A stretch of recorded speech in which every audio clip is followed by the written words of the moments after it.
Oh, this is awkward. How do I change my background? You have a Oh. great background, You go Leslie. to yeah. I wonder how you do it in iPhone. I think you I should think you leave that just press the background. video button.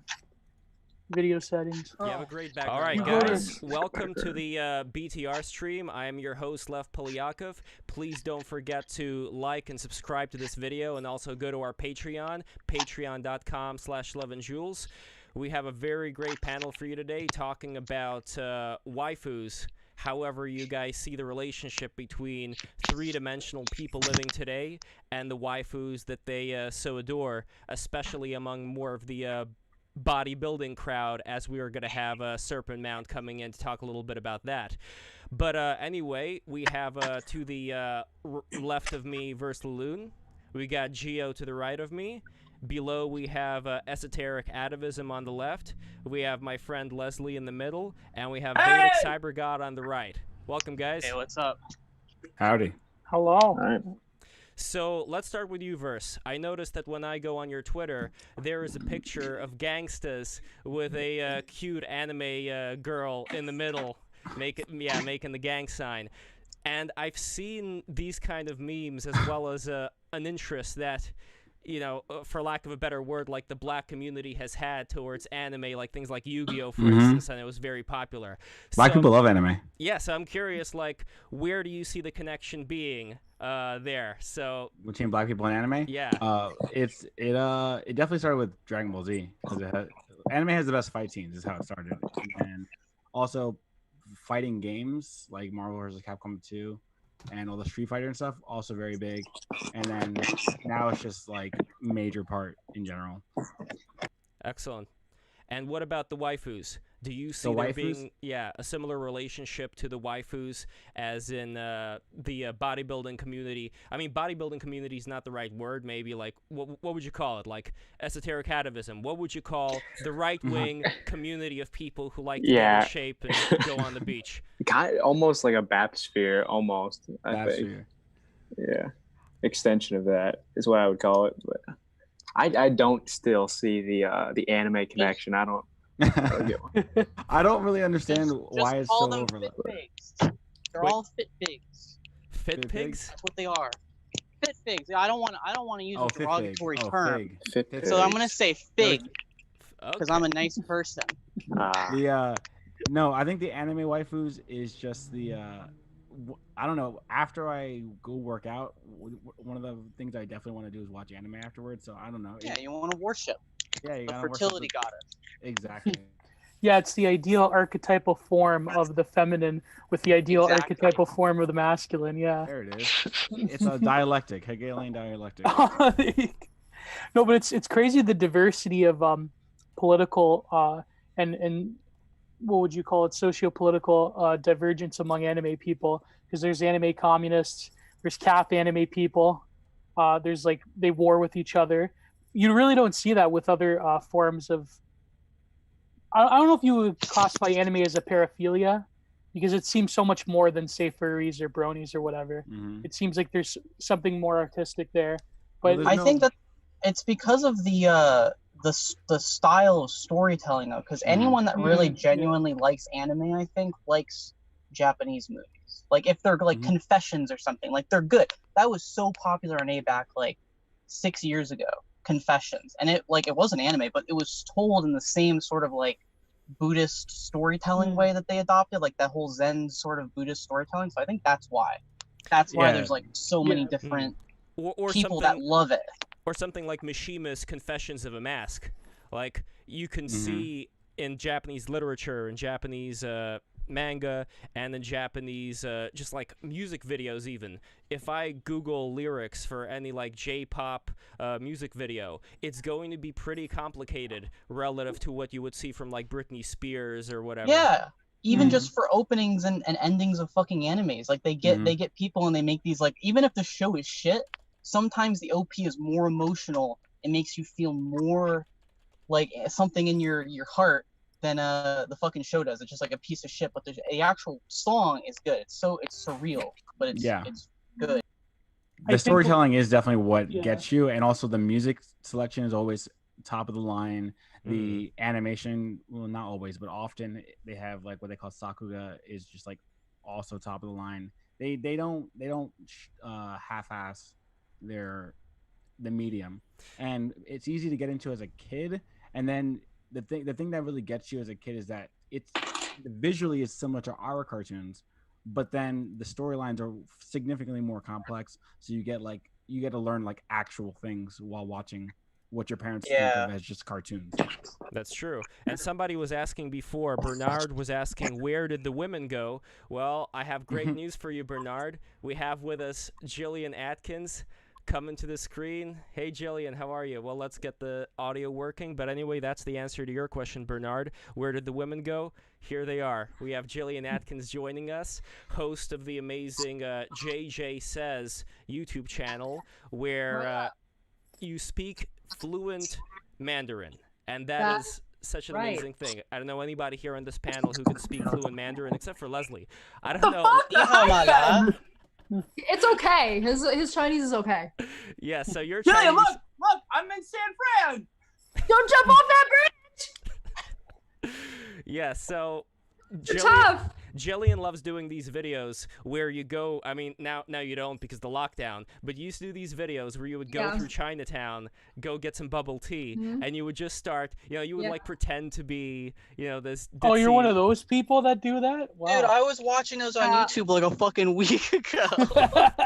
What the fuck? Yeah, clickbait, baby. I'm not going to deny what it is. People click on it. Does it? Yeah. Yeah, people click on it. What can I say? Give the people what they want, I was watching that chubby guy. Well, he didn't used to be chubby, but he is now from all the Chinese food. He was like in like Chinatown. Do you know who he is? Did you do a collab with him? Are you talking about? I can't. I'm not saying that. No, you're talking about the biggest one right now is my friend Ari. That's Xiaoma, right? Yeah, man. That's who I'm thinking of. Yeah, he's fuck, my internet connection isn't stable. Guys, just give me a second. My internet connection isn't stable. I need to try to redo it. But yeah, he's a really good friend of mine, actually. We've done a few collabs together. Yeah, I think I've literally watched a video with him in it. That's fucking weird. Wow, small world. You see, world, what up? We bring everybody together, and we have. I'm gonna redo. I'll be back in a minute. My internet's acting stupid. I'll be back. Go for it. So well, we have Exile Judge this? here, and both Leslie and Exile Judge are huge Judge Dredd fans, as it turns out. Exile Judge, can you hear us? Can we hear you? How we doing? Wait, Leslie. Wait, how about? Leslie, do I know you from a different place? Are you like broadcasting out of San Francisco by any chance or no? No. Is that why the Golden Gate Bridge is out there? Huh? It's the Zoom background. Oh yeah, that's why. We were talking about anime storylines. What would you say? Because I could talk about this with wrestling, and maybe it's similar, but doesn't a lot of anime, they take inspiration from like traditional Japanese culture, like no theater and things like that? Like what's the difference between that and the West? I mean, it's everything. I mean, like Gurabochi stuff is always based off of like European stuff, but it's always told in a very like, I want to say Eastern, but it's not Eastern because it's not like it's not specifically East Asian. It's just Buddhist. But it's like every single story that I can think of is like that, exactly how you described. Like every single big popular anime except shoujins. Shonen. Yeah, so yeah. Yeah. Sorry, I'm drinking. That's fair. Wait, all of them, like even the shoujo, I don't really watch or read shoujo, so I don't really. So shonen is young boy. They're all told in like the same style. Like they all have like American stories. They all have like a good guy, a bad guy. They have. We learned it in school, like in grade school. Like we learned how to like tell stories. But they're not like that in like Taoist and Buddhist like storytelling. They're completely different. And this seems a lot more nuanced. Like, look at Spirited Away. I mean, I know that's much more of a normie anime, but I loved it. Like, still great though. It is. It was. No, it's anime. I would call it anime. Well, it's something that was kind of like christened here in the West among the Hollywood elite to be considered to be like high art, even though I think that there's a lot more anime out there that gets overlooked. It was a great cartoon. Yeah, 100%. A great cartoon. Not a cartoon. Not a cartoon. Who's gonna go back and forth the whole time? Who's disagreeing with me here that anime isn't cartoon? Isn't? Anime is not a cartoon. What would you say is the difference between anime and cartoons? I mean, we kind of touched on it with what you were talking about earlier, that the story Anime is is a lot more an nuanced. aesthetic. Yeah, it's aesthetic storytelling. So they're not trapped by like the confounds of like using real people. You can tell a more elaborate story from by using like animation. So it's as opposed to our cartoons which are just like, oh, this is like way to like entertain children. It's like they use it as a storytelling medium, which makes it more interesting. Okay, so you're saying okay, so the real difference between a cartoon, like a cartoon in the Western sense, and anime is that, you know, anime can it's the storytelling could have more adult themes, but to me that's just the thing. I think that's the real. I mean, the thing with the difference between... Yeah, but adult cartoon's like a different thing, I think. It's an aesthetic. Yeah. It's about the aesthetic. It's not like a literal thing you can touch on and point. I think anyone that has watched anime and watched cartoons can see like an image. Like, it's the reason that Toho, which is a video game, is still anime. That's the difference. They're still, I guess, literally speaking, they're still cartoons. But if we're talking in terms of aesthetics, anime and cartoons are not the same thing. Literally, I guess, if cartoon just means it's something that's drawn on paper and moves, it's a cartoon, it's an animation. Duh. Okay, so that's what anime means too. I just wanted, for me, that's what it all means, because I think there's a little bit of a elitism and gatekeeping among the community. I think there should be. Gatekeeping is a good thing. Yeah, I tend to agree. Gatekeeping is good. Well, okay, for example, you guys are gonna die on this gate, guys, because listen. I mean, I don't know how old you guys are, but I'm just gonna go ahead 16. and say. Okay, you guys are 16. All right. No, I'm not 16. All right, but first of all, I just wanted to say that I think Akira was able to be released in American theaters roughly around the same time that it was released. But people don't know this, but the studio that made Akira was bankrupted because it was such an ambitious effort and such an it's a great movie. I love it. It's like one of my favorite movies of all time. Not just as like a favorite anime, but just that it's just a great film, great product of art, like the culmination of arts as a piece of art.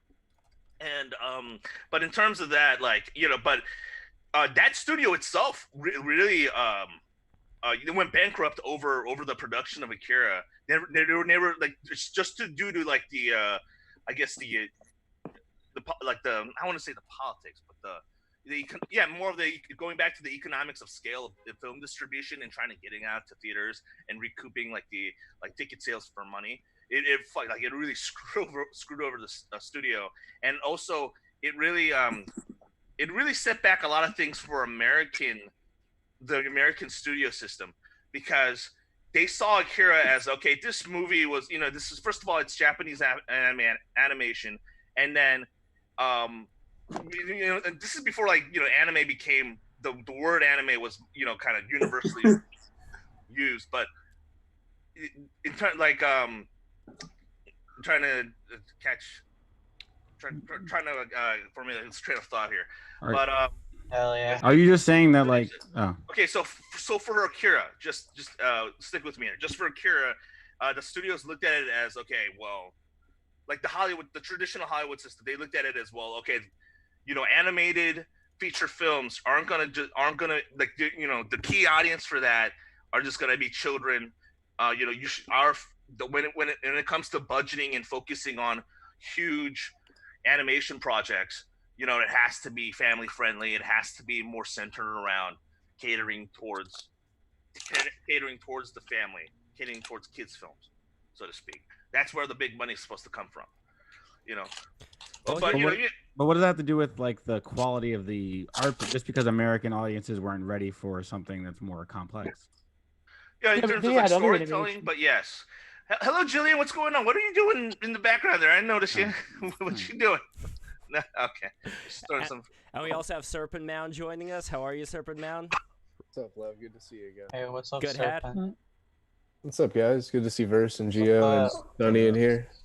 So right. So here's the point is, I think it really said the problem with Korea, not Korea. Yeah. Well, they have Akira's, Korean too.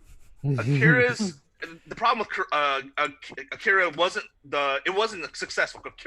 Akira wasn't successful as an animated movie initially, and now it has this huge cult following, and everyone reveres it today. But back in the day when it was being released in theaters, it fucking bombed. Basically, it was an international bomb. Well, when you say everyone reveres it, obviously I think if we're talking about the people who go to see movies in the movie theater in America, they're going to be the people that Walt Disney wanted to appeal to as far as getting the mothers to bring the entire family in to watch those dwarves and cry. It was appealing to a very particular demographic of people, while anime appeals to a different demographic altogether, I think, which is why we have all these different subcultures, not really from mainstream normie America, but from kind of like all over the world. You have people who latched onto anime, and that's what makes it special. Also, like anime movies crush in Japan. Like Your Name crushed. Yeah, like they these crush. movies are like the Your biggest Name selling movies. sucks. All right, that's just wrong. Your Name's lit. I can't even have this No, but like conversation. about Okay, this. well, let's put it in perspective though. So we had a movie called, I mean, not a movie, but the video game The Last of Us was probably easily the best script of the year. I'd say. I mean, I don't know if Really? Were you guys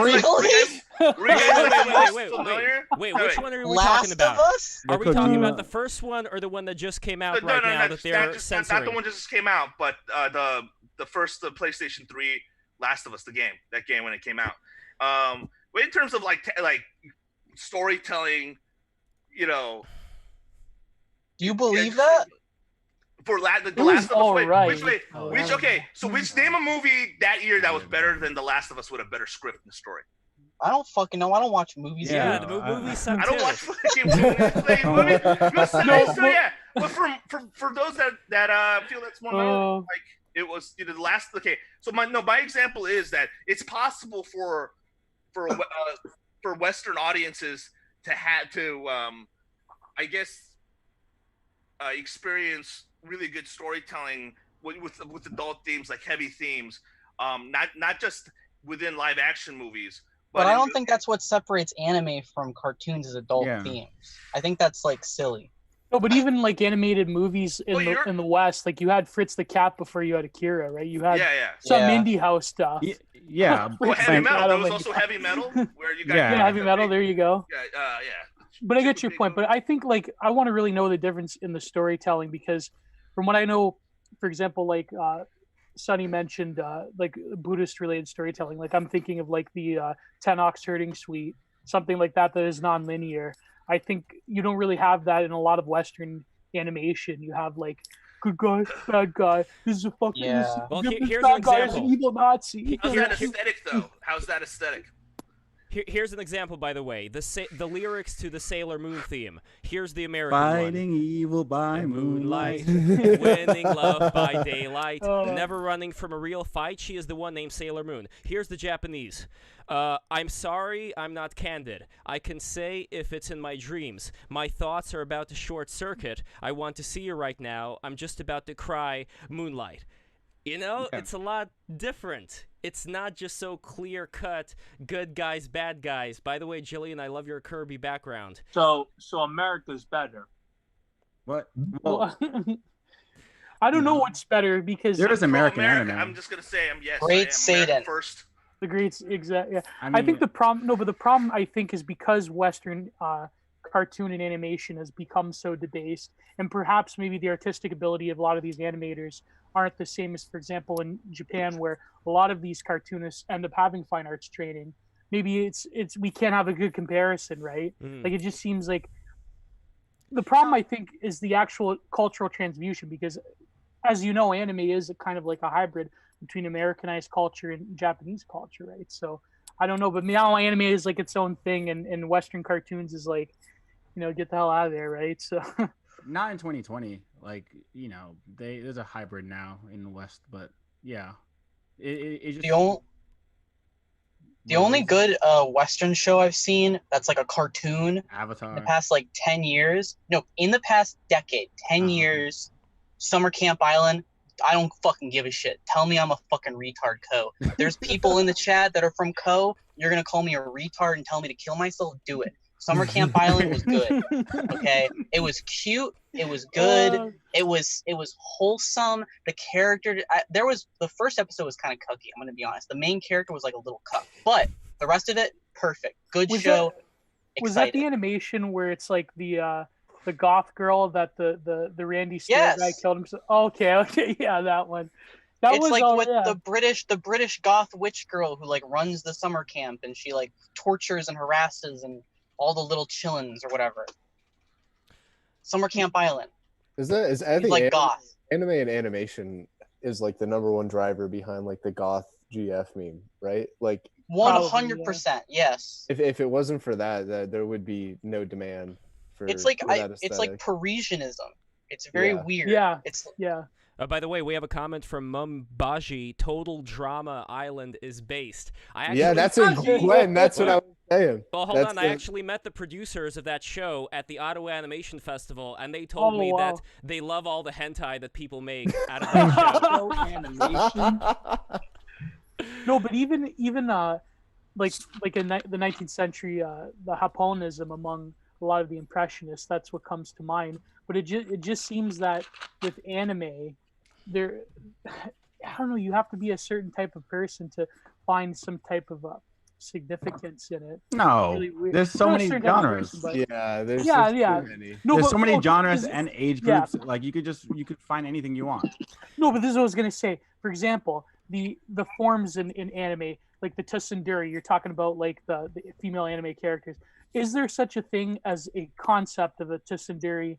Am I saying that right? Tsundere. Tsundere, yeah. Is there such an equivalent in a lot of Western shows? A bitch. Bitch, yeah. A bitch, straight up no, bitch. but is the bitch different? Because the bitch is just a bitch, right? Like the archetypal. Like I'm thinking of. Because I think a lot of bitches have a soft. Heather from Total Drama, right? A tsundere is a bitch who's humanized. That's the difference, and I think that's the main character difference between Western and, I guess, Japanese. I'll say Buddhist, but people are like in anime. I can't think of one off the top of my head, but usually the first 4, 5, 6, maybe even the first season is dedicated to like explaining why the characters are the way they are. But in Western shows, it's just sort of like, this is how they are. They don't really have a backstory, and if they do, it's very one-dimensional. Or this character just serves the purpose of being a bitch. Yeah. But in Eastern shows, she's a bitch because of this, and this, and also she's not actually a bitch. You're the bitch for thinking she's a bitch, but she is still kind of a bitch. There's weird. The moral development of the character, I think, which is lacking in current animation. Because usually the backstory, like for Cape shit, is just like, well, my parents died. Yeah, they're evil. They're a cartoon character. Which, that's the thing, is that when you say someone's evil like a cartoon character, you instantly know what that means. You mean it's one-dimensional, it's stupid. But that conjure isn't conjured when you're talking about anime. At least most anime. Maybe like, I don't know. They usually develop the villain to be a real person. How's that like aesthetic? Cybergod, you mentioned that. How is it an aesthetic? How is that an aesthetic? You want me to literally tell you like all the fundamentals that make something abstractly an aesthetic?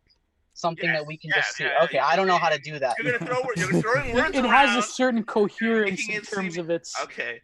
So is the real difference? Okay, in terms of pure aesthetic between anime and we all know the anime style. We could say, that's more of the anime. That's the aesthetic. That's the aesthetic. By the way, guys, we have Kurosai here. I don't know if Kurosai, if your sound works or not. We haven't really heard from you yet. I'm curious. Can you hear me? Yes, we can hear you loud and clear. Yeah, I was there earlier when I mentioned the bitch thing about how. Okay, excellent. Well, I'm curious what your thoughts are on the difference between the East and the West when it comes to cartoons versus anime. It's really about story and character building. Those are the two main factors: story and character building. I feel like a lot of anime have that the drive to really flesh out how the story is supposed to play out in connection with the characters. Like in Hunter x Hunter, for example, you see that they do a bunch of world building in the very beginning of the series, kind of like how One Piece does their thing, and then they kind of go from there by showing you different characters and how they kind of see the world differently. Like Leorio doesn't see the world the same way Kurapika does, and Gon and Killua, the four main characters. So they have 4 different, kind of lenses for you to see the world in, because they all have their own backgrounds. And they don't really have that in a lot of Western anime shows, because it's like, I feel like they know it's a cartoon, and that's kind of the level they set it at, is that they know it's a cartoon. It's supposed to be accessible to maybe a few age groups. It depends on the cartoon. If you look at something like Adult Swim, you're gonna have a different ball game. Those are not cartoons. I'm not gonna let if I had a son sit down and watch that with me. But that's the real difference there, right there. Like the shows that we put on Adult Swim, the anime are literally targeted at 12-year-old boys in Japan. It's too complicated. That's for the big part right there. That we had to put it on. We had to put it on Adult Swim. They don't have it's political literally for their correctness over children. there. But there was Toonami too. Yeah, Toonami. Yeah, but they changed some aspects of it to make it more accessible for children. But This is a No. Adult Swim started out as that's channel slot for more explicit type of content. Yeah, late night. Yeah, it was called. That's literally Like why it's Super called Jail. Adult Swim. I know that. Over in Japan, every they single have anime for show Cartoon on Adult Network. Swim, every single anime on Adult Swim was made for 12-year-olds in Japan. Like Yu Yu Hakusho, Inuyasha, That's what Trigun. shonen. That's what shonen means. They're all called shonen. Dude, I Okay, but remember when they Cowboy aired Bebop does Vampire not Hunter apply D. to that, and neither does Space Dandy. You have to That's take true. that I back love- because those are- Space Dandy. you're right, I you're think right. even fucking same with Madoka was on JoJo. there. JoJo was on Space there Dandy too. is Yeah, one of the best. JoJo not for kids. All those shows not for kids. But see, Sorry, the not thing true. about that is that the big difference between their 12-year-olds and our 12-year-olds is that we're kind of like, what's that word? Dumb. Infantilized. Infantilized, yeah. That's one We're way to say it, but infantilized. Well, I think they're infantilized too, to be honest. But they take Yeah, themselves that's more what I would get. seriously. like, we're I kind of thi- kept under a rock and say, no, don't do that. That's bad. Yeah. Well, they seem to be infantilized as far as, let's say, being a bit more earnest when it comes to Okay. certain beliefs. I don't know if that's the right. Yeah. Like, No. But here's They're the just thing. so straightforward. I always have this answer for this because just look at video games. I mean, if you look at Grand Theft Auto, games like Call of Duty, I mean, they're supposed to be for adults, right? It's supposed to be for audiences 18 plus. But what's the real demographic of people that play those games? Where there's a lot of graphic content, where people getting shot in the face, there's sex, violence, drugs, whole deal. So what I mean? They're teenagers, right? Yeah, below 17. Well, of course, that's who they're targeting them to. But what they don't have is as much nuance as the stuff that the Japanese are targeting their kids and Yeah, teenagers but maybe towards. to play devil's advocate and defend some Western animation. I mean, there are still Kino shows that do have a ton of ambiguity. Like Courage the Cowardly Dog immediately comes to mind. yeah. Right? But That's that's like- not even, isn't that like Canadian? Like kind Oh, of like how there you go. editing was? Yeah, Isn't it that was. like- Yeah, I think it's- Yeah. No, Just say wait. Western. No, Just say actually, Western. I know the creator of Courage the Cowardly Dog, John Dilworth. The man is nuts in a good way. Like he is We an had to absolute be, man. genius. That's good though. That show. He's living in Spain right now with his girlfriend, I believe. He's having the time of his life. But this guy is like a living cartoon character. So it's not in Canada. He would have to be to make something like that, bro. Yeah, that's Absolutely. what stressed me out. Oh, Fod? He Fod? can't be a real Fod Cop? person. Yes, Nice. it is. Surprise guest. We have Fod Corp joining Well, what the us. fuck is Fodcom? What's Fuck. up, dog? Hell yeah. Hello. Dude. Well, he's gonna have to turn the He's on sound mute. on because you're muted right now. Hey, I have a Fod Corp. question for Kurosai. Do you have a Twitter handle? What's your Twitter handle? This is should be Kurosai. You know what? You something could like actually KUR. write your Twitter Yeah, I handle can, in actually. your image if you go to the upper right corner. And by the way, we have Oh, not really? heard There's we a have chat not here heard from too, though, right? Jillian yet. So Jillian, I'm curious what before we even get to the waifus, because we're getting to the waifus. What is your opinion on anime versus cartoons? Jillian, can you hear us? I Same. concur. Did I miss the wrestling talk? I No, thought we were- No, they wrestling's still No, play it's later. after. Jillian, Nice. your sound is not working. You got to go to the lower right corner and see what's going on there. Yeah, stupid. Hear me? Yes, I Yes, can. now we can hear you. So I've Now literally we can shill our names. I've literally been talking and everyone's been talking over me and I've just been like Yes, now we can hear you. I've literally Wait, close the thing. Oh YouTube shit! video. One second. Okay. Hi. Hello. Sorry. Okay. I've literally been talking and being like constantly ignored. So I was like, what's going on? No one cares. Whoa. Oh, Everyone. And so I just realized that my computer audio was off this entire time. Okay. So how do I feel about it? I agree with what I think pretty much the majority has said that as far as character development goes, there's generally more of that in anime. I would agree with that. I think that's 100% true. I think you see a lot more character development overall. I would also say, and this is a little, I mean, you know, I guess sort of transitioning into the waifu thing, since we're getting to that. I do think the nuance is what, like, when they're generally speaking, the way anime sort of deals with romantic relationships or sexual tension, I think is usually much more nuanced, right? Like, I think there's so much nuance in the way you see how those interactions work, much more so than you do in Western animation, generally speaking, right? Which is why, I mean, hentai is a thing, right? But then you also have like this sort of like ecchi genre, and then you have like the manga that are specifically dedicated to like girls. What's that called? Shoujo.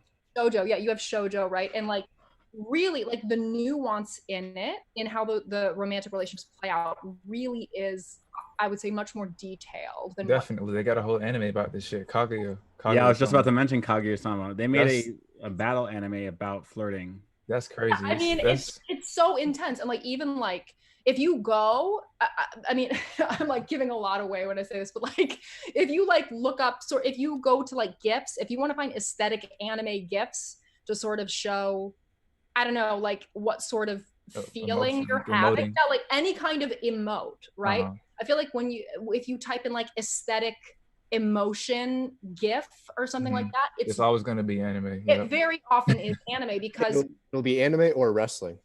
There you go. But what I would ask, because I'm not well versed in anime, do you think that anime creators, the people that write the manga, are they subject to the same, when you talk about romantic relationships, are they subject to the sort of the same fan pressure, audience appeal, what do they call it, fan service?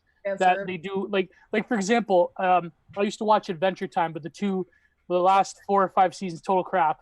But like the last scene where it's like the princess bubblegum and the vampire, it's like they have the lesbian kiss. That was all basically the Tumblr fan base pressuring fan service. They do fan service ships, but they don't have to. It's not political. Cultural issues. It's not the same. No, but that's the thing. From like my zero politics in anime. Yeah.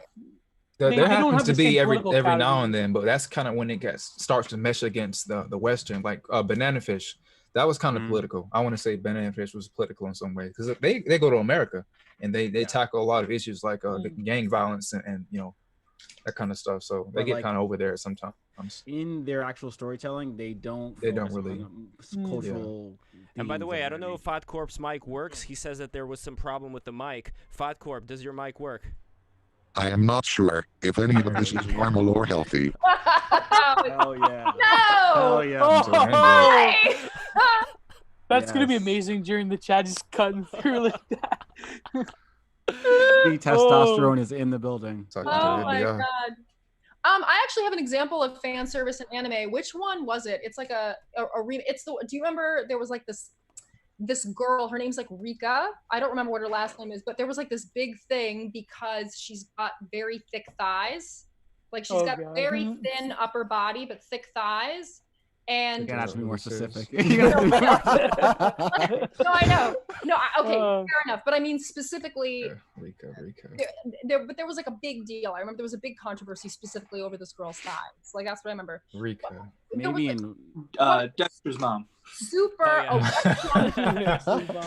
I love Dexter's mom, by the way. Great design. She's a good, that was crazy. He's Miss Incredible. Miss Incredible. It's a bowl of oatmeal. But anyway, I do think there was a fan service issue with this particular character. I can look it up later and let you guys know. But from SSS Gridman. I was something. Yeah, like I think they were gonna make her gay initially. And I mean, she kind of is gay for the yeah, but the primarily male-based audience wasn't particularly happy with that. Like I saw a whole video on it. It was crazy. Yeah, I wasn't. I kind of. She's not that. Do you think like I had bigger girlfriends than that? See, Like- that's a different type of issue where these guys are on Twitter or on social media platforms where they're talking to their fan bases actively. Kishimoto and Tite Kubo had to deal with that when they were in the middle of making their manga. Like people would say, "I don't want this character to die," motherfucker comes back to life because they didn't want this character to die. That was a Zaraki. Like the Zaraki literally just had like plot armor because he was a loved character. You knew he could never kill him. So that was like, if I ever become manga, I can't have a Twitter, I can't have Instagram, I can't have anything like that. These guys can't get to me and tell me how to write my story. That's the worst thing you can do to an artist is get in their head or have people pressure you to do this and that. So for manga artists as well, you brought up Tite Kubo, and that's a great example. Like, I mean, he wasn't writing his own story. Like the editors were telling him everything to write, and then they gave him a 4-week period to end a story that was 10 years in the making. I remember that. It was very brutal. believable. Yeah, it was brutal to see that happen. That was Bleach was like the first anime I ever watched as a kid, like probably 11 or 12, and just to see it end like that was just so sad. That was pretty crazy. I mean, I want to see this last arc animated, but it's definitely still not comparable to the Retrieve Rukia arc. Well, to speak on fan service though, like fan service, you have to remember that they are all these stories are competing in a weekly publication. Yeah. And if you ever drop in popularity, you get axed like very quickly. They will just legitimately cancel your story within the month. Well, yeah, they talk about that in anime. Anime that talks about anime, they talk about how it's pretty much like a crab in a bucket type of thing. So half of the reason why they put these like fan service girl characters in is because 12-year-old boys are who predominantly buy these stories. So they try to appeal to the boys as much as possible. So that's the same thing with design. But that brings up another question that I have always had to people like being experienced with the Catholic anime contingent. Do you think, being anime aficionados, do you think that perhaps anime, maybe through the lens of the Western weeb, do you think there's an inherent eroticism to the aesthetic of anime itself? Yes. Do you think that the neoteny of the character means that they're No, people like it. You don't even know what feel most enemies to the rest of society. We cannot show this stuff to children ever. This is dangerous material. Stuff you would see in some. I am not sure if any of this is normal or healthy. Hell yeah. I think I kind of agree with that take. I mean, I used to hate the weebs, right? But I've softened my opinion. But I think that there is a certain element of a shall the word be incelish eroticism there. I want to interject real quick. What it means to be a weeble is definitely, and I know the words because you say any word repeatedly and it loses its original meaning. But what it actually means to be a weeble in its original definition, you're supposed to not like them because they're, by definition, what it means to be a weeble is that you are participating in a culture that really isn't your culture, and you're having on your back as if I'm actually Japanese. You're delusionary. That's the difference. When it comes to delusion and being an otaku, for example, you're just an avid collector, not the it would be negative definition. It'd be like otaku. It'd be like a white dude that's really into hip hop and called himself like a honky. Like that would be it'd be the same thing. And also, like, Japanese culture does not like respect these like characters, like these people, like these otaku types. No, God, no. Have you guys seen Welcome to the NHK? Is that where they make fun of yeah, that I have. guy? They like walk him around. Oh yeah, I have. Actually, I was planning on coming onto this chat being like a closet weeb and like hiding my power level, knowing all this weird shit about Toho Studios and the shit about, because I do openly hate on weebs a lot. And most of you guys for like knowing all this shit about anime, but I come in and I'm just like, damn, you guys know all this crap, like you guys know all these animes and I have no idea what's going on. That's so over my head. Love Welcome to the NHK. First off, very depressing. But that one's semi-political because they have a major issue with like the declining fertility rates of men and like the quote unquote vegetarians in Japan. So that one's actually a political anime. That's but for Japanese culture. That's funny. That's still kind of those same issues are same prevalent over there. They fall into recession now because of the virus. I'm assuming most likely.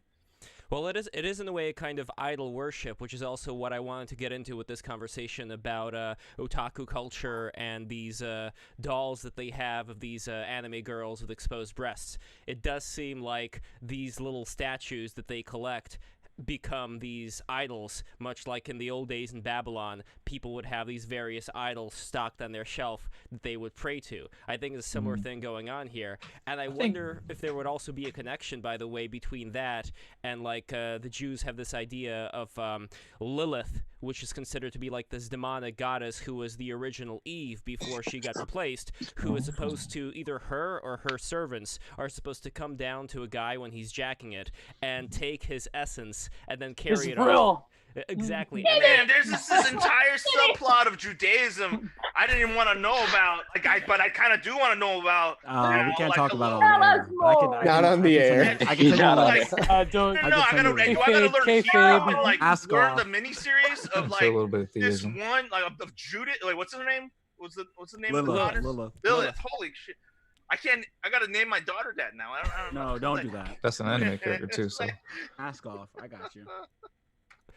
But what ends up Oh, happening... we could have a mature conversation about the Jays, right? So. But what ends up happening, by the way, when you get into heaven and when you're Jewish, you get into heaven, you go through a door where they reveal to you all these demon-spawned children that she gave birth to from all the times you've been jacking off.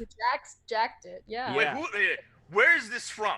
Ari Where- Shaffir. where'd It's you only read there to this? cause Ari widespread Shaffir network told damage to a large audience. Metaphysics. The Japanese are simply getting their revenge from World War II. Also Hot take. very possible. Very possible. I've heard that a lot, but I never Well, really like gave it much thought because it was kind of like a memey thing to say. But No, You know- we know Sissy Hypno works. It's probably the same shit. I think that's a little different because I want to I'm pretty sure a couple of you know who Jordan Peterson is, and I kind of take certain things he says and tries to apply it to how people on like younger people would see the world in comparison to him. But the whole thing about, I don't want to get too far into this because this might be off track, but Sissy Hypno, Jordan Peterson basically says that some part of every man and really every woman is, half feminine. There's a feminine side of you and there's a masculine side of you. So the young technically, and the anima, yeah. anyone can take a pull out of that and make it more, make it stronger than the other side. It just depends on how you lean, really. We also need both the hormones, right? We both need estrogen and that, and the testosterone.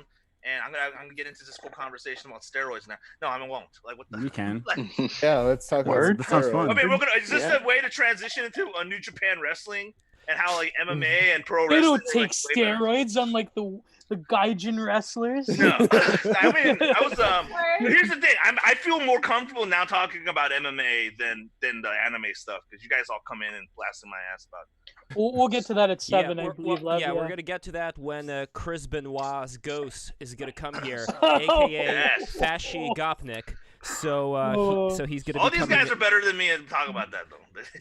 So we are definitely getting into the Japanese wrestling. But what I'm curious about when it comes to this obsession that otakus have with these various figures and dolls is how much time does that steal away from them being able to have an otherwise positive social life where they experience 3D? Or are we at the stage at this point where most relationships... What about that? Yeah. But in the words They of are all wireless. They will not be solved. But the question But that's the thing, in the words of the immortal words of Paul Scholes, consumer capitalism has fucked everyone's brains out. So your family isn't real, people in society aren't real, politics aren't real. The only thing that's real are the people on Twitter or probably the anime that you consume or whatever. That's the only thing that's real to you nowadays. I didn't know you had a book. So, Paul blocked me on Twitter, so I'm not gonna fucking read anything. I'm not gonna buy anything he did. He blocked me on Twitter. Fuck that dude. No, if he blocks you, you have to buy the book then after he blocks you. That's neither here nor there. And then he'll Well, unblock I'm you. buying Bob's book now because we became mutuals. He used to block me because I used to just fucking get up in his ass about you guys are totally doing steroids and that's your physique, but never mind. But yeah.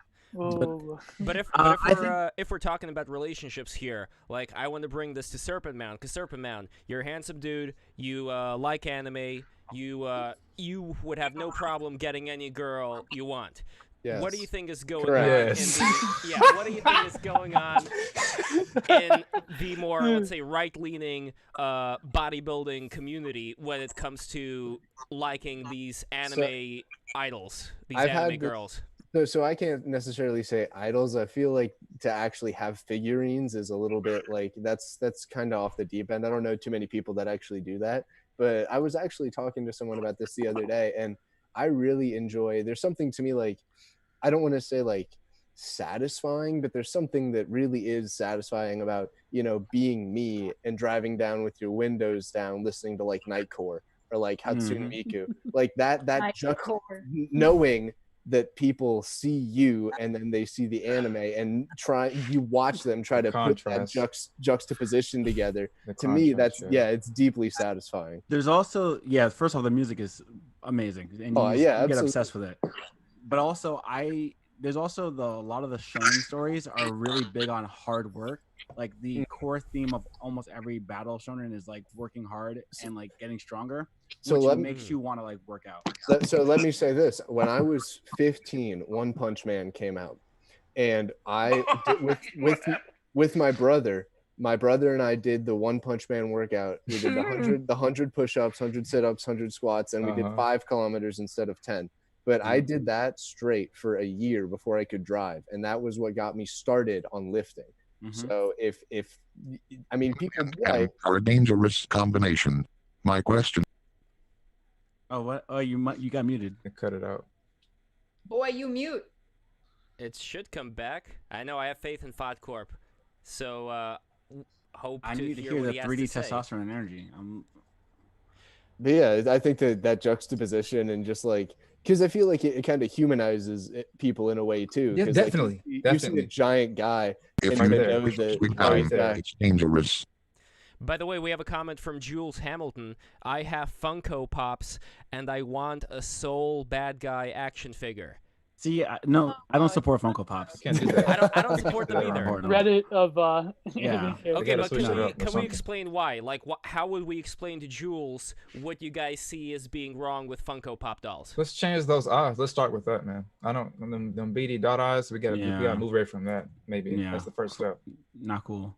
I'm not sure with that. I think it's the same sort of aesthetic, how shall we say, archetypal phenomenon that is in flat design or humans of flat design. I think the fact that you can take any character and make them Funko Pop, that's sort of like the postmodern late capitalist realism machine just churning up and spitting out people into very consumable items. I think that's probably why people think Funko Pop is Reddit, as opposed to like these weebs that collect these anime characters and their whole like Chris Chan room is like consumed by it. But see, there's a different, I forget what it's called, but it's a different brand that does the same exact thing that Funko does. It just looks better and it's not as weeby. There's an in between there. There's your. I don't support the buying of any idol, any of these plastic capitalist idols. I don't support any of that, but I do support anime waifus. So I support them. VR. You can get a VR waifu. Yeah, but the pillow, that's kind of like getting into The Funko Pop is a desire of broken women. Fallen enemies in the form of plastic dolls. Would you give a Barbie doll to a young boy during his upbringing? Absolutely not. Dangerous and should not be done. Raise the child in pure radio stations and System Shock. Hey, damn! Did Leslie leave? He's gone. Did he go? I know, Jillian. You have the hookup with Leslie. You can see what's going on with. Yeah, he told me he's really gonna go jump off a bridge, but he's not. He's just going to walk dogs. That's good. Yeah, Leslie is a master dog walker, and you guys could find his images of the dogs if you search for the Asian Doggist on Instagram. Literally has like 2,000 photos just of dogs. Oh, that's nice. It is nice. San Francisco. So, nice. wait, Jillian, are you in San Francisco too? Is he? I assume he's from San Francisco because he has that. No, he's not. No, we're both New York. That's the Zoom background. He's not really in San Francisco. Like, I thought he was standing in front of the Golden Gate Bridge right now. No, I know. That wasn't like a real. That wasn't really him behind the Golden Gate Bridge. Just that I was just thinking. I know you didn't really think that. Yeah. I was joking. Okay. Yeah. I was like, I'm not that autistic. Sorry. Like, Jules just wrote, by the way, first thing Left showed me when I visited his house was his toy collection. Now, I will tell you what I have on the side of my wall.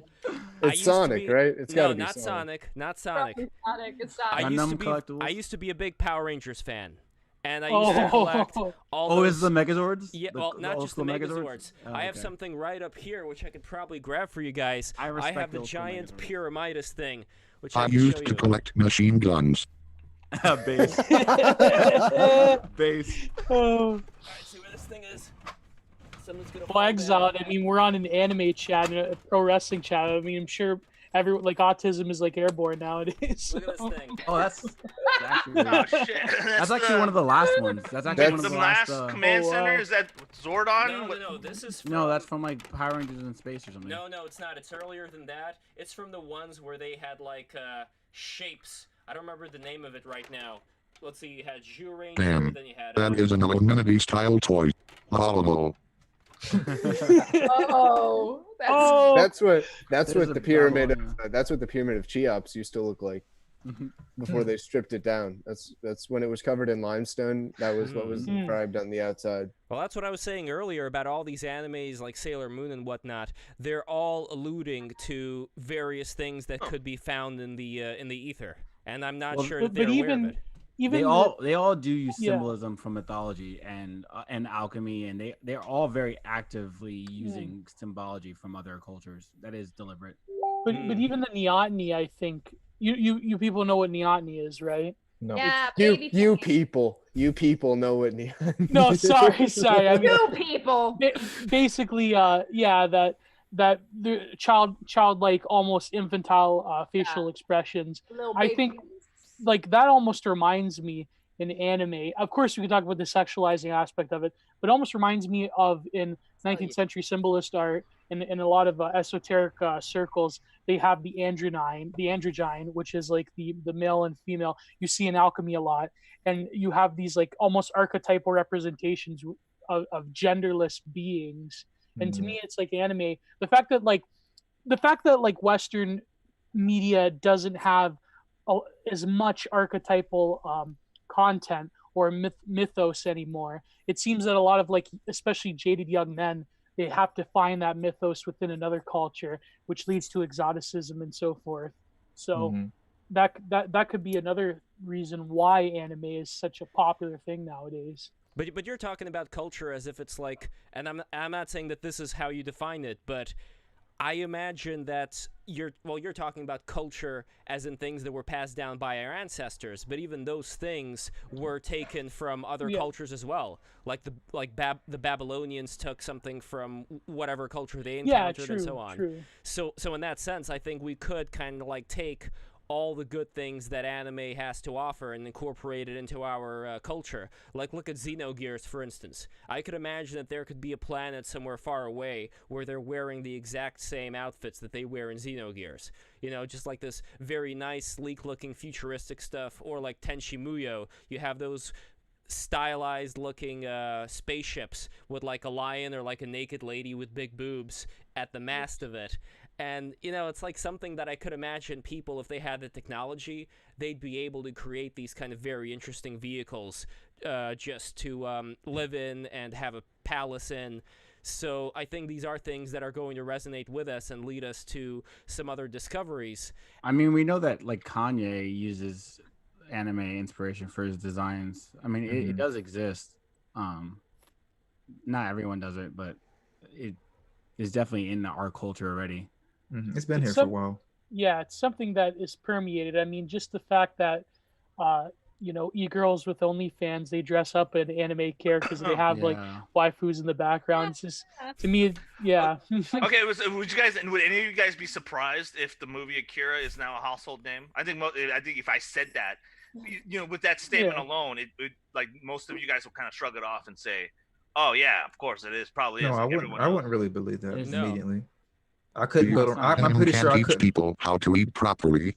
I notice that they always have these foods, strange foods that make the user either throw up or eat sugar all day long. What do you think? So, say, like every household with somebody under the age of like 25, they all know, like they know the anime Akira. Would you guys? I don't know. No. Not so sure. Definitely not. not. So sure. In America, no. No. I wouldn't be surprised if that would be the No. case. But No. is it Not still really. like a niche kind of good, Yes. like, you know. I can tell you that there's still people who would watch Akira and feel like they're like. Oh, you gotta pronounce it all fucking. Number one, Japanese you wouldn't and even shit, know that certain it's probably anime. Also, it's a lot of the traditional animation from like the 80s and 90s. Like modern kids, they watch anime, but they don't even really. They don't even understand that that's anime half the They don't time. think of it as anime. When I watched Dragon Ball Z, I didn't know it was anime. Mm-hmm. Yeah, I mean that's how Is I Pokemon mean I anime? still Yeah, look Pokemon's at it anime. this Is Pokemon technically anime? Yeah. Yeah. It is, By right? definition, Wow. because it's Japanese animation. No, it had a, Yeah, it had a and because- manga. Okay, It's and then they anime. they ate rice anime, balls. yeah. They ate rice balls, Donuts. No, and they call them I- donuts in America. I don't know why we gotta make Like- it like there's like it's like somehow anime is supposed to be this more elite type of art form. I think it's just there's shit anime. I and do there's want to really take away the good elitism from it because it's really I'm glad about there how. is. No, I'm Oh. pro elitism. I'm- No, I it's got like, I got there's good ratioed art by and there's weebs bad art. once when and I most art is bad. Most modern Yeah. art, Yeah, most You're well, gatekeeping right now with listen, that comment. Of course. There's Well, good stuff here- and there's here's bad what stuff. Yes There's, and there's no. some good but stuff. you're making it. No. My problem isn't the gatekeeping or having tiers of what's a quality of good, right? It's just that people kind of make it as if anime is just a better art form than just cartoons. No, it is at the end of the day like a. Anime is a cartoon. If it could be a very excellent cartoon, it could be a great cartoon. Well, You a whole branch we're missing out No. on is French comics. I've been to the Annecy Wait, Animation what? Festival, and the French comics Uh-huh. industry Lyoko? is No. very like popular. Mobius. Cole Lyoko. Oh, Uh, Mobius is. I forgot Yeah, about Mobius. I actually got to meet Actually, Mobius yeah. at that very festival right before he Whoa. passed away. But yeah, like the French people, from what I understand, they openly read these French comic books, without there being any stigma to that. And from what I understand, they're pretty intelligent. So I don't think it's a question of, the Japanese do it better than everyone else. It's like, I think that, the Japanese, the French, I mean, I'm sure They other... do better than the French in America. I'm gonna say that one pretty confidently. Well, but how many French comic books have you read to be able mostly to... Mobius, and I know that nowadays they do a lot of the translation for Japanese. Gold Lyoko is very scary. I like the animation style though. Wait, that's the scary part of Code Lyoko. Exactly. It looks It's really the weird. animation. Oh, totally. I remember I got ratioed once by anime Twitter when someone screen capped at my ironic tweet. I said that the anime girls eating hamburgers, that's like an Americanization of anime, and it's not keeping the genre pure. And they like just totally, it's cultural appropriation. But it's funny the response to that because then Were you being serious or no? I want to know about the Half responses. ironic. That was a funny tweet. Sounds like to me. no, but I think in all art nowadays, that's especially anime, that seems to be the debate whether because Japan, of course, as we know, not saying it's a bad thing, it's probably a very good thing, the fact that they have a very tight-lipped xenophobic culture in terms of cultural diffusion, and it's like people think, oh, that's bad, but it's true. I mean, look at the novelty that they've managed to create because of it. I mean, there's tons of problems with Japanese society and so forth, but still, it seems that anime is this recognizable thing because of their xenophobia. Okay, I mean, well, that's back a when we actually controversial- had comic book stores, I mean, everyone knew. Okay, so let's put it this way: if you there was a time when comic book stores fucking existed in America, right? Now it's all on the They internet. still do. I go to them all the time. Yeah, and then you go there, and it's like everyone knows like Akira. Everyone, okay, at least everyone there knows what Akira is. It kind of goes hand in hand. They're like the people who go to comic book stores and buy comic books, kind of have their own. They have at least a surface knowledge of anime, or appreciation of Japanese animation. But I mean, that was kind of like what the point I was kind of just making, that I came from a culture that was I appreciated like all kinds of cool cartoons or comics, animation in terms of that, and not just because it's Japanese and it's cooler. It's more. Look, I like all kinds of comic books. Like I wanted to be an animator. Like I have Saga like on my desk. Like I my read fucking other internet series. persona is a judge from the Judge Dredd world. So I mean, it's not like I don't know anything about comic books or. I read other series, but I find anime to be superior in most regards. Well, is it also that you have Western animation comic books today that, as they say on the internet, are getting paused? Pause?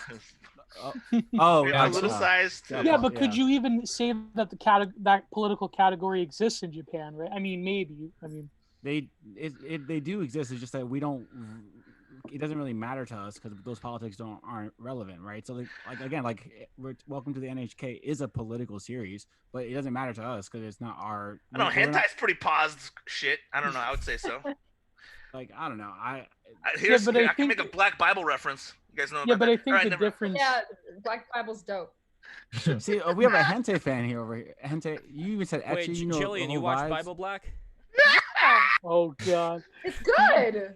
Okay, Jillian. Now here's the interesting thing about Bible Black. Bible Black takes place in the 2000s, right between the transition of anime styles from there being like sharper chins to softer chins. If you guys noticed, that's been the trajectory anime has been going on. Like in the mid-90s, the designs were much sharper and they had a lot more shadows. Now it seems to be a lot more, like I saw Code Geass. And it's good design. It was designed by Clamp, but still there was something more feminine about it. I was too busy looking at throbbing veiny dicks popping out of that one chick's, Yeah. I like that Jillian has been here this whole time. Yeah, I don't know about angles and anatomy in terms of watching Bible Black. Do you think the era of Clannad and Geass had more feminine men than the era it is now? No, he said that was the transition area. Yeah, but like he said that something about there was more femininity in men back then, right? No. I'm saying that now in the 2000s, when you have all these anime that are coming out, like Ko-On, which I've never watched before, but K-On, yeah, I'm kind of interested in checking that out. If you look at their faces, the way that they're designed, it's much mushier. But that's you know what I want to point out is how much I fucking hate this this culture of blanding. There's a word for it now. I couldn't put my finger on it before this, but there is there's an industry type of effect called blanding where the styles are very much look the same, and there's that trend because once something is recognized as much more marketable and popular, like the rest of the industry just kind of follows suit with that. Yeah. And culture industry logic, yeah. But that happened in the 80s as well. Like if you look at all these anime, they have those similar cute girl faces, and those cute girl faces starting getting bigger eyes, and sharper chins in the 90s. And now this is actually because of the globalization of animation. Well, anime is good for a communist revolution. Maybe the lefties could find something useful. I wish I could understand. I don't know why you invited guys this know. motherfucker on. My brain is not anime adapted. Wait, Lev. But there's a point. There's a good point though. You probably could have anime communism. The fact that they have the androgyne. Yeah. Before we move on, the point that Lev is making is because of the globalization of animation, like animation culture. So like Western cartoons are bleeding into Japan now. So before the more sharper features was during the hand-drawn era. Mm-hmm. Now when we have like CG and computers, it's also, as well as like Japanese animators have like learned from like American shows like Adventure Time or whatever, the two styles are merging. Just like we have Avatar in the West that's like anime inspired, or the Boondocks. Mm-hmm. Similarly, what I would prefer though, when there was a time before when like all kinds of art just had. It didn't matter if it was from Japan or America or from the West. Just that when an artist had a unique style, and you can know who the artist was. Like John Kay has a certain kind of drawing style from who made the Ren and Stimpy series, and even when you were to say with the anime artists like the guy who made Akira, I'm trying to make his name, Otomo. Mm-hmm. He had a specific anime style. Megalobox. So yeah, they still have specific styles. We still have. There's still a lot of diversity going on there. It's just that people are really pushing the things that are blended together to the forefront, because obviously the things that are blended together, the things that are getting results are going to be to the forefront. It's going to be more of your focus. When you look in on anime and you see, oh, this is so popular, I don't know why people like this shit, it's just bland. Well, that's to the forefront because that's what's most popular. You have to take the time to actually walk past that stuff and see that there's still anime that look like the 90s and 80s shit. Yeah, like Oda is very distinct. Oda is really big about that. He's distinct. He's really big about that. But the One Piece anime sucks now in terms of the actual craft. It's always been trash, by the way. It's always been trash. No, I wouldn't say the manga's the only thing. In comparison, the movies are good. The manga and the movies are. Even Hanna-Barbera's cartoons have a certain style. But every animator has a specific That's style. my third so I don't know what you're talking about. This is my voice, man. I'm sorry. I live in a wind tunnel. This is the way I roll. If you don't like it, mute. Facts. Tell him, Fawn. Got him. You know, even Look, No, but every I just- animator has a specific style. It's just A that lot of animators don't even use the style that they use to put into anime. They have their own exact style, and they actually look at them source material and copy it so they can put it in the anime. Mhm. Sometimes it's actually a good thing when the animator don't use their own style, because like if you constrain animators to a particular style, you know, it's like It's not going to be consistent, number one. Well, they're going to have certain things, like, let's say, breasts, for example. I've noticed that there are some Japanese artists who end up having, you know, like a nice-sized breasts in the series, but then when they draw their own Yes, stuff, the they just go anime. nuts. They just start drawing, like, you know, triple Fs and shit like that, so... Jillian, yeah, clearly knows the you hentai. I really didn't know. notice, yeah, Lev, you're really letting on how much you know anatomy of these cartoons. You Well, shouldn't be embarrassed, Lev. I went to SVA for animation, so animation Oh, there is you something go. There we go. that See, I'm- this is why Lev is. Yeah, but this is what I mean. Like, a patrician in his. like how many, Exactly. like how many CalArts animation, like Western animations are there? How many fucking now they're doing the Rick and Morty thing. There's a new series that looks like Rick and Morty. There's Family Guy, then there's Cleveland Show, and there's Well, that's all Yeah, but the that's yeah. because they're the McFarlane same. stuff. They're the same exact person doing that. That's why. yeah, no, but it seems that CalArts is kind of like the archetypal example of like See, you I know, don't, that I one don't like it when specific. they call it CalArt style, though, because you're talking Well, I about don't even like Rebecca it either. Sugar, who I went to school with.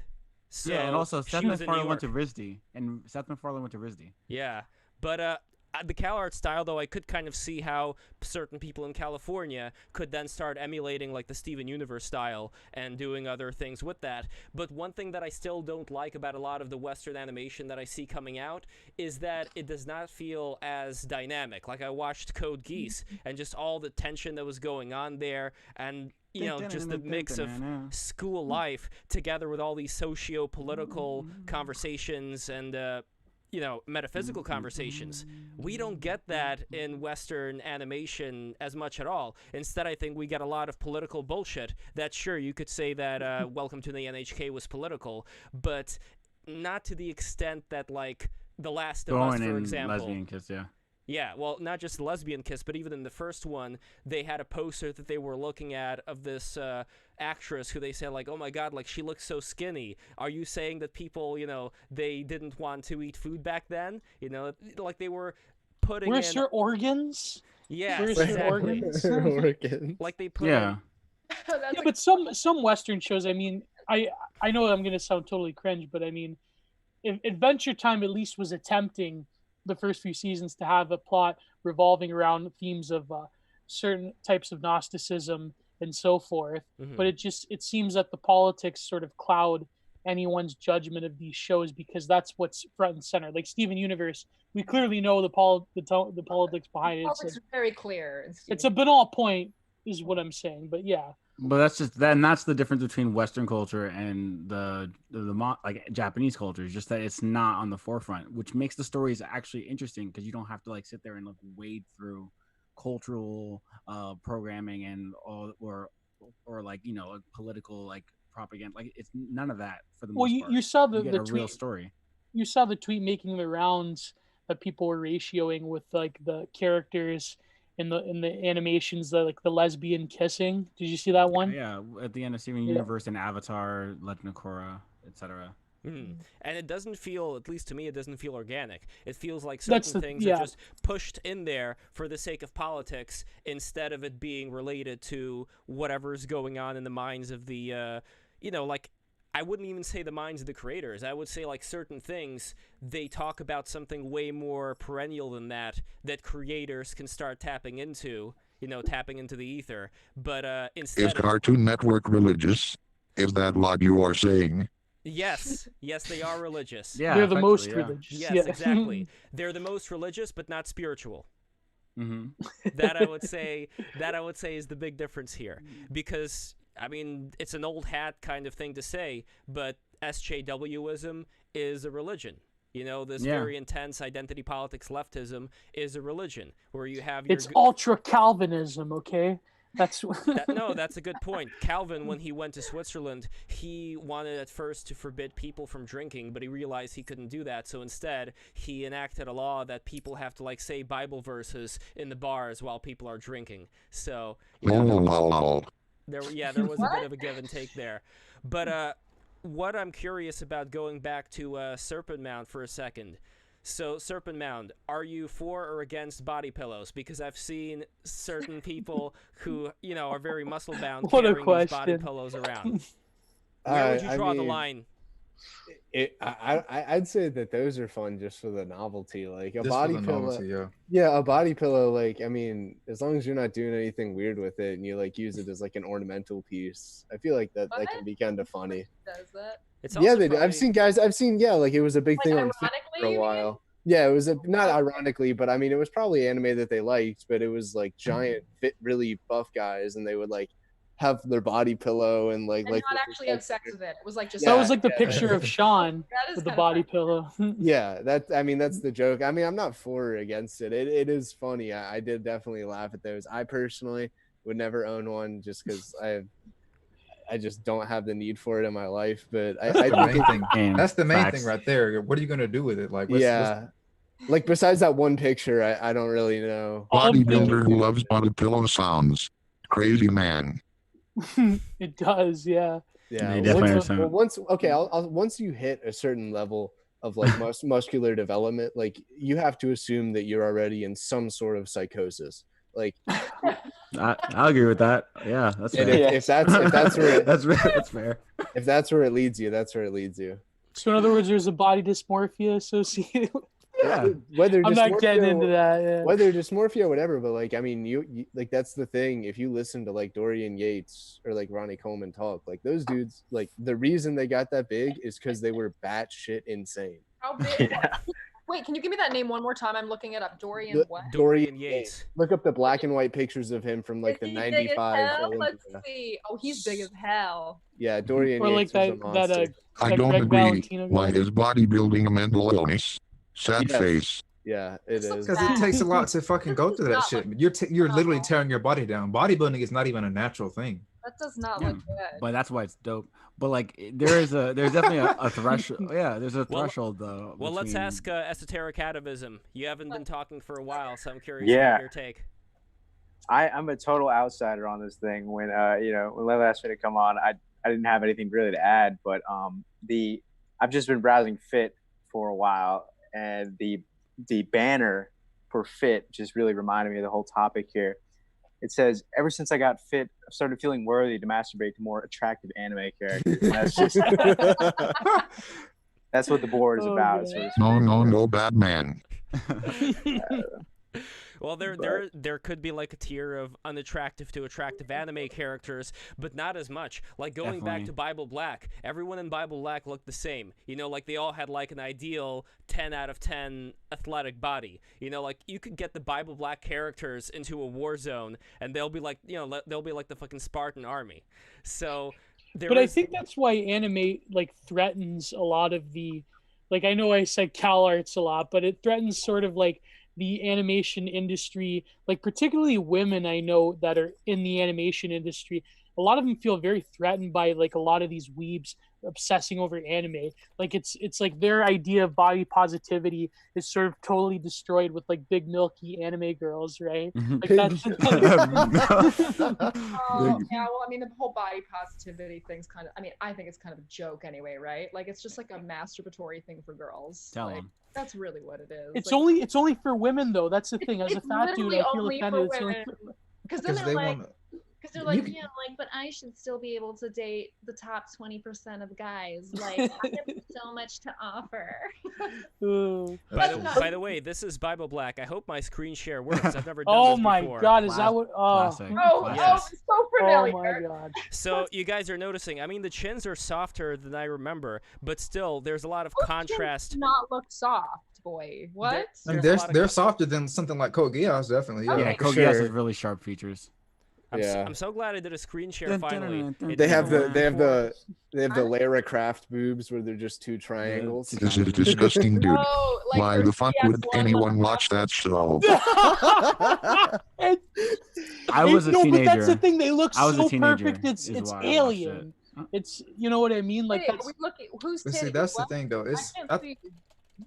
As an adult, you don't watch. I don't watch I haven't watched this since I was like 12. I don't watch hentai for the purpose of watching hentai. If that makes any sense. Well, good for you. I think All of you. well, number one, I would say that Jillian's number offended one, now. I watch a lot of I anime. am. Number one, I'm a so fan. so when I go from anime to hentai, there's an immediate downgrade almost all the time. Like in terms of art style Okay, fair. and consistency, Fair. and definitely voice acting. I've sat through like several hentai enough to say that I watched a bit of hentai, and I'm thinking to myself, what's going on with this voice actor? Like, put some more. You ready to fuck somebody? Let's put some more energy into it, man. What's going on? Isn't the voice like just one Korean girl that does all of like the pretty much majority of hentai voice? I wouldn't doubt it. Possible. I remember watching something. It's like this one Korean girl. But now that I think about it, it probably is. Hentai is probably more geared towards women because there is actual story.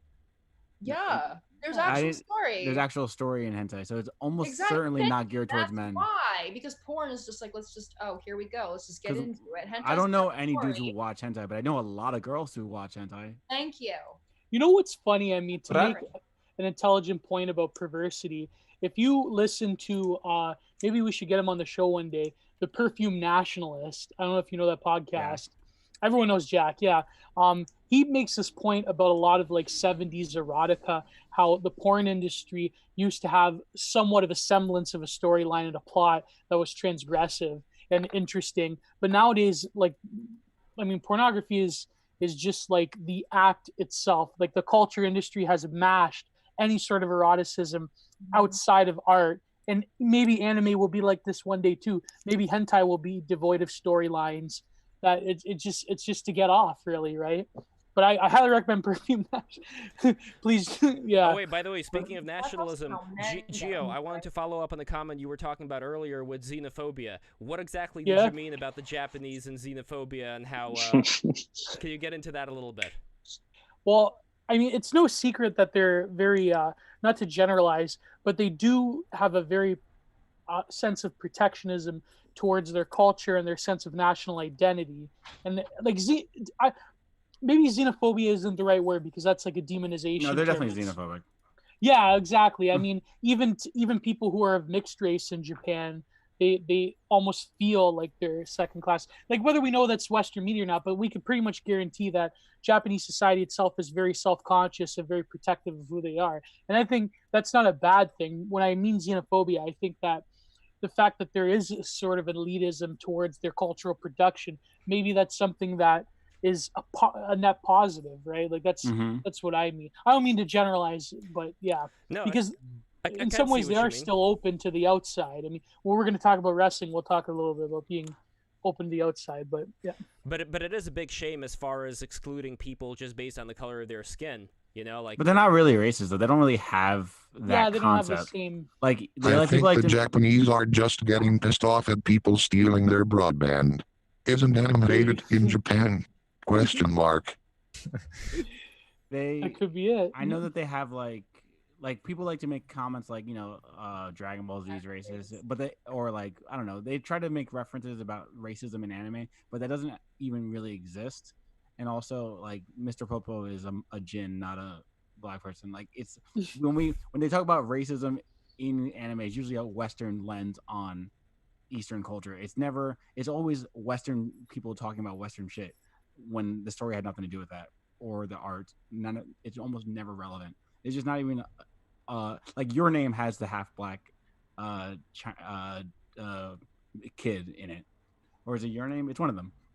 One of those. It's in there. It's very. There's black people all over anime. I do want to say that they do have a tendency to be. Number one, Bruce Lee talked about it. Where the Japanese were racist towards the Chinese, so it's not that they don't have it's not that they don't have a sense of racism. I just don't think that's definitely something that you can sit there and say that that's something you would look into in Japanese culture and politically attack it and inflate it past the point that it's. It's at a base level. It's not something we can sit there and say it's the same in America, for example. Definitely not. Or in Russia. It's a different, yeah. Well, Russia has a pretty I know Russia has a pretty weird culture where, on the one hand, they're very xenophobic when it comes to different people, but on the other hand, they have a lot of people from the Caucasus that are currently held up in St. Petersburg with machine guns in all the fanciest hotels, ready to come into action as soon as Putin gives the word. Because they're, it's like just in case of insurrection, Putin made a deal, with the Caucasus Muslims that they're gonna, take shit over if things go awry. But that's a side note. I just wanted to mention. As far as then you're not feeling like suicidal, like you're very happy. I'm the happiest I've ever been, and I'm taking good care of my body. No, like we have people we know in Russia who are involved with a lot of the dissident movements over there. So they let us know exactly what's going down there, and like I keep saying in all the other episodes, it is a real shithole in comparison to what you guys disavow. Russia is based. What are you talking about? I am a Russian store device. Well, FODCorp is also Russian, so FODCorp, you should know what I'm talking about, the corruption that goes on there. It is of a whole other level. But anyway, we're not... Absolutely. Yes, exactly. But getting back to anime, somebody was asking here. Hero Alchemy was asking me. Someone wants to know. Yes, who is my waifu? Now I'm so curious too. Now I did choose Asuka. I'm not pronouncing that Good correctly, choice. am I? Asuka. Yes, Really? on the cover. From Evangelion. Yes, Okay. Evangelion. Jules is not a fan of Evangelion. I like it. Maybe it's because I'm But into you're the Team Kabbalah. Asuka, not Team. What is it? Team Ray or Team Asuka? Is Yeah, that right? Yeah, the Team blue Ray. pill I'm, or red I'm pill. Misato. Team Ray. Team I'm Asuka for sure. I'm Team Ray.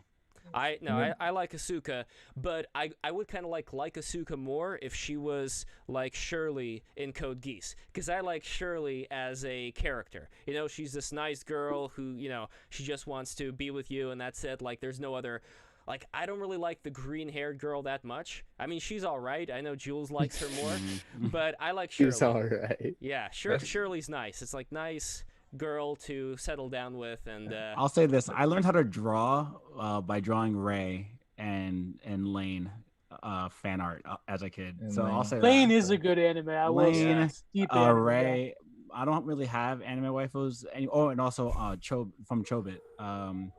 My girl with the I've never seen blonde Shirley. hair. That's mine. Whoever, Yeah. what's her name? I can't remember. Chi That one. from Chobits is And- my anime waifu from day one. Sorry. Wow. She's mine. I have to say, Good. she's Yeah. mine too. She's Uh, because you can't do it. It's the forbidden fruit. Mhm. What's- Have a theory. She is a. Do you guys want to hear it? Go Yeah, for go it. ahead sure. for it. What? While he's typing, He has a theory, She he has a is theory. a While he's computer. typing. Is a computer that is made to look like a anime waifu, and you can't have sex with it because the on button is inside, so you can't actually have sex with she. How Wow. cool is that? I like That's so sick. Yuki Kuroyama. Away was based on a getaway trip to Epstein's Island. What are your thoughts? Something What? about Epstein and the island. Epstein's Island, something. I missed something. Oh, anime waifus in Epstein's Island. Yes, I believe he has an enslaved anime waifus. Well, There's this picture. There was this picture I saw. My friend sent it to me. Terrible, where it's all these like little lolly girls in a bed, and it says "Welcome home, Mr. Epstein." I'm like, please do not send me this shit. I saw that. God, Well, who- he did want to create like a whole Disavow. new race of people, right? Like he wanted to Epstein- create anime waifus. That's the thing. Yeah. Jeffrey Epstein. Disavow. Yeah, And he everybody's took always technology. He took technology from from Lawrence Krauss's physics lab, and he took that technology to try to make anime waifus. That's And Lawrence wild. Krauss is also a pedophile. But that's Oh yeah, besides well, the we could point. tell from physiognomy. We can. Even Pinker too, man. Have you seen what that Yeah. dude looks like? Yeah. Yeah, no one's shocked by that. Now, Pinker does have a great book, though, that Jules recommended to me, and I read it, called The Stuff of Thought. And it talks about, just That's like... one of his better books. Yeah, Yeah. language and how effective Steven, it is. So he's a Pinker's smart dude. books.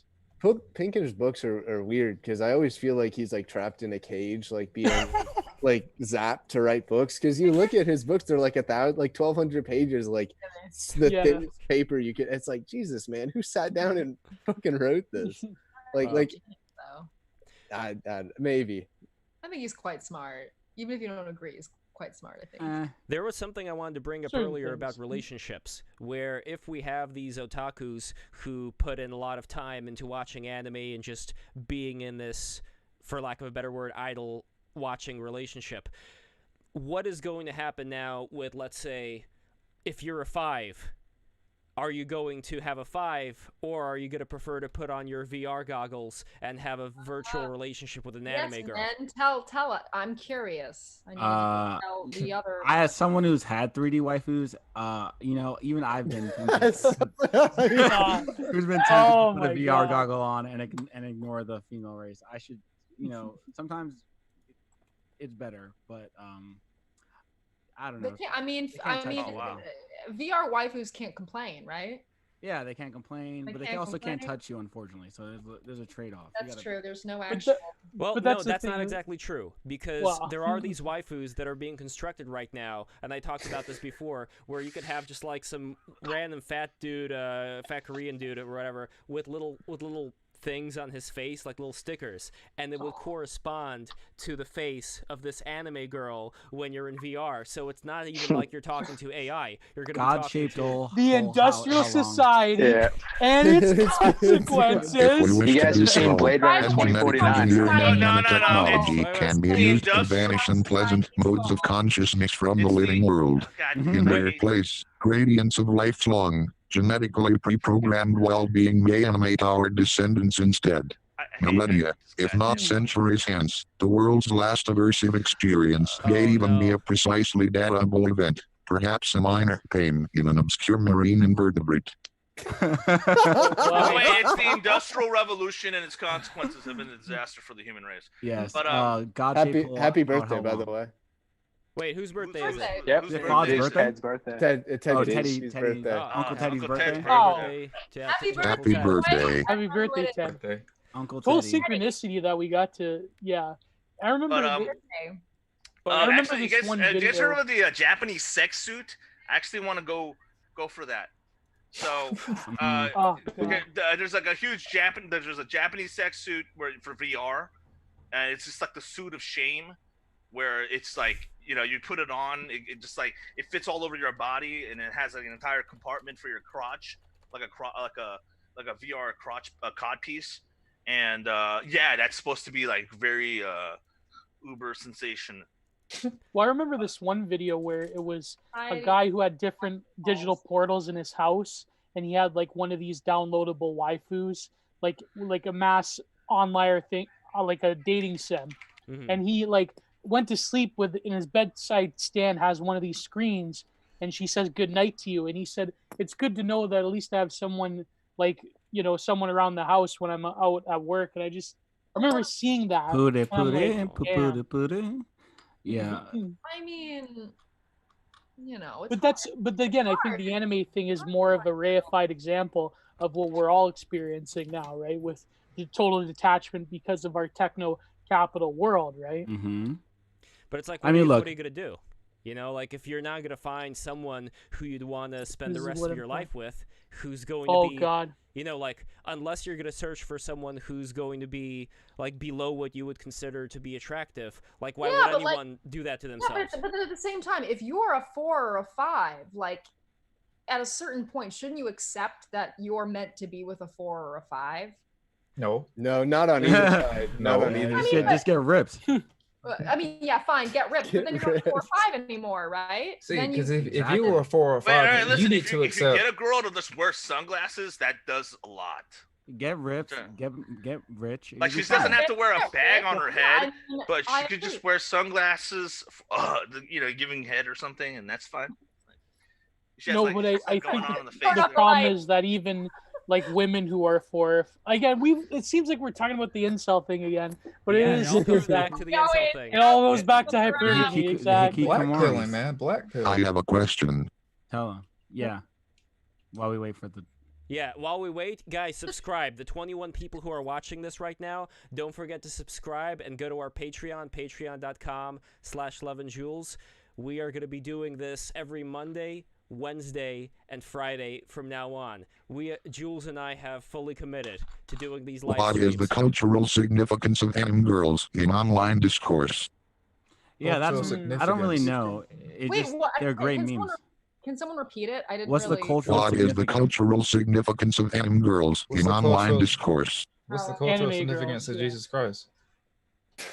It's symbology. Yeah. Oh my god.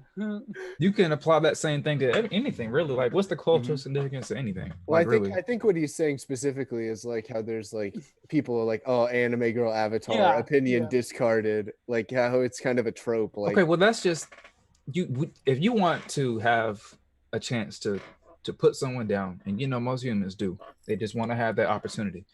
You're gonna go for the closest thing. That's like being in a room with a bunch of weapons. You're gonna go for the closest thing and whack someone in the head with it. That's all that is. It's not really like, oh, that person is the scum of the earth, and their opinion is automatically tarnished by whatever the hell they say. And you can, that's racism almost. It's anywhere. It doesn't have to be with just anime avatar and anime. It's this a prejudice. Prejudice, yeah. That's also in a way just being a woman, right? Like in certain spaces on the internet where people are just like certain. There's no women on the internet. Certain spaces. There's no women on the internet. You mean in all spaces? There's no women on the internet. The misogyny Bible, bro. That's rule number 1 of the internet. So I think that. No, but maybe you could elaborate on that point, Jillian. Yeah, no, I mean, I think that, you know, I mean, what you were just saying, sort of like there's this trope, right, where you see like if there's the anime girl in the picture, you can sort of just automatically write them off. And that's sort of, I mean, when I say all this, like this isn't anything I take seriously. Like I will also jokingly say to people like tits or GTFO, right? Like, yeah. I'll say it jokingly to my female friends as well, even male friends, whatever. 4chan elite But, over here. right, 4chan elite. Like how girls joke about having dicks and stuff like that. I'm impressed. But I mean, I think it's what, who was it? Was it Kurosai who said that? Kurosai, I think yeah. Kurosai. It's just like it's the easiest thing, right? Like it's this trope, this thing you can sort of just like single out on the internet, and it's not necessarily even like I don't take your opinion seriously. It's just kind of like I almost feel like it's like a hazing thing, sort of. Yeah, right. Definitely. Like black people will call other black people the hard R, like, and they'll put them down for that kind of stuff. It's the same type of thing. Exactly. It's just like hazing. So I think like if you're, for example, I mean, as my experience as a woman on the internet, people be like tits or get the fuck out, whatever. Like that's sort of just sort of that kind of discourse. But it's kind of like if you don't take it that seriously and just go with it, like it's generally fine. It really is just more. Just think about it. Someone who's going to do that to you anyways doesn't even want to talk to you. They're trying to get out of the conversation as quickly as possible because you brought up something that offended them, or you just, probably have some. I mean, also just like being on the internet, like as a woman, right? Like often it's just like you just being a woman on the internet. It's like offensive in itself. You know what I mean? Like depending on who you're talking to.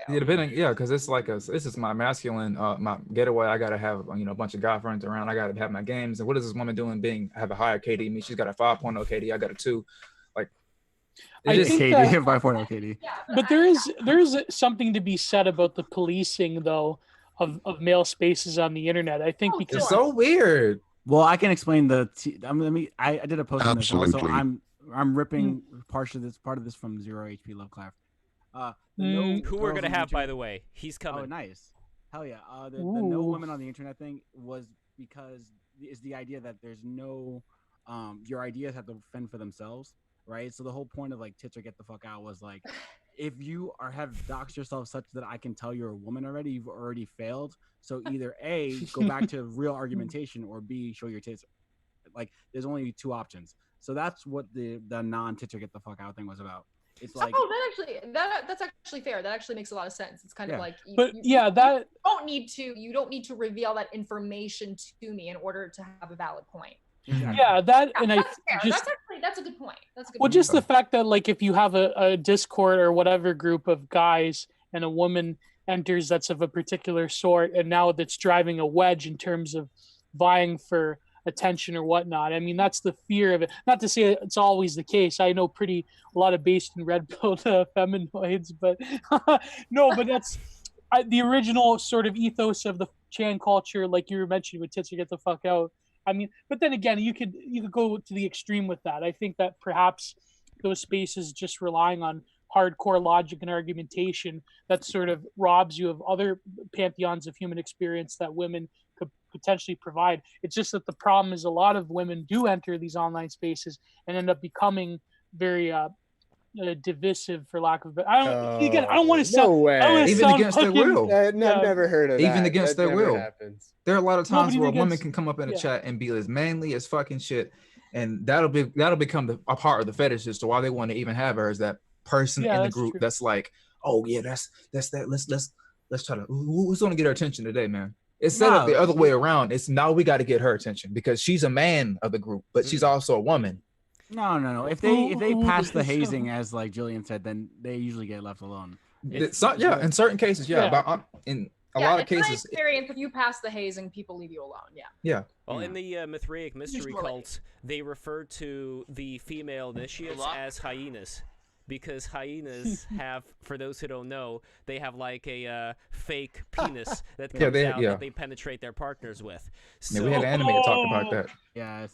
What? Yeah, they dominate the men with a big fake dick. They do. So in a way, I see that just going out there and just projecting yourself, there is something very dynamic about that quality. And I think, Jillian, you are one of the most beautiful, smartest people I have ever known.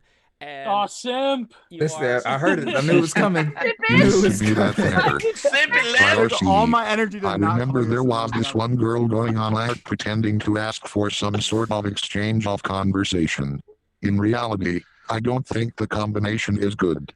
Lev, where did you find this guy?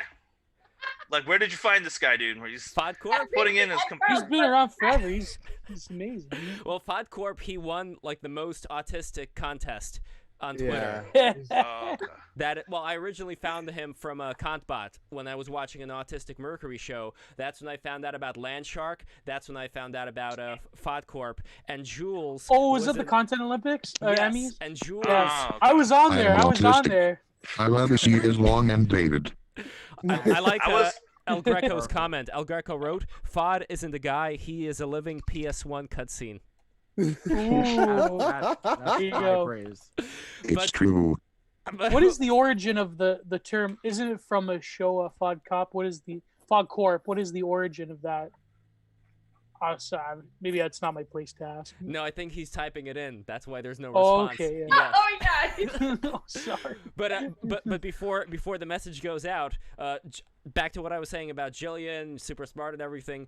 Jillian, if it was just you and your body and your beautiful face, that wouldn't be enough for me, and that wouldn't be enough for the audience, because if you guys see like the videos that she does, like the last one she did when she was singing Rockstar by the Shrek guy, what's his name, Smash Mouth, like Jillian, you are a natural vaudevillian entertainer, and I think that that's lacking a lot today in female life. You just gotta look around, bro. You really gotta look around. I swear there are a lot of women who are just like that, who musicians and entertainers. I'm sure there are, but we have like a lot of go ahead. To the point that I was making, I am definitely sure that there are a lot of people like that, but relative to the amount of people who could just go by on their good looks, that's another question. Like, how many girls do end up just going by? I want to say something about that. What? Go ahead. I'll let you finish. No, that's pretty much it. So men are a big part of that. It's like you have to attack the platform that elevates the person at the top. Because we can't just talk about the person who's getting lifted up. We have to talk about the people who are doing the lifting as well, because they're the ones giving them the platform. So let's talk about the simp culture. Let's talk about how people who even get to that point where they want to simp on someone. Those get to the point where they get that person up to. That person couldn't do it without their supporters. So you say this person's music is bad. Well, why is it bad? Because the people who like it are bad, or something like that. You have to get to the point where you understand who is it exactly. What is the demographic? What are these types of people? What is their, political stance, cultural background? Who are they? Because their identity is tacked on to the person that they're supporting, who are bringing them up. So if Jillian type women are not at the forefront, then that's not her fault, for example. That's not their type of fault. That's our fault as the supporters who are going out there and making these other people famous who shouldn't be famous. Yeah, well, to bring it. Go ahead, Jillian. Sorry, you go first. No, you go first. No, I was just going to make the observation to tie it back into the topic about anime. It seems that the anime weebs on Twitter, it seems that despite the fact that they have like neotenous women as their profile pictures, that they sort of Lev called it idol worship. It seems that every time there's like a really fire based in red pilled anti-woman take, it's always an anime person. That's the one that's. And what was the word you used? What was the word you used about her, like the weebs with the Avi? Neotenous with the big eyes, baby face. Okay. Yeah, that's kind of weird too when they well, I mean, there's a lot. There's guys not horny for that shit now. So you have an entire generation of. But I don't know. You guys want to take it to that? You want to take the discussion there, or like?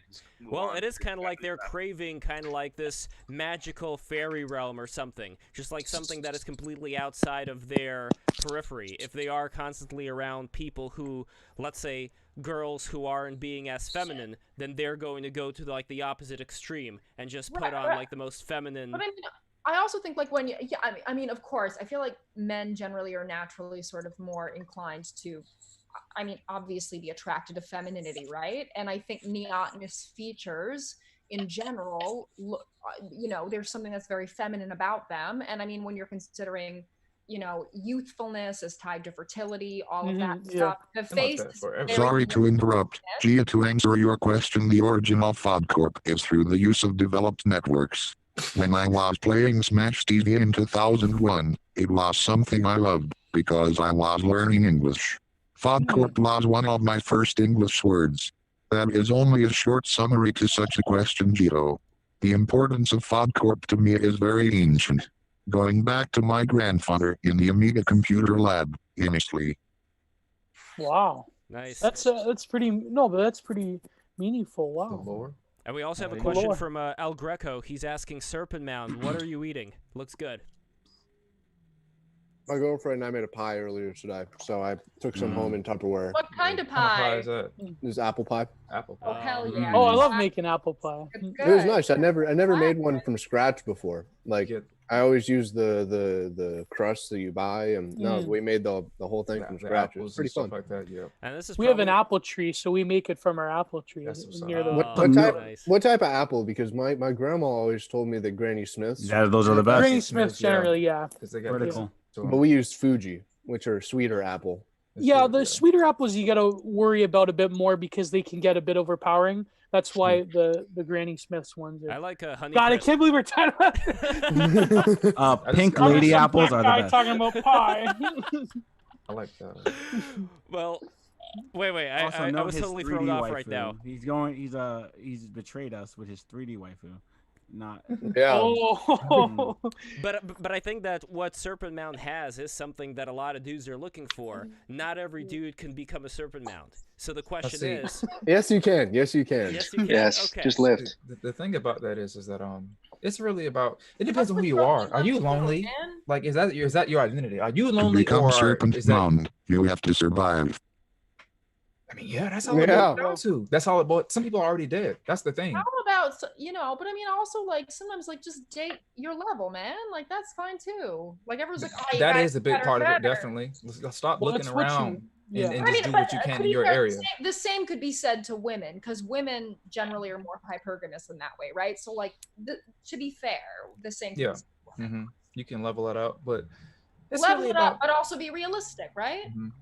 Well, I guess the problem may be, and please correct me if I'm wrong, anybody, it's not a matter today of just going for like 5-5 and 4-4. The woman that you're going to get, there's also going to be all kinds of other baggage thrown in there as far as what's going to happen if you guys split up. What's going on? Trial and error, man. Well, what happens if you pick someone and get married, then the government is going to take half your money? Guys this is some ancient MGTOW manosphere stuff. Let's go. Yeah, that's some red pill shit, Lev. Ooh. Well, the scaling thing is kind of like, I don't know, ridiculous at this point because, like you said, I mean, the scaling is really just physical attractiveness. It's just not. I don't know. It's just. I don't mean to sound like a cuck simp. That's where it starts, though. Like you kind of have to look at someone. That's where it starts. Is that, I mean, over the internet is different because you get a chance to see someone before you see them, if you know what I mean.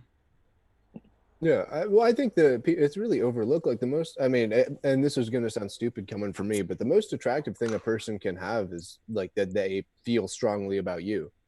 Like yeah, definitely. It's not really about the fact that I like you. It's that what's up? You like me? Oh, that's already a big indicator. That's a snap. Like if I want to just if I just want to look at like beautiful models, I can go online and see that, or I can walk down the street and see that. The most attractive thing a person can display is attraction to attention. Attention. Well, it's like what Sartre said: "What is love but the demand to be loved?" Right? Yeah, exactly. That's the only good thing he ever said. Well, so going Powerful. going back to what was talked about before with relationships, then if guys are afraid that the wife is going to take their money when they leave and whatever, to me that shows not just a distrust of our system today, but also a distrust of finding someone who would be as loyal as to remain there, forever. And that's another question, like. Are people, I don't want to be one of those people. Are you looking for love or are you looking for a relationship, though? Because if you love someone, you'll let them go. Yeah. Good point. No, that's a fair point you're bringing up. But I don't know how many familial structures are there today as opposed to before. And look, there was a lot of bad crap, in the yesteryears. But as far as families sticking together, divorce rates have been a lot more. And you are absolutely right, Kurosai. I wouldn't want there to be people who are forced to be there who can't stand each other. But that's also the problem. Like, how is there any middle ground here? Yeah, but that's the thing. The bonds. But sorry, did someone else want to? I was gonna just slip it in there. We got to get back to romanticism. There's a whole period about romanticism. Oh, I'm very anti-romanticism. We got it's what's gonna keep relationships long and thriving. See, it's funny that I mentioned that, but I'm not really big on romanticism either. It's just that it keeps the relationship alive and magical, and that's the only way to sustain a relationship. But you make a choice every day. No, my opinion is you make a choice every day to be in a relationship and to be, That's a part of romanticism. To make an active decision to even understand that you're even in one, you need to understand it comes with a new sense of I'm here today as a different lover within this relationship. It can't be the same as yesterday because if it's going to get stale over time. I'm not saying you got to go out there and over effort it. It's just that 20 years down the lane, you can't be the same man you were 20 years ago. It's got to be something different at that point because you've grown. If you're a person, if you're a human, you have to grow. Hero's got a comment. Hero Alchemy. The problem is how dominant loose attitudes are among young people today, especially in big cities like where I live. It's hard to find committed, non-promiscuous men or women.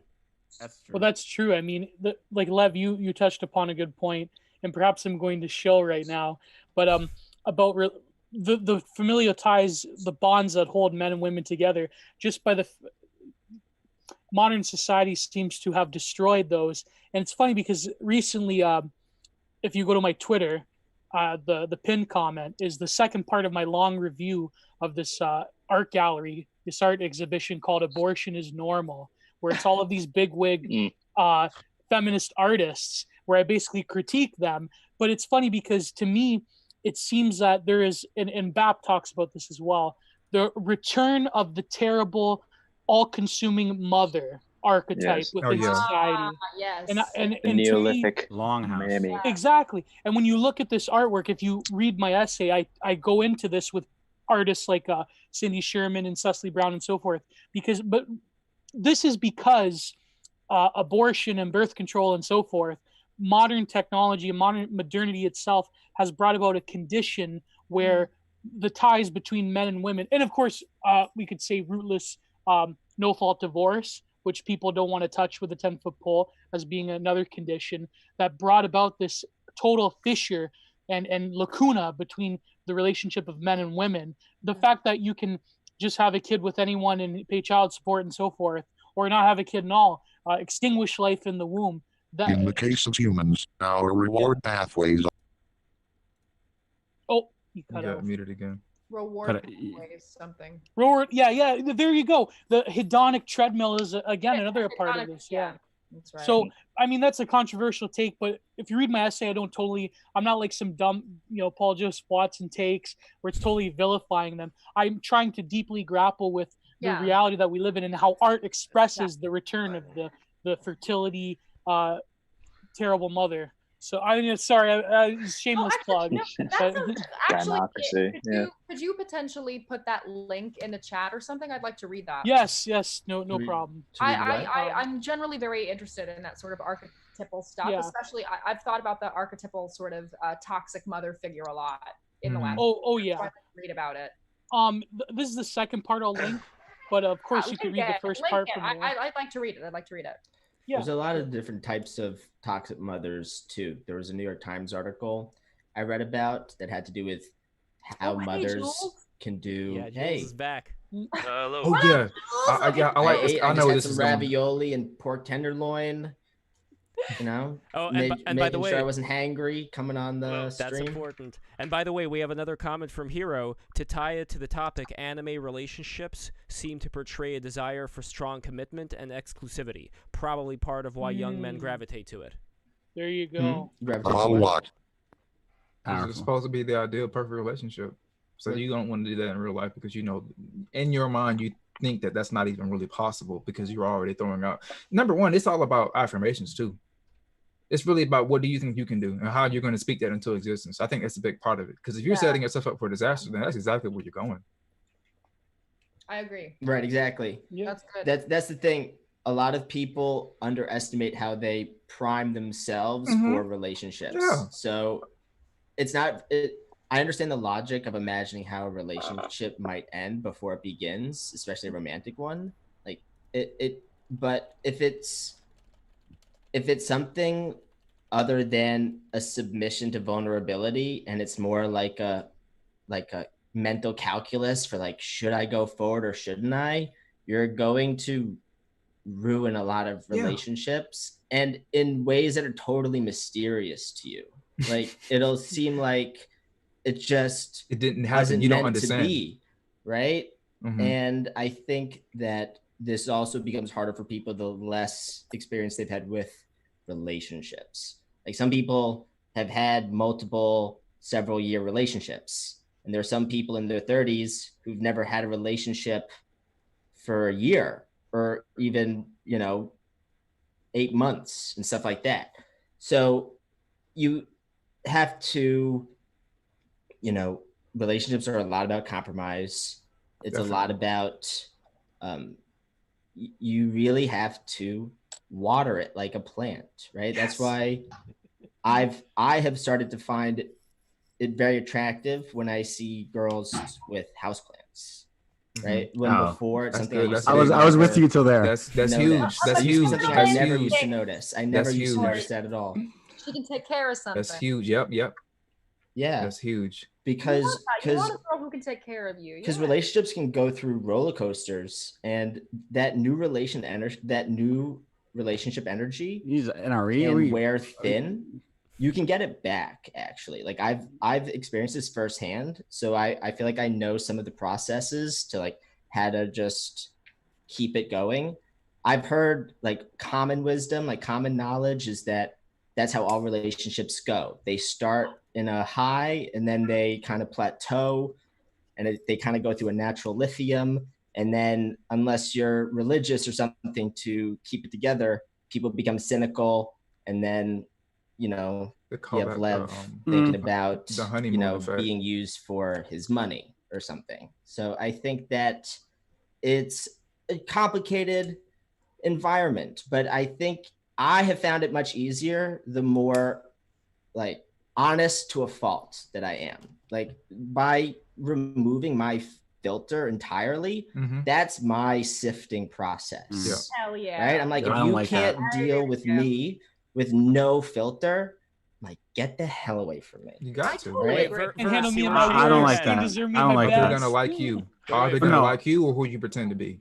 So I agree that one needs to be authentic with their partner. I do not agree that you need to be unfiltered. I think that is a bad idea. I think, and I don't. That doesn't mean lie, but it also means that you really don't need to be like unloading on your partner ever. Really, that's a different thing. Unloading is like being intentionally aggressive, isn't it? Right. I think you can be honest, but it's the way you say things, right? Like, yes. if your partner's gaining a little weight, for example, like you're not going to be like, "Yo, you look fucking fat." Like you can't say that, right? But there's like a way. You can say it. Yeah, you have to nag them. In other words, not necessarily. I would say like not necessarily yeah, maybe like you can still completely convey whatever concept you want to convey, but you maybe filter the way you say it because you're obviously cognizant of. So that's like feelings. I guess that's called a filter, but that's also having like common decency. Yeah, that's sure. different too. Yeah.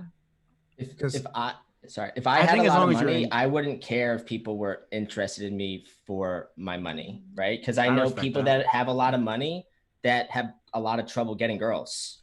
And I know people with no money that have no trouble getting girls, right? So the second you just stop thinking about that and just like, I have found evolutionary psychology very helpful. And a lot of people, and I believe all people operate on evolutionary psychology, whether they think about it or not. And it's really helped me like just get rid of cynicism completely. Definitely. See, that's the big thing about what's that nihilism? A big now. There are apparently like different versions of nihilism, but that's the big part of it when it comes to relationships. Is nihilism is always there when people talk about how I can't get this and I can't get that and I don't deserve this, and they get deeper and deeper into this little hole they dig for themselves, and then they just give all the evidence and reasons in the world as to why they can't have the perfect relationship, and it just you get to that point where you have to realize that that's like a different person putting you down, working against you, but it's actually you. It's a part of you, and you're actually advancing yourself into a position where you can't do anything, and you never actually make that realization that you're putting yourself there because you don't have that relationship with that shadow side of yourself. Well, the thing with relationships are usually illusions. You are always trying to impress the other person. Always. Like a broken or golden mirror. Take your pick. That's I agree. That's a part of it, though. That's a part of it. It's a black pill, but that's pretty. That's a part of it. Life is a play. I mean, look at it. Who had a lot? Like, well, his parents had a lot of money, but Saint Eliot, he had a lot of money, but he. Oh God, why did I say that? If I had a ton of money, I would be extremely generous with it and lavish it on people, which is why I basically have none now, right? So it's just like. Well, Jules, you also consider that relationships. I'm like a professional gambler. Go ahead. Same, actually. But you consider relationships to not really last that long, like you. In my experience, relationships. Well, in my experience, they say, what is it, like 98% of relationships fail, right? But I also think that certain people are better at relationships than others. Like all my closest friends, none of their parents have been divorced. My parents have been together for over 40 years. I would always, like, I was always a serial monogamist. I've been in like more than 10 relationships that lasted a year, but I only really consider them. I only consider like 4 of them to be very serious because we live together. No, are you the type of person who pursues relationships, or you let them come into you? Do you allow? It goes both ways. I have a kind of rule of thumb where if I feel it, like I'm in it already, and then like I don't hesitate at all. And it doesn't, like, I don't have any kind of calculus about it. It has to do, like, if some part of my brain went like, blip, like that's what I follow. Yeah, that's how it is. We could work. You see it and you're not saying to yourself, we could work, because that's you saying that. That's you saying we could work because you feel that that's what they're thinking as well. And people change, right? Because I don't think about like, oh, this person, like, oh, what's wrong with them? What's right with them? What do they have? What don't they have? I don't have an ideal partner in mind. I just, like, I've dated so many different types of people, right? Like I've dated people that, you know, like really, I don't like all sorts of different types of people, and people change too. So if you're looking at a relationship, like you're looking for the ideal partner and you're just holding out until you find that ideal partner, I think is a much different process to you find someone that gave you that emotional pang and then just going for it and then trying to grow together. Like there's 2 different ways of thinking about love. Most people think about falling in love, which I actually think is part of this bad priming that I try to neg Lev about a little bit. I think it's much better to think about rising in love, right? Because if you think about rising in love instead of falling in love, it's almost like you're thinking about it's doomed from the start. Exactly. As opposed to like, we are going to lift each other up on this journey, water each other. There's still a limit though. Like if you get someone who is batshit insane, who's gonna do all kinds of weird stuff to such an extent that it's like, is it worth it at that point? Yeah, but I mean, I've see, because if you fall in love, I've been through that, and I feel like it made me better. I feel like that's part of it. That's a big part of it. I think that it also depends on the story you tell yourself. Like you can make, like the reason why some people have post-traumatic stress and post-traumatic growth is entirely based on the story they tell themselves. That's true. You can justify anything, any experience as having been worthwhile, a total waste of time. And you'll be right in both circumstances, especially because you'll manifest that result for yourself in the end. But as far as like trying to surround yourself by anti-fragile stressors, like of course you don't want a Pyrrhic experience when you're weaker in the long run than when you started. So like even if you come out, like if you think about terms of like a war, like a Pyrrhic war, like there are some wars you can win, but the cost was so much that you're permanently weaker after the fact. Like when Athens beat Sparta, it was a Pyrrhic victory because they fell shortly afterwards. They were so crippled that they couldn't last. So that was a Pyrrhic victory. So you don't want to have like a Pyrrhic relationship, but I think that most people underestimate their threshold. And also, I also found when I'm in relationships that I thought were lopsided, I would just only think about what I could do to make it better. Like seriously. And I would ignore what I thought they weren't doing that they should be doing. And by completely ignoring it and by constantly thinking about what I could do to make it better, I would find they would become better.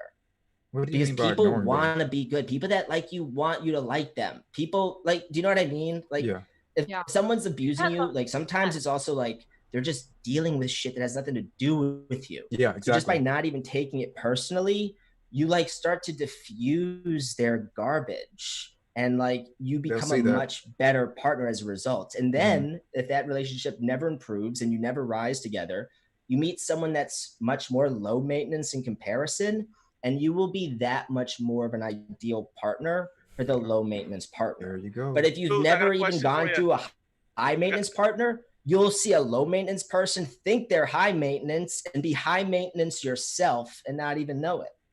Jules, I got a question. So how do you feel about just guys just saying screw it, just skipping past wedding and marriage and just doing like going just for like shacking up with a chick and just having kids from there? I would be open to all sorts of things. I'm totally down for a marriage. I'm down for a no marriage. Like I met a couple that was together for 20 years. No, it's not. They got married in their 60s. Like I actually would like to get married. Like I actually would like matching tattoos, like in addition to. Oh, don't do that! Don't do that! It's like a simple thing. It's a simple thing. No, do you know how much of a jinx that is? If you get a fucking like significant other tattoo, like that's like my only. But you make it good enough. You make it good enough so that it can be a standalone. No, you still fuck it up. So it's standalone. Yeah, but it's proven that if you. Doesn't matter. It only extends. I don't agree like with when you get a name. Exiled. I don't agree with. Like no names. Oh no, like, it could be a standalone symbol that. Oh, okay. You share, and if something then, happens, it's still like a symbol you even like. then, it's just problematic. Now it's still very problematic. Don't do it. Yeah, but statistically, Exiled, you know that people that live together before they get married, statistically, they have higher rates of divorce than people that don't live together then get married. I think. Oh, I didn't know that. I don't know about that. But also, because the more expensive your think wedding opposite, is, the more likely you are to get divorced. There's a correlation to the more expensive your wedding is. That's true. The wedding I heard about, but I just wanted to be like, I just want to be like, man, I just want a girl willing to like shack up with me in a trailer park and like pump out as many babies as possible and like, you know, be fruitful and multiply kind of thing. I mean, I'm more of an old school guy like that. Isn't that like because you're a deterrent of the idea of an authoritarian family household? No, I'd be totally authoritarian. I just want to come inside the chick and like make some babies. That's why I don't know why. He wants a harem, a concubinage. I apologize for the interruption again. I have to depart. This was very fun. I will be sure to tune into this again. My voice changer is how my voice is. I love the voice changer. Love it, man. It was awesome. Salute. Hey, is it from Front Street? I might have to go too. I was hoping to really talk. I mean, I didn't even have that much material about wrestling. I don't know if you guys even really all that interested about it. No, I'd love to know more about wrestling. I mean, look, before you go, tell us a little bit about wrestling because I don't know that much. I know that Tiger Mask exists, and I mean, I think the whole MMA like, and this is I'm gonna show my like weeb power level, but it's more like it's more with like MMA and pro wrestling. By the way, I didn't believe MMA was real until I was like 21. But it was because it was so much tied into my image of pro wrestling and fixed fights and scripted events, And well, a lot of them were scripted, actually. A lot of them were scripted. But, there's in Japan, there's all kinds of Yakuza involvement with fixing fights. Yeah. And, Pride, And Pride, but I just think, that was one thing I appreciated about like Japanese culture. I would call it pop culture, Japanese pop culture. That I think a lot of guys more into the cartoon side of things.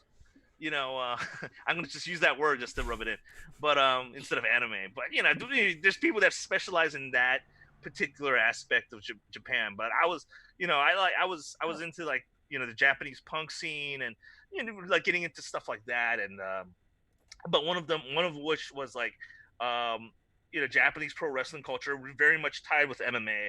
And guys, there's just like these Asian dudes all pumped up on steroids. They all look like, they look huge, massive dudes that could just beat you up. And I was just really but you're Asian, right? You're Korean, right? Yes. Okay, just checking. Yeah, but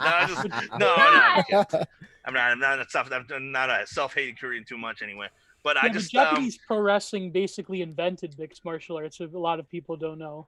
So yeah. Actually, a lot of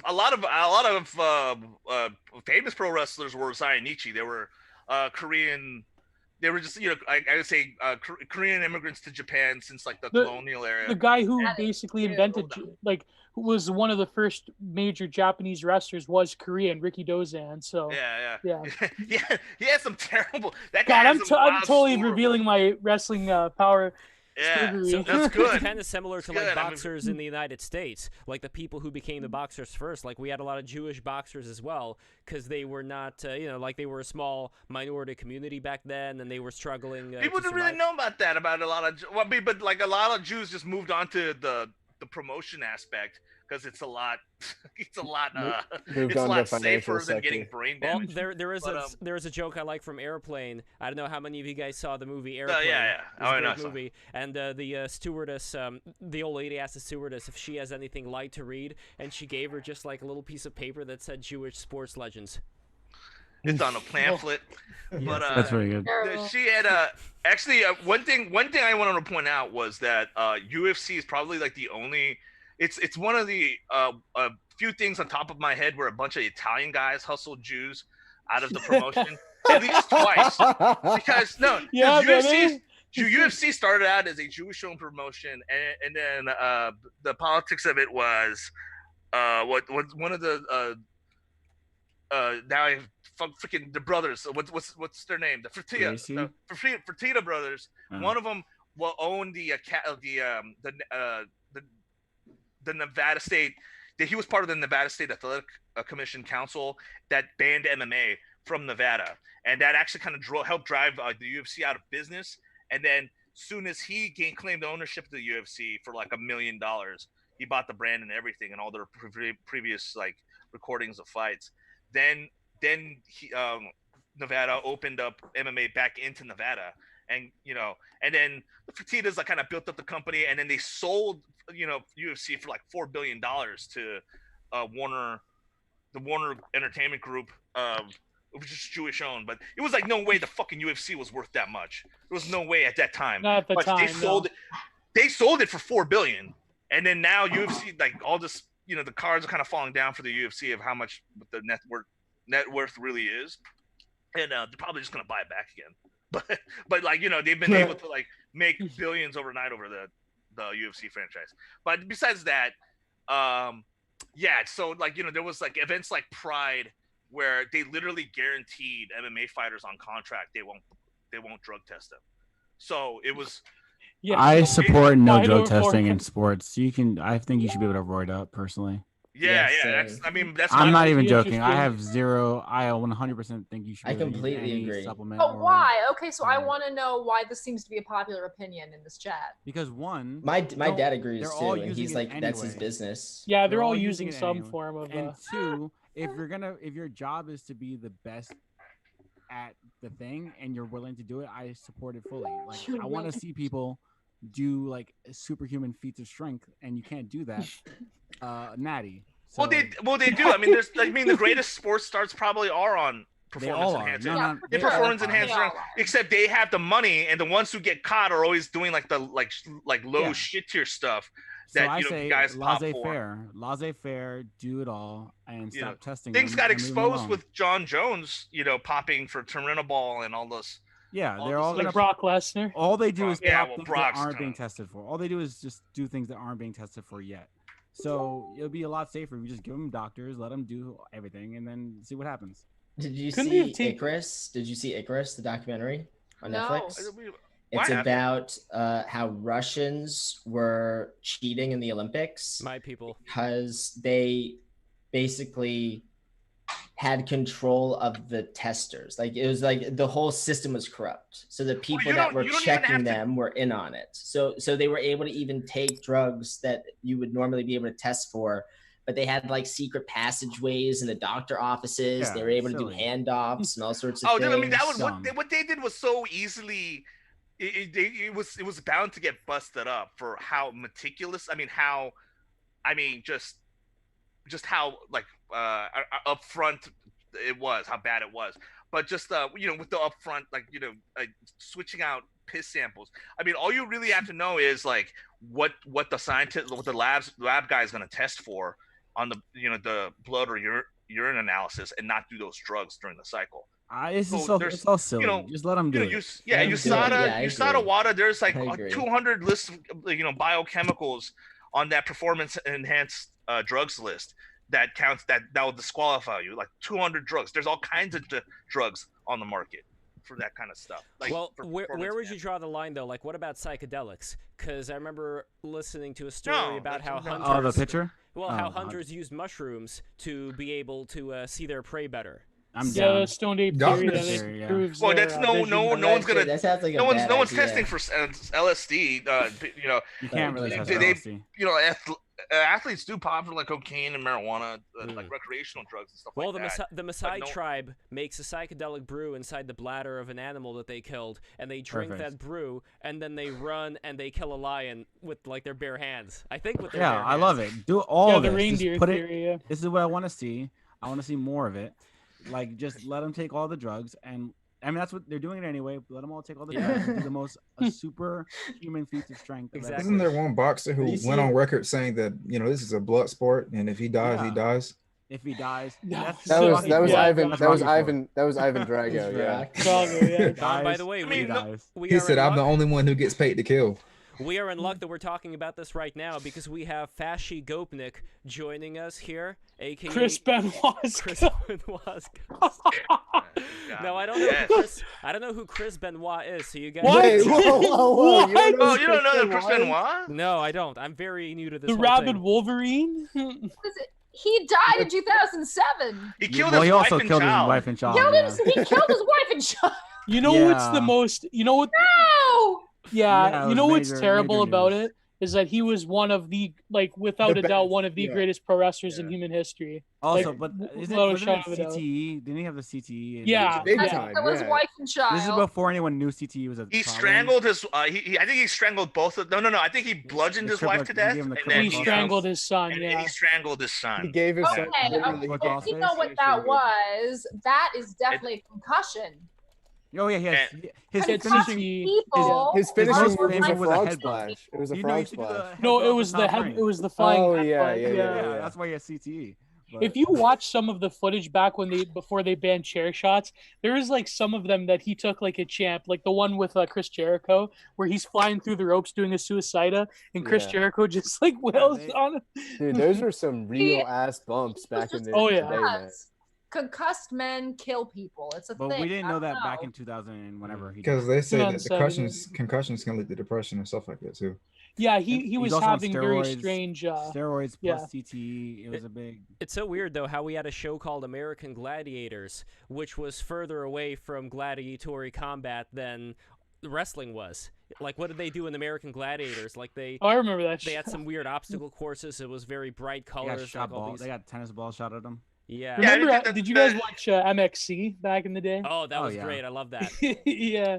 Well, that's I mean, Takashi's we still have like the Ninja Warrior like Yeah. shows, right? Where the guys go through all those off. Yeah. The U.S. version's trash. I miss the original Ninja Warrior with the. Me too. That was such that a was good, real good. so good. I Such love a the good fisherman guy. Do you guys That was remember originally a Japanese show. Nagano. Yeah, Oh, Makoto Nagino. Yeah, there you go. That was good. Oh god, that was like part of my childhood. Like watching that He was the show, and best. yeah, the U.S. You know, I give them A for effort, but doesn't compare. No, it doesn't. And that is something going back to what we were talking about originally about anime and about anime waifus. There does seem to be like this extra step that Japanese take when it comes to putting in all kinds of nuance in their content, even with like color design. Like if I look at Russian pop stars singing, there's a lot of bad colors that are projected on them, a lot of pinks and purples. Same thing with some American animation. And I'd say like Korean like artwork / music video art, it's kind of like halfway between Chinese and Japanese styles, because Chinese style, right, Jillian, like they use a lot of bright colors. Well, Korean. No, I don't know. Why do I know. is No, it's Jillian not the Korean movie expert? What's going on? Not that I know a lot great, about it's K-pop. that I just think Chinese, like aesthetically, they haven't caught up in the same way that like Korea and Japan. Yeah, that's what I mean. Yeah. Well, Yeah, I'd say you know one thing for my people's for my saying something nice. I'd say Koreans are actually they do films better, but I just don't really get the anime. There's not much cartooning going on. Well, the music videos are great. Well, that's not true. The most popular online comic books are manhwa, which are Korean comic books, and they're on a website called Webtoons. And the biggest I shows feel like like Korean love animation webtoons. studios Tower are of fairly God, prevalent. That's Solo kind of- Leveling, the biggest that's- series are all Korean now. Actually, That's- Korean, like most popular anime was probably colored in Korea back in the day, but like They are otherwise, I don't. The I, animation studios are while don't that may remember- be true, I definitely want to attribute that to a feeling of novelty as well, because it's kind of a newer. I'm not going to say that this isn't something that was occurring within the past 5 years or so, but it's definitely a fairly new thing. The Yes. whole Korean manga Well, rave it's 'cause right now. It's designed for smartphones, so it's like vertical, so you can just scroll through it. Oh, Yeah. yeah. It's just super true. compatible with like the modern age with like Yeah. what we're accessing stuff with now. But Okay. they do Also, have- it's also grassroots. Like anyone can make one, and then if it's good, it takes off. Yeah, that's There's kind of no, like how an indie game can take off. It's because Mhm. it's the novelty and the price and also a small underdog developer, and let's see what they can do to tackle I'd against say these there's AAA like developers. there was a golden age. A lot of the cool Japanese culture, not outside of anime, that is kind of bygone now. I mean, Well, no, the 90s and everything with martial arts movies, with the ninja craze, with no, not just that. Just there was I mean, in terms of like music, there was a Japanese punk scene that I was actually that almost happened around the same time when stuff was going on in the West, and you had movies like I'm trying to think about it. Japanese hardcore, I know, is really, really big, and it's still is. There's that band Gizm. There were bands like the Stalin, like Teen Jenner is like one of my favorite punk bands. But that was, oh wait, Burst City. I think that was the movie that was called. But yeah, that stuff was going on in the '80s that I really enjoyed, and it's all kind of gone. That it's non-existent compared to. But everyone's kind of shut in and making art, so they're making anime instead. Well, the Yeah, but Japanese, it's yeah. No, Japanese it's interesting what music is pretty Jillian said popular, though. about how China's lagged behind in terms Yeah. of pop entertainment. They because have. It's they bad. have in one respect, but even It's when getting it comes better now a little bit. yeah, but it's funny because in the professional like fine arts world, China's actually at like the cutting edge almost, because they had a bunch of underground movements in the 90s, and a lot of like very popular international artists like what's his name, Kai Guo Huang. I did an article on him. It's funny how like pop culture in China is like totally stifled, but when it comes to like fine arts, they seem to almost be ahead of a lot of like European art scenes nowadays. And by the way, we have Chris Benoit's Ghost here, and I didn't want to leave the subject of Japanese pro wrestling before Actually, a Exile Judge terrible has to go. name. Thank you. I just wanted Why to- did you choose That's that? funny. Hold on. Why did you choose that? Maybe they're cousins. Funny. Lev, why did you choose that? Chris Benoit's Ghost. We just need Chris Benoit's Ghost here. That's his handle. His Twitter handle. It's my Twitter His handle. Yeah. Now, like, just to give a little background, I just have like a huge amount of respect for Chris and everything that he did for the business, what he put into it and all that. And well, I feel like he's gotten a rough shake because of what happened. Obviously, that's going to taint people's image of him, but I still have the utmost respect for the man. Like, Also, yeah, CTE was 100% not agree. understood. I think he's not only CTE, but so just to clarify how bad it was, his brain was literally on par with that of an 89-year-old Alzheimer's patient. Yeah. It's literally that bad. His best friend had died months prior, Eddie Guerrero. Eddie Guerrero. So he was tragic, like chronically depressed because of that, and was resorting to, on top of the steroids, also tons of alcohol and drugs to try to cope with it. So it was just a perfect storm for something to go wrong. Yeah. Yeah. I mean, like, I mean, I know it's a downer to introduce myself on, and I apologize for that. No. Oh, it's good. No, I understand. It's Yeah, Jules, you're just giving him pressure, man. You're just giving him shit for that, man. That's his aesthetic. You got to respect it. That's his Twitter. Some people are like that. I'm not trying to sit here and say that you're one of those people, but it's like some people kind of gain like some sense of closure, I guess you could say, from kind of making fun, not really making fun. You know what I'm trying to say? It's laugh or cry. Is what you're saying. Basically. Oh yeah, I know what you mean. No, but what about someone who like went through all sorts of horrible stuff and then came out like it's about the intention. They're probably really stronger. Who are those? I think what you have to really the Memphis 3.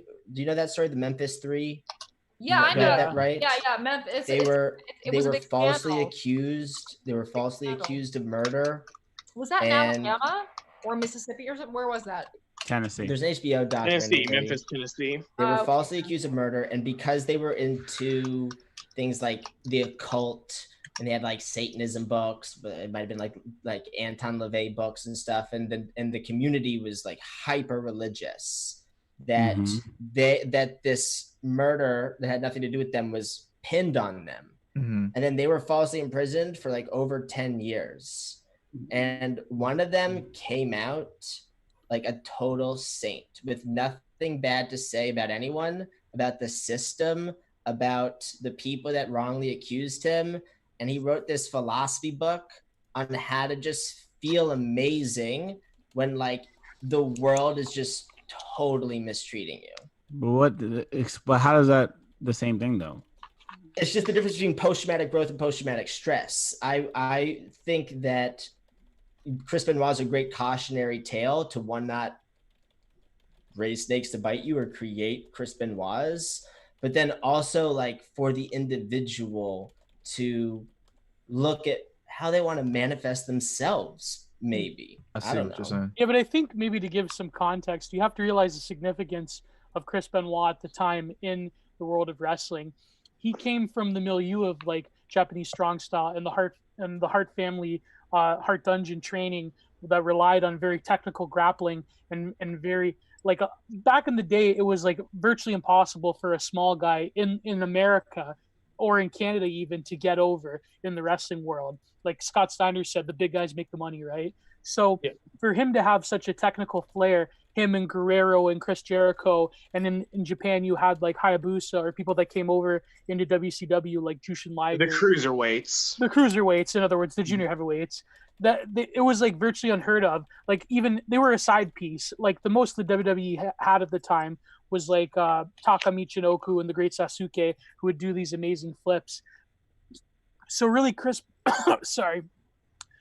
Benoit really helped pave the way for a whole generation and a whole different way of looking at professional wrestling. And I think that's why what happened is so tragic, because like the WWE, they literally want nothing to do with him. Yeah, they washed him.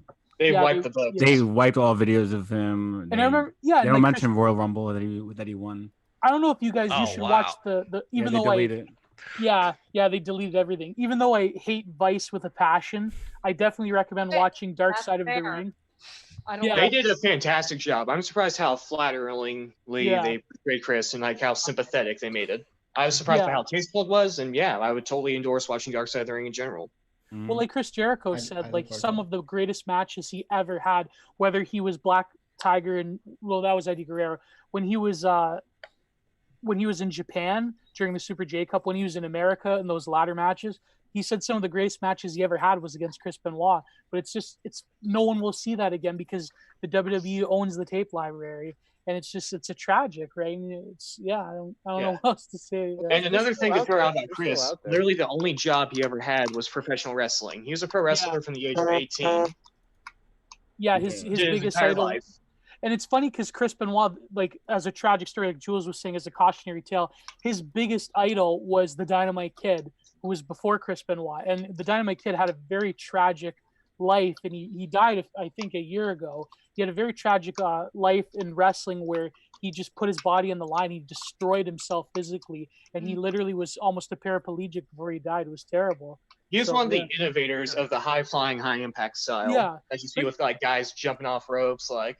Well, and the thing was, he wasn't a big guy, but he was pretty stout. Like he had to be a solid, like 230, like throwing himself around like crazy. Oh yeah, and like Lev mentioned the original, mentioned Tiger Mask because Tiger Mask is the anime. The series of matches between Dynamite Kid and Tiger Mask that basically helped invent what we know as cruiserweight wrestling today. The original Tiger Mask, of course, there's like Toyo Sayama. Yeah, Seto Sayama, yeah. I mean, there's been 5 different Tiger Masks, if I recall. Sorry to interrupt. Was a Tiger Mask supposed to be originally like the Washington Generals version in wrestling? I don't know if that's... I mean, that was what the manga was based on, no? Yeah, a lot of characters, like Tiger Mask and Jushin Liger, I believe they both came from mangas. Mm-hmm. So, but they were supposed to be like the Fall Guys, like a tragic... I'm sorry to interrupt, but Jushin Thunder Liger is getting inducted into the WWE Hall of Fame, and that's awesome. That's right. Wow. Having only wrestled one match in the WWE, but that's... Well, I mean, Inoki's in there, like... Yeah. They got a lot of guys like that.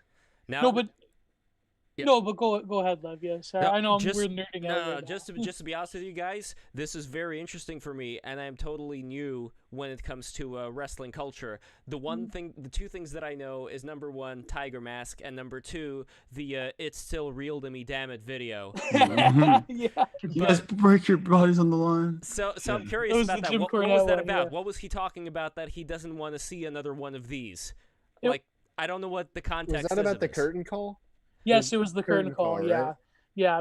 Basically, when kayfabe was still a thing, when people had believed. Well, explain what kayfabe is, because most people don't know what kayfabe is. Yeah, kayfabe comes from carny speak, because pro wrestling 100 years ago now came from the sideshows and the carnivals.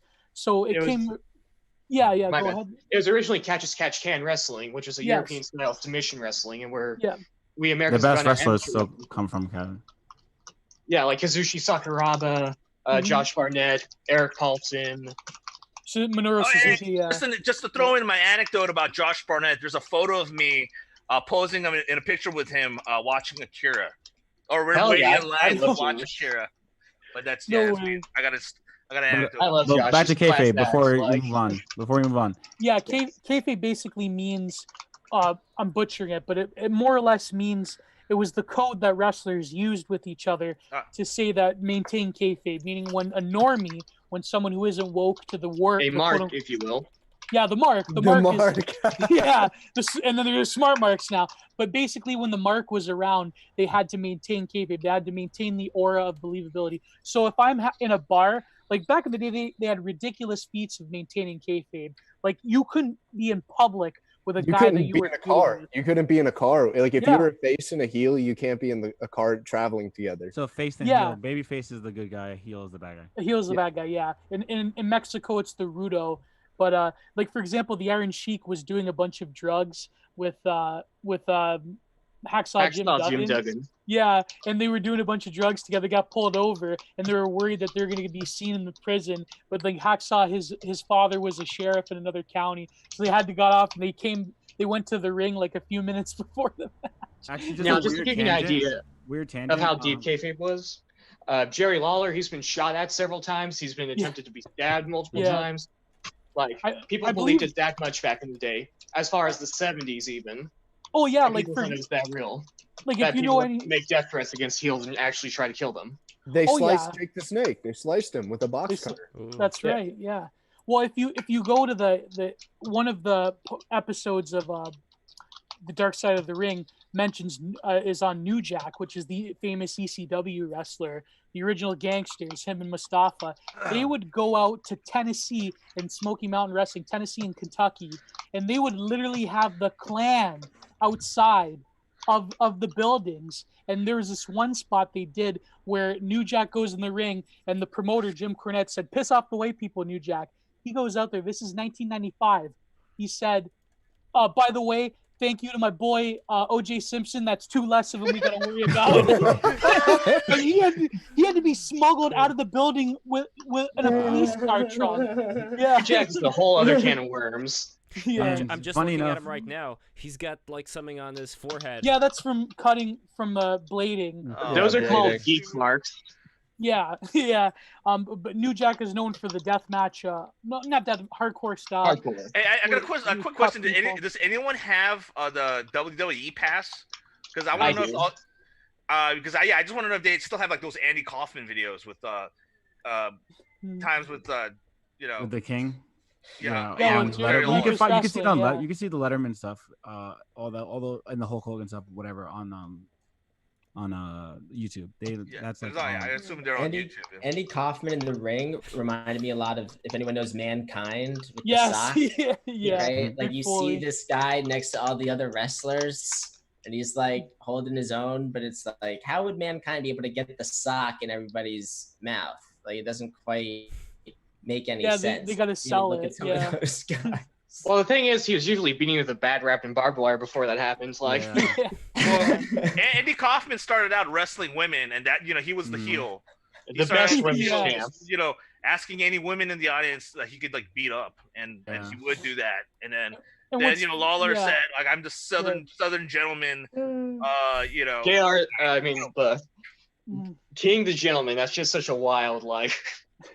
For anyone that's like watching on commentary. I love the Jim Carrey film when he's showing how Andy Kaufman pitched this special to the networks about, and the whole special was like the TV would break down and just show you static, and then people would like go up to their television and like try to figure out why it was broken, and the executives were like, "What are you talking about? Like, why would we ever do that?" He's like, "You don't get it. It's funny. It's awesome." And they're like, "That's like a John Cage piece right there."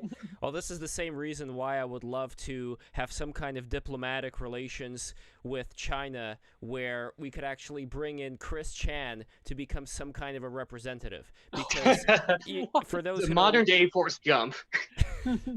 For those who don't know, Chris Chan, he calls the vagina, he calls it China, and they did a song. Yeah, I don't like ducks, dicks, China. Yeah, exactly.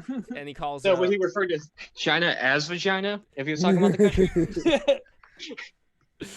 But just bringing somebody like that on, completely unrelated to foreign policy, just as some kind of a weird in joke. So it's Chris Chan and Dennis Rodman on the same Dennis plane. Rodman, man. Exactly. Maybe China will be part of the dimensional merge when anime and all of this stuff will become real. When Quickville becomes real. Yeah, when Quickville becomes real. Professional politicians aren't even that good at diplomacy. Gain some kind of mainstream success, I guess, because I'm I'm sorry, Christine. Christine, yes, we don't want to misgender. Yeah, we could siphon off a village in China. We could just make a deal with the Chinese government to siphon off one village, just give it to Christine Chan, and turn that into Quickville. So they have big villages already, so you might. We have the technology. We have the technology to just give him a bunch of money, and him in a rural Chinese village that they have nothing alien. All right. Wow. What do you guys think? We were so preoccupied with the thought that we didn't stop to ask, should we? Should we have? Yeah. I was wondering. I keep going back and forth with my friends on this, but why do you think that the mainstream, like, there hasn't been like a motherboard article on Chris Chan? Like, why do you think that he's still like part of the internet? Like, he doesn't have a Wikipedia page. Good. Is it just that you can't explain him? It's the same thing with Jason Genova, because it's like you can't really, like, in good faith make fun of him, because like obviously he's mentally ill. Like he has issues, and I feel like no like real publication wants to touch that with a 10-foot pole. Mm-hmm. Like that's probably it. They don't. I choose to believe it's like fun of retarded person, like. They used to when those do's and don'ts were in the magazine, they'd have all kinds of weird people. They would like fucking roast them on those fucking do's and don'ts pics. Dude, could you imagine Chris Chan on like the Howard Stern show or something like that? Opie and Anthony, yeah. Yeah. Yeah, he would have been on those shows. Yeah, they brought in a lot of weird people When he there. drank his own, he recycled. Yeah, I'm not gonna. Yeah. Yeah. They had like Anyways, I feel like we're getting off topic. they literally had dwarves. Like Howard Stern literally had dwarves on the show and porn star. Like they would just like get girls to whore themselves out to the fucking dwarves. I don't know if you remember that kind of stuff. Like I remember that. That was on. That's such a yeah. It's shock radio. But basically, that's all of that like edgy early 2000s stuff. That's pretty much dead now. I don't As know. a logo would say, the Zoomers couldn't handle the power of 2000s culture. Wonder Shows. Yeah, he was showing off Wonder Shows Chosen as one of the examples. They would die. Oh, Wonder Shows. That was a great show. I love couldn't Wonder handle any of Chosen. it. They had a great The set. humor fears Ron, the angry drunk dwarf. Yeah, Ron, didn't he die? The whack pack Ron, didn't he like die or something? I know. Is Beetlejuice still around? What? Which one? Beetlejuice is still alive. Beetlejuice is alive. Yeah, Beetlejuice is still around. Yeah. Yeah. He was a wrestler at one point. He was. Yeah, he was in WCW. Yeah. Yeah, he was. Bubba the Love Sponge was also like fairly affiliated with wrestling as well. That's right. Yeah. Well, there's a Twitter personality or YouTube guy who's British. I don't remember his name right now, but he has a show where he wears a top hat and he has like a board with all these action figures on it. Oh, Jimquisition, and he's also in wrestling. Oh, not that guy. Well, I don't know that much about him. All I know is that he does some YouTube videos about video games. But is he like? How would you describe him? Is he an influential person in the wrestling scene or the video game community scene? I don't know. I'm not overly familiar with him.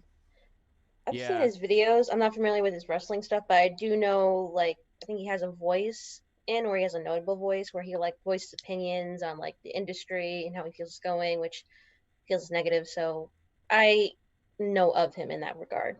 How would you describe the negativity that he sees in the video game industry?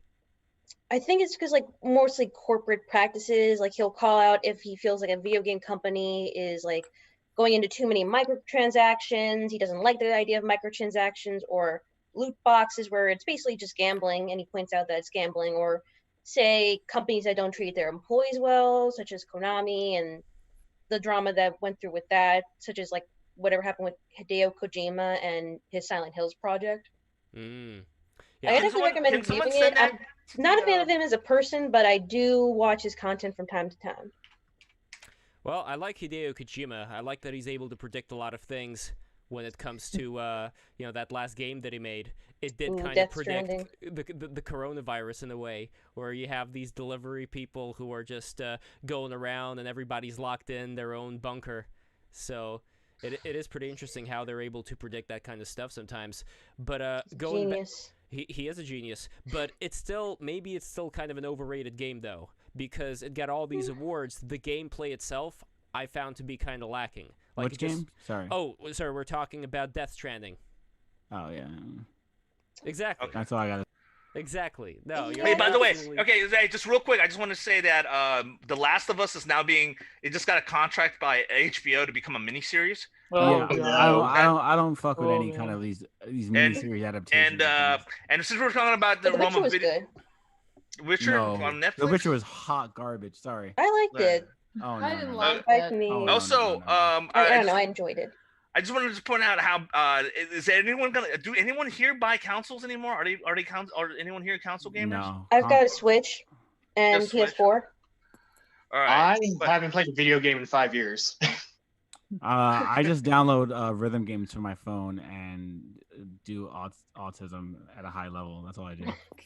All right, so the PlayStation 4, there's like at least 2 versions of the PlayStation 4 right now, and there's now 3 versions of the Xbox officially before the next generation of Xbox consoles. But I was part of a focus group where they were saying all this was going to happen. I was the only guy that protested it because, I mean, people don't remember like how like Sega was during the 90s with like, you had the Sega Genesis and you had like, then you could buy like the 32X. I remember. Or the Sega CD, stuff like that. Like, but that was where the industry was going in. It seems like they always forget how kind of lame, confusing, and disastrous it was for the developers. Though the And, lock-on thing was pretty cool though with Sonic 3 and Knuckles. Yes, I remember. Oh yeah, I remember the cars. Yeah. Yeah, But I'm just showing my age Lev. too, by the way. Yeah, Lev, of course. Yes, I am the eternal boomer. But hey, I mean, hey, I'm at the same age as you, dude. I remember fucking Sonic and Knuckles and shit. yeah, well, I'm 31, by the way. I don't know how old you are. Oh shit, yeah, just 2 years older. Wait, So- you're 2 years older? Yeah, I'm 2 years older than you. Yeah, well, you got that grizzly, So I'm the grizzly older- voice. I'm the older, Grizzly yeah. voice. No, But but the video game industry. Oh, I mean, I think this might be the last generation. People have been saying it's the last generation of consoles. So Yeah, everyone. because they say that PC gaming is gonna like take over after. Like it's getting like so good and it's getting more affordable that anyone can get a gaming PC soon or just customize it to their liking. Yeah, what's the point of having these individual units that you have to separately buy? It just doesn't make that much sense to me. But what also, it's not that it doesn't make much sense to me, but what also is very much in my face about this Last of Us 2 that's coming out right now, I noticed that it has its own little Twitter icon of one of the faces of the main characters. And that, to me, kind of like signifies that this is a sacred cow property. Like I heard that they've been There's censoring... a huge controversy over it after all the leaks for the plot. I mean, it's supposed to be a fucking bleak storyline anyway. It's called The Last of Us instead of like the post-apocalyptic world. But people could have their comments on the leaks. I'm not too upset about it. But I was always trying to get at was that it was always possible for the Western market for Western audiences to really get into storylines with like adult themes and much deeper I guess ambiguous villainy protagonist kind of dynamics in storytelling content that was always kind of seen in anime, that people always credit anime for having deeper stories. But I think the truth was I guess for whatever reason the Japanese allowed it as much as we do now. Before, I mean, that we didn't do before.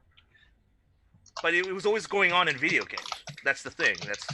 Everything's like animated. I mean, video games now are so cinematic. I mean, they're pretty much, the forefront of animation themselves. Yeah, but for example, Kantbot was making a point about the latest graphics engine demo. Oh, Servermon perked up right there. He was making a point where there was this demo, and Jules, I don't know if you could pull that up, if you even know what I'm talking about, but there was this demo of this girl who was flying down this. Yeah, the PS5 demo. Yeah, Unreal Engine 5 demo. But it's like, to me, it looked, because I agree with Kantbot here, like, even though the graphics were impressive, to me it looked like it didn't have any soul in it. It was just, look at all these nice graphics, there's no connection at all for me to this girl that's portrayed there. It's like photorealism in art. It's just like the ability to achieve a technical, I think it's just supposed to be showing it off what they can do. Wait, Domenica? Yes. What did you say?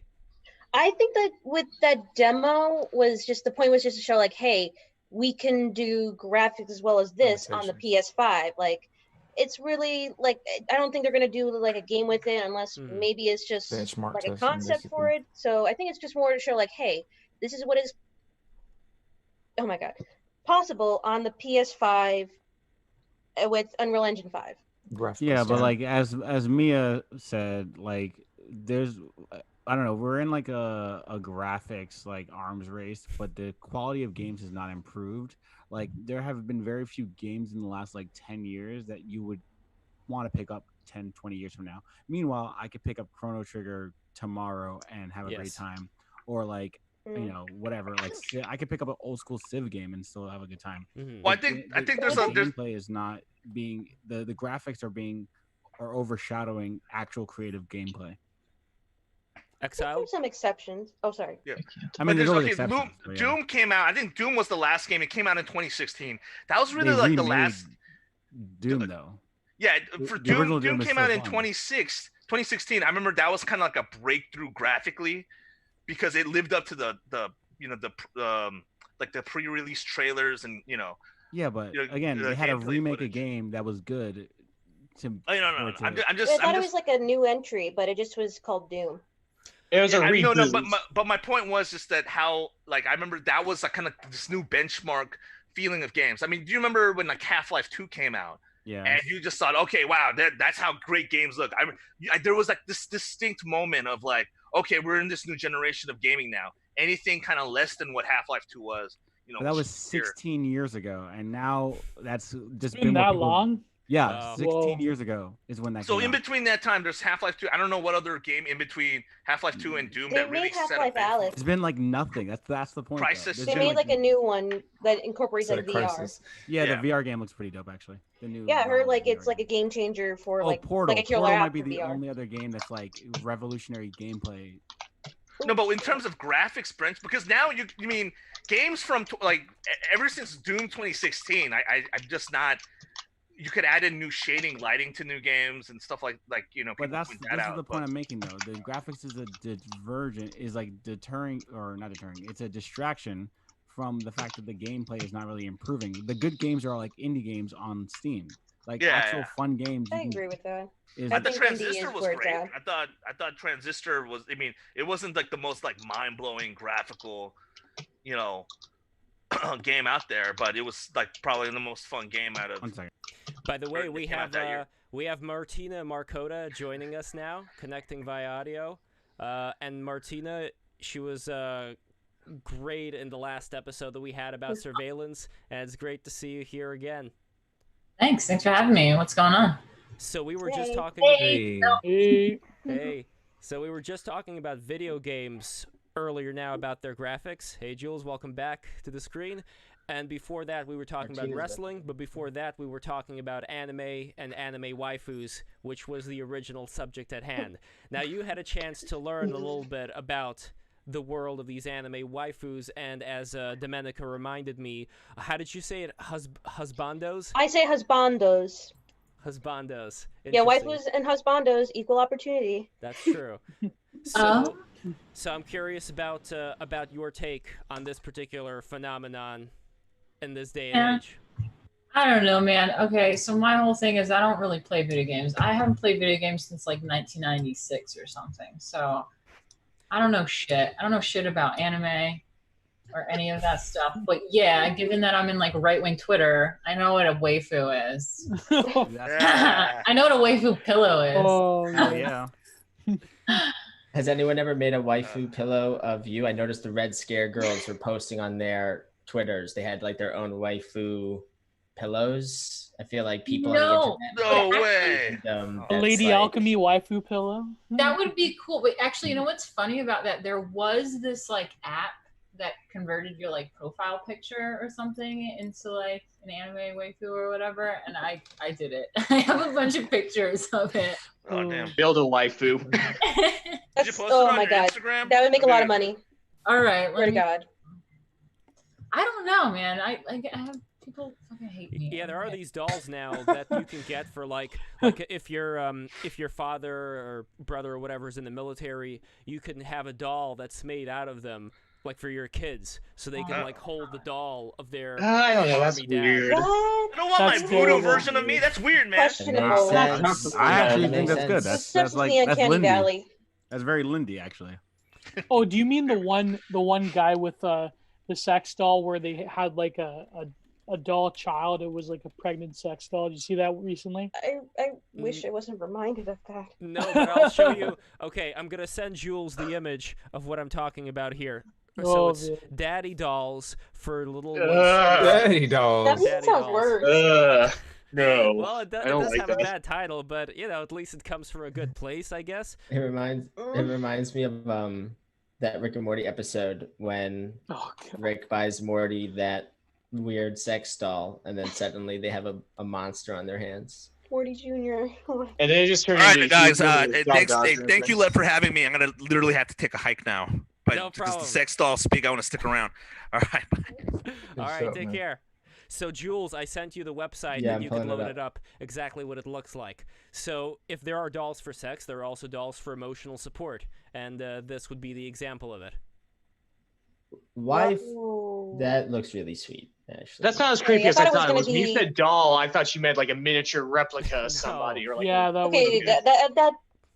that's sweet. That is sweet. That's like a pillow with I thought it was pictures. gonna be worse. Yeah, okay, It's that's daddy fine. doll. I could use I one hate of the those. name though. I could use one of those. I don't know. Oh, Yeah, but I like there's this. I don't know how many people here are Tim and Eric fans. Jules is not one of them. I know that for sure. Love Tim But and Eric. I love Tim. I met. I'm so thankful. I'm so thankful. I met. there's another. Yeah. Was it I'm Tim? more I met Tim. Eric a couple, Andre he's really show nice. person.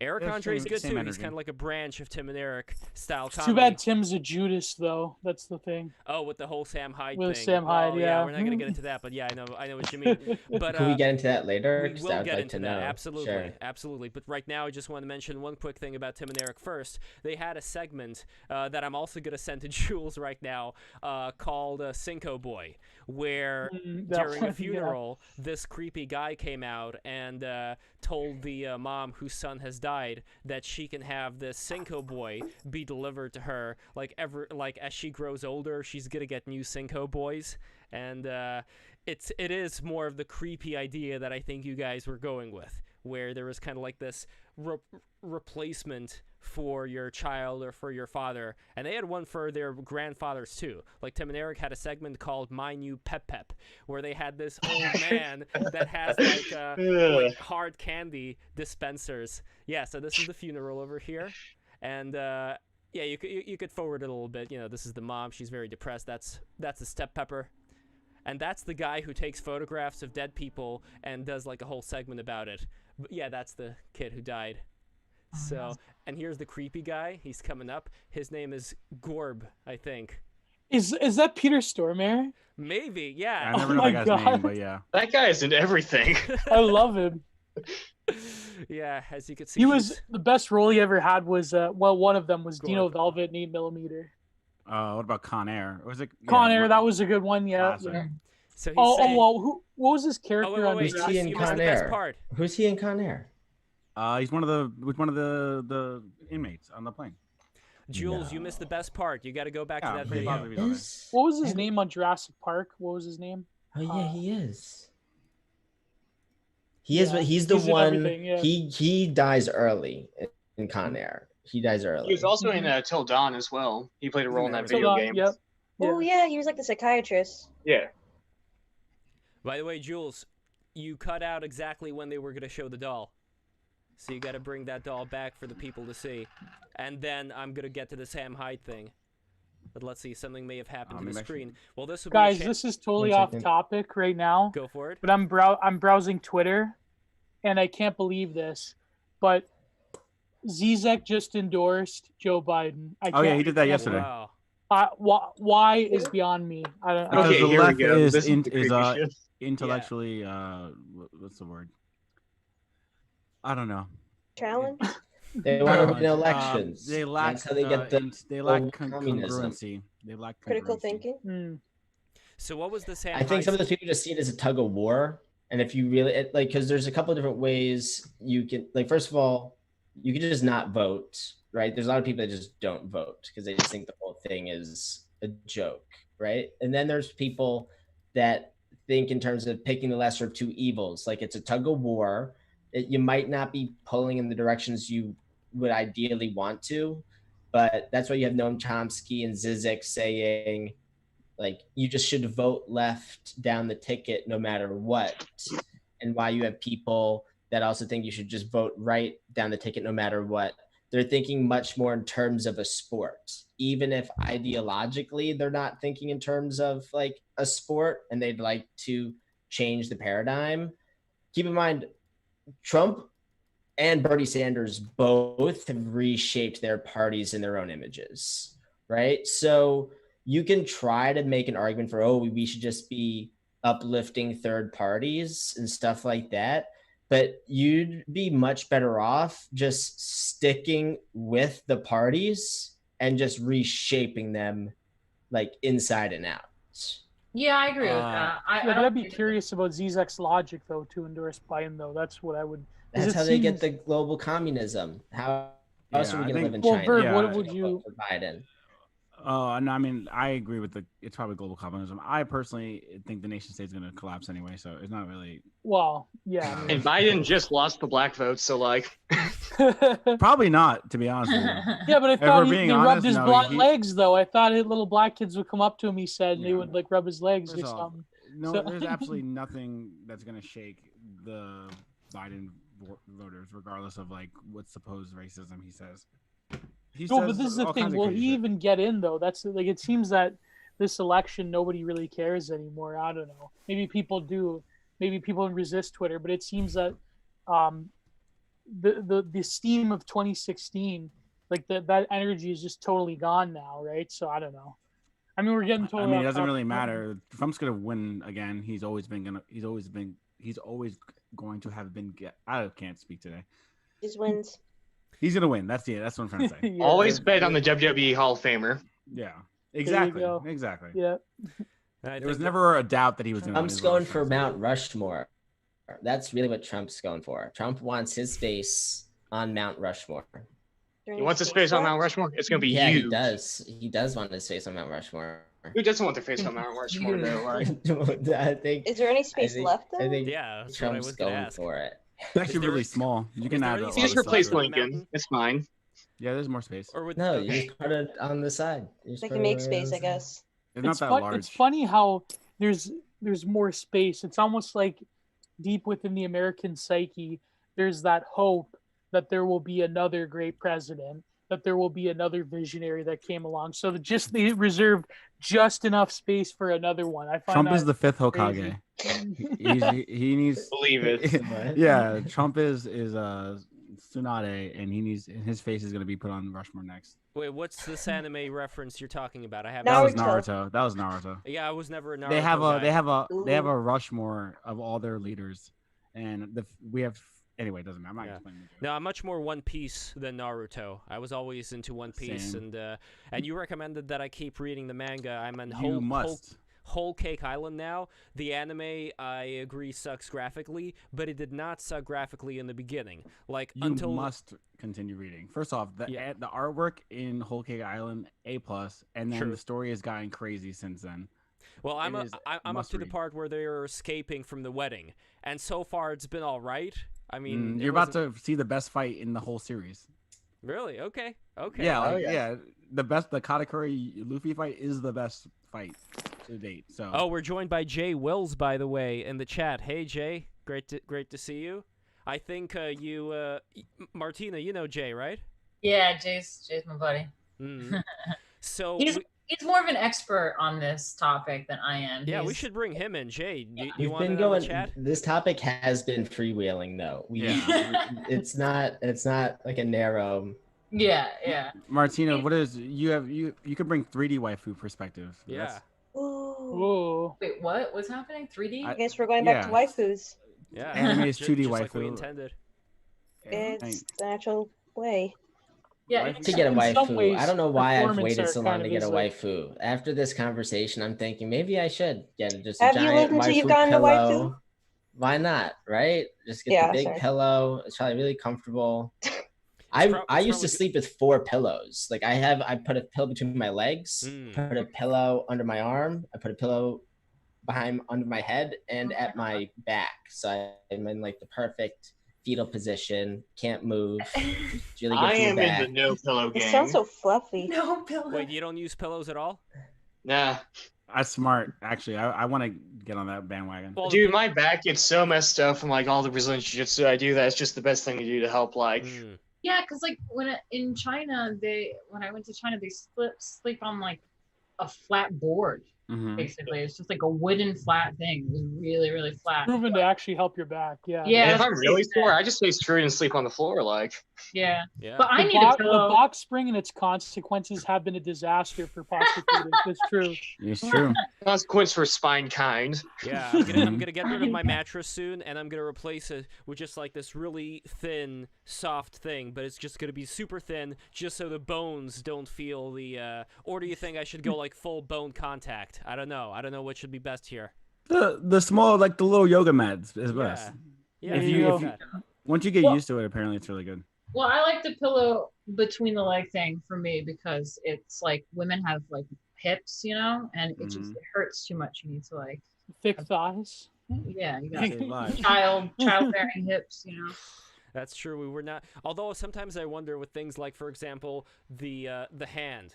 like I can never find a good position for the hand because it always starts to, like I put it under the pillow, but then it just starts to get numb over time. Yeah. That's actually why the no pillow thing started. There are natural sleep positions without a pillow. I have a problem with that. That's why I have the scar. And in your sleep, there's like natural like alignment things where your body pushes against the floor to align your spine. That's actually why they do the no pillow. Cool. That makes perfect sense. You have to get used to it though. Well, they say that you're supposed to sleep on your back, so that makes sense because that's why the whole hip thing with the pillow on the side hurts. And wait, you mean like fully on the back, not like sort of on the side? There's like a I think like on the back. Wow. Flat. Yeah, some people do the back. There's like a few natural sleeping positions that people fall into without a pillow, and all of which are good for your spine. Hero says I'll just Japanese... naturally do what's good for it when it's left to its own devices. True. Well, what about grounding? Because I've started grounding recently, and that's been working out really great for me. Like right now, I would have probably had a lot of this built-up psychedelic energy inside of my body, but because I grounded today, I just went in the backyard. I put my feet on the soil and my entire back, and and my hands too. And I was just. I'm into that. It was great, right? Don't they have a word for that in Japan? Don't they have a word for when they're walking through nature? They call it not nature walks. It's almost like they treat it like a health thing. I forget what they call it. Yeah, they have a specific phrase for that. Yeah, Yeah, I don't know. My ex-girlfriend had a 3D grounding blanket. waifu? Yeah, my former 3D waifu had a grounding blanket that you plug into the bottom port of like your outlet. What? So like in the outlet, there's the three prongs. The bottom prong is actually a grounder. So you don't plug in. It connects into this part of it, so that you're grounded electrically. And then so disperses. Okay, that's cool. And like you have like the most comfortable sleep. It could be placebo, but it's the best placebo. So Wait, what does it do? it grounds you while you're sleeping. Oh my god. Yeah. I thought it was bullshit, but then like every time I slept in that bed, I had like the greatest sleep of my life. So I'm just saying, look up Liver King Brian Johnson, because that dude's like the peak example of like natural living. Brian Johnson. Okay, I'm gonna look this guy Liver up. King. Liver King. Aren't there like magnets or something you can sleep with too? He basically is the owner of one of the largest organ supplement companies ever that sells dried beef, liver. Oh, I know the guy you're talking about. Yeah, the bearded gentleman. Testicles. Yeah. Looks like what happened if you like took a caveman and pumped him full of steroids. Like, I'm sending Jules the image, but you're saying that he does not use any steroids? Well, I'm not saying he does or does not, but he also lives an extremely natural lifestyle on top of it. Interesting. I can't say if he supplements or not, scientifically speaking, but he does live like as close to a caveman lifestyle as possible and has documented proof of it. Well, he could be a new sponsor for our podcast. It's ancestralliving.com. I think we can get this guy to create we can create ads for him, and we could be living proofs. Like Jules, I think, is on a certain higher level than me physically. Like he was a model. No, I'm on the like extreme intermittent fasting, like rationing program. I'm doing good though. Like I'm doing I did 12 pull-ups today. So I did I think my record like this week was 35 push-ups in a row. No, I think it was like 35 to 40 push-ups, something like that. That's really good. So, yeah. That's really good. There's no way he's natty. Is he natty? He's not natty. I don't think he's natty, but he supplements on top of that with all this natural stuff. Oh, and, he's drinking raw. I think he's even freakier than like a lot of. I've never done steroids, but I would. I've never done them, but I would like. I think what you would do is you just want to do 2 weeks on, right, and then that kind of stuff. I've never done it. If I did, I'd be fucking built. Just start drinking. I train with and compete against guys on steroids all the time, and I don't got a problem with it. I say drink non-castrated raw milk, and you'll get. It's illegal here. My muscle memory is really illegal. Good. Yes. Never. So Why is it illegal? It's not illegal to buy from the dairies. It's just illegal to sell in some stores in some states. But you can't buy directly from dairies. There's nothing stopping you from doing that. No, that is true. I just have to find a good connection, especially right now. We can definitely get something shipped over here. And yeah, I would love to drink raw milk. And I've recently started eating raw eggs. I tried this recipe that Serpent Mound recommended. You've been splonking, brah? I get the raw eggs into the cup and put in some kefir. So it's like a mix of nice. 5 raw eggs and great. kefir. Nice. Do you actually put the whites in, or do you just like put the yolk in only? Everything. You put the whole thing in? Oh, Yeah. I don't put the whites in. And I also have a chocolate egg white. It's actually pretty delicious, despite what That's you not may think. possible. Yeah. I've heard of that. Yeah, I heard of that. The Yeah, chocolate it's really egg good. whites. But I mean, right now And, we're. I am Yeah. extremely physically active. I get a minimum of 9 hours of Brazilian Jiu-Jitsu in a week, couple wrestling That's sessions, awesome. and just whatever extra work I feel like doing. Dude, that means you're a machine. People don't even know how intense those workouts are. Oh, dude, Like- trust me, I know. Yeah, like people think that like people in track or cross country are like the most fit or need the most discipline, but it's really the wrestlers and the jiu-jitsu Gymnasts. is like gymnasts. I'm not even sure, because the difference between being a gymnast and being like a competitive like combat sport person is it's like a full body arm wrestle where you're both exerting yourselves to bring the other one to failure. It's different than just being athletic singularly until your body wears out, because you're doing that while someone else is also trying to do everything they can to break you down. So it's just next level. Yeah, but combat sports in general, I think, requires a totally different approach and mindset. To me, it's, despite the stereotype, it's really the most intellectual of sports, in my opinion, because you have to have It's such a physical wide array. chess. Yeah, exactly. It's physical chess. You have to have such a wide array of knowledge in different fighting styles. Like even pro wrestling, the ability that they have to cooperate and have timing and to have a knowledge base about what their opponent can do and so forth. I mean, The fact that they're able to not kill each other doing the stuff and they're not doing. kill each other. Exactly. Yeah. Yeah. Like some of the bumps they take is ridiculous, right? Like a normal human being that's not sort of trained. It's oh man, I can't. I think a great example of this, if you could pull it up, is a Jun Kasai. Oh yeah. Yeah, Yeah, but Like, see, look up a deathmatch- Jun Kasai dive. If you But send the see- link in the chat, I can Oh, the pull it one up. with Ryujito, yeah, but the death match, it's a different sort of thing. It's endurance. Like I'm not ashamed to admit that I basically grew up on deathmatch wrestling, and that requires, to me, I actually wrote about this. If it's in my Content Minded Volume 2, by the way, it's on my blog. I wrote about the art of the death match because I do believe it's a form of performance art. The ability to put yourself through horrendous pain and To psychologically be tough enough to go, I'm going to take this. Yeah, exactly. To have whole rings full of barbed wire and broken glass, it's just incredible, right? And of course, the spectacle originated in Alrighty, I posted it in there. yeah, the spectacle, of course, originated in Japan with they had like the exploding barbed wire death matches where they would like You had the Terry just pour Funk go up. matches. You had the Mr. Pogos. You had Hayabusa to an extent, Mr. Pogo, Tarzan Goto, and that of course came to the West. So I think if you want to go back to the topic of pro wrestling, it seems that anime and pro wrestling, they share that symbiosis of being originally inspired by American styles of performance or art, and then the Japanese took it and ran with it and created their own thing. It seems. Yeah, like I think there's it's fair that to say fun- Rikidozan is the like real godfather of Japanese pro wrestling. Do you feel that's also fair to say? Yeah, Ricky Dozan, yeah. Then the ones that he trained, of course, Giant Baba and Antonio Inoki, then they became the this is the one against Ryujito, yeah. This is Yeah. the famous one. Oh Oh no, against Masada, yeah. It's a highlight reel of dives. Yeah. But no, there's one where he jumps from 15 feet up. Yeah, this is and I put a guy on the fake. table on Yeah. concrete. Oh, this is But the yeah, the fact he's just Corinthian able to Hall. psychologically do that, mentally go, because there's no way it's not going to suck. Oh god. But no, it's like Oh it's like my the difference between God. MMA and pro wrestling. In MMA, your goal is not to get hit. You're trying to hit the other guy. You're doing everything you can to keep yourself from getting hurt while inflicting pain on someone else. In pro wrestling, you have to sit there and take it. All right, so I'm actually more into the wrestling conversation than the waifu conversation. I just want to share that I applied for WWE. Oh Really? my god. Very really? impressive. Really? I did You were a because potential diva. yeah, because I'm Lady Alchemy, and I got like blacklisted. That could be a as- great character, by the way. Yes, that's if what you're a I'm wrestler. saying. Awesome. Yeah. That's what I'm saying. Did you make it to You're any too of good the for interviews? them. They Well, didn't the thing deserve is, you.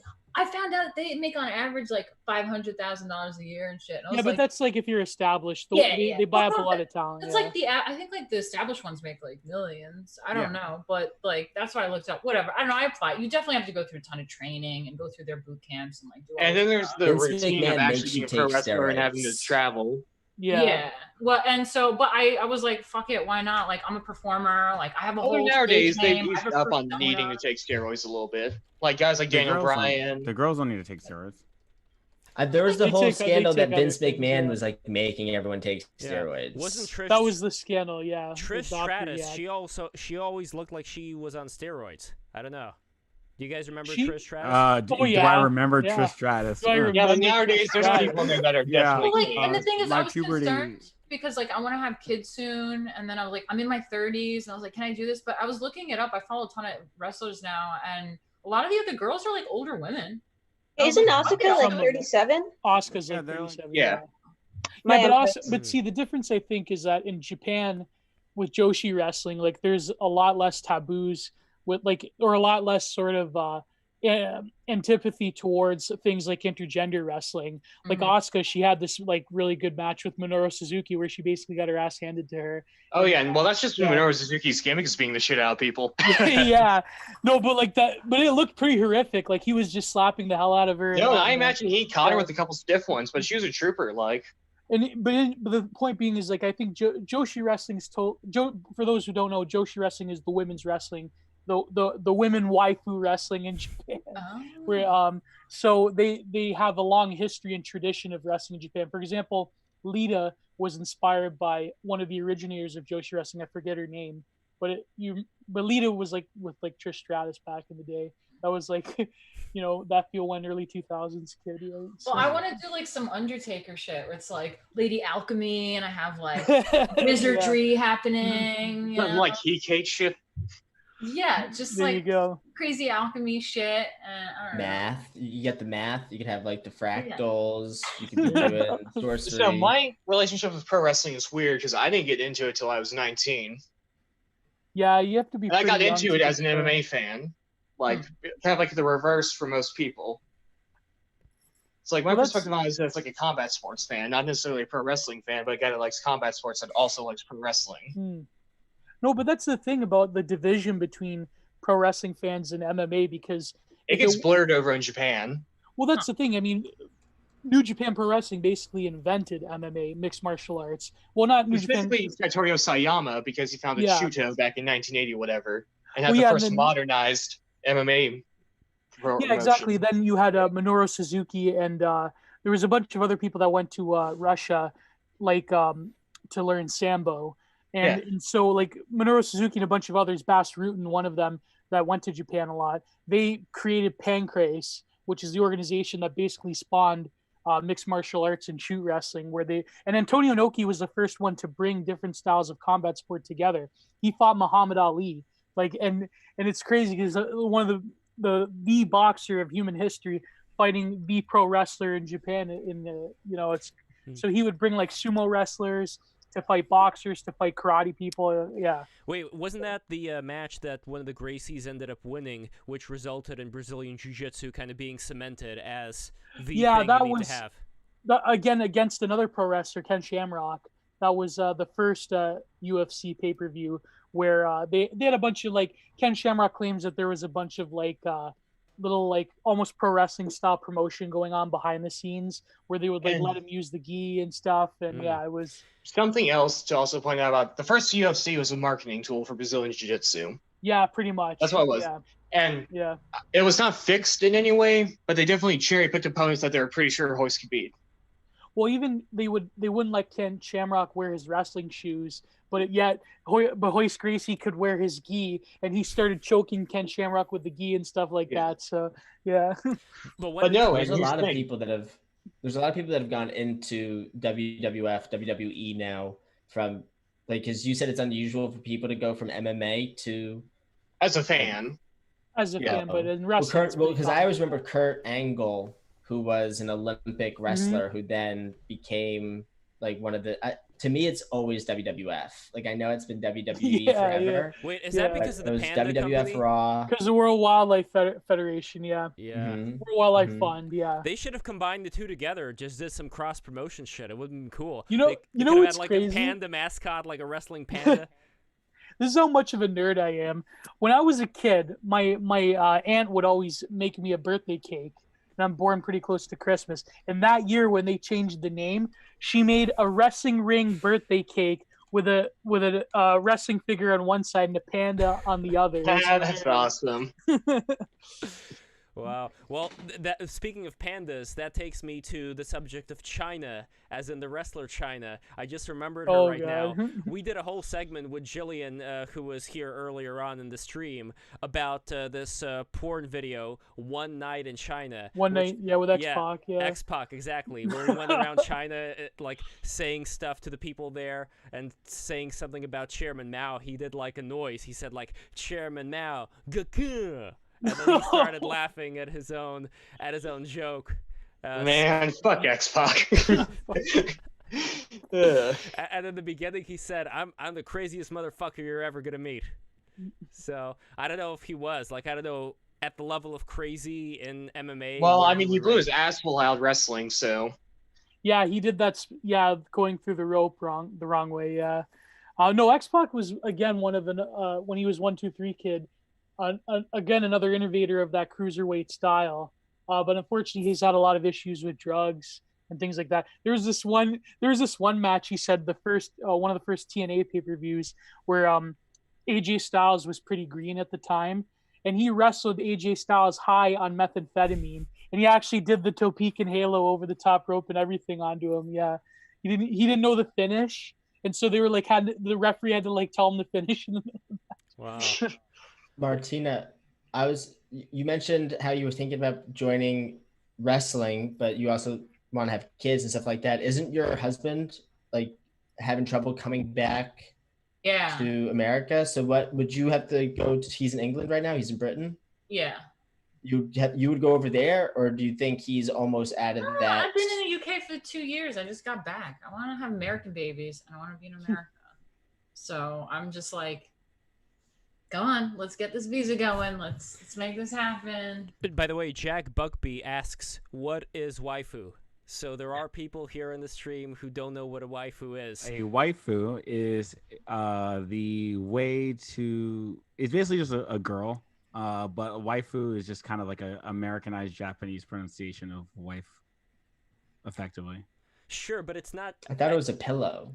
No, it doesn't have to be a pillow. It's not a waifu, it's a pillow. It's just So like the thing there's more to waifu than just that. It's like, it's like basically comes from like when someone refers to a character as like, oh, this is my wife. Like, I wish this character, like, she's wife material. That's how I see infatuated with you. And also it can apply to men too. Husbandos, like guys who in anime that you want. Ooh, this is husband material. What was the anime called? Azumanga Daioh. Oh God, I love that show. That's where it comes from. That's where the one name, episode the where waifu comes they from? ask him about his wife, and he says, "That's my wife," but he says waifu. Yeah. Is Bondo actually a thing? Like, is that like a femcel? It's never been said in anime. Is it like a I think it's been cosplay said in thing some too? shows. If it ain't an anime, if it ain't pro wrestling, it ain't real. Maybe if they said it in anime, they said it because of the meme. That's what I would it's think. like more because of mimetic status that they say it, because it's so ingrained that we joke about it. Mm-hmm. Well, like we were But saying, No, yeah, but like the derivative, like it's a Americanized Japanese pronunciation of like English. Like, Even then, in Japanese culture, they still like call them wives, or but that's just how they pronounce it, I guess. Waifu. Effectively, yeah. I probably butchered that. No, I mean like adding the U on English words typically is similar to how it would be pronounced. Yeah, it's like weeb speak. It's like, Desu Sugoi. Just Are we because gonna get weeby up in here? Romanji, that's all it is. Yeah. Does anyone do cosplaying? Has anyone done cosplaying? I have. Actually, I think on Instagram, the last con I went to, I cosplayed a character from this game called Danganronpa.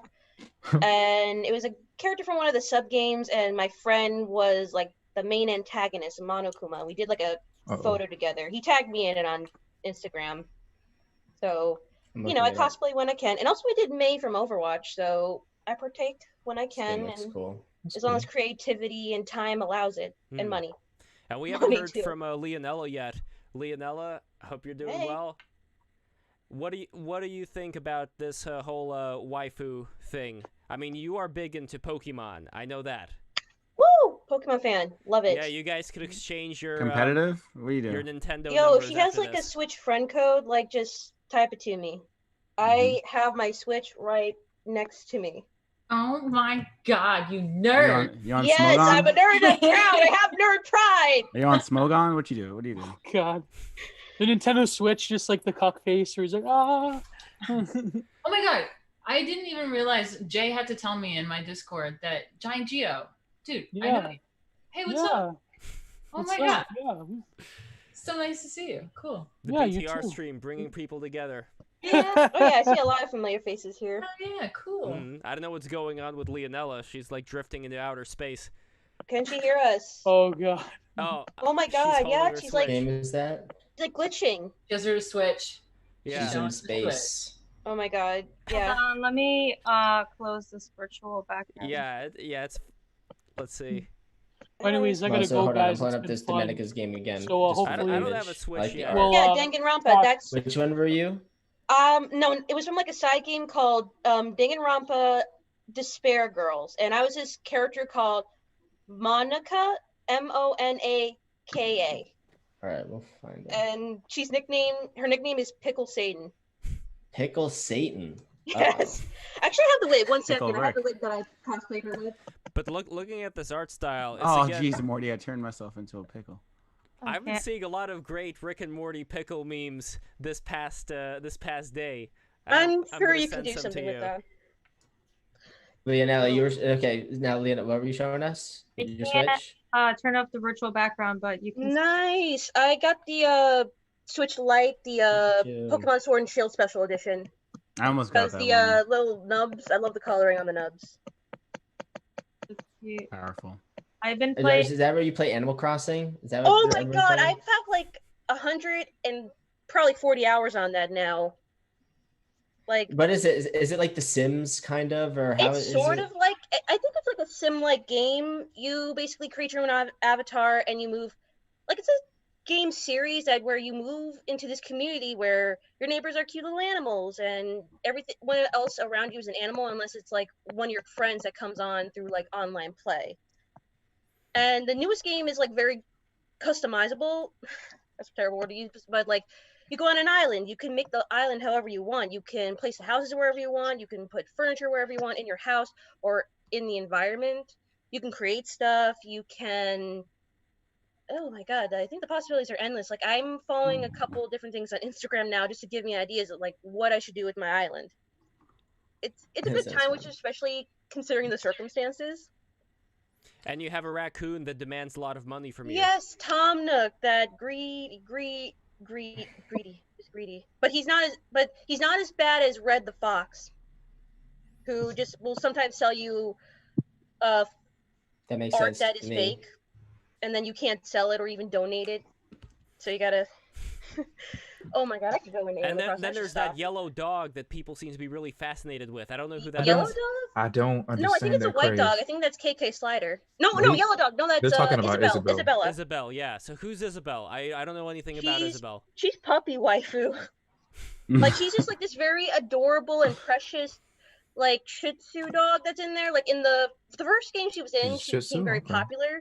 She was like assistant to the town mayor, which the last game you were the mayor of a town. Mhm. This time she's just helping Tom Nook in the office. Like she tells you like this is how you can make your island a 5-star island, and it's so difficult because like I have to now put fencing there or have to put more items or more flowers and Well, it's just not enough. I love that the fox is worse than the raccoon.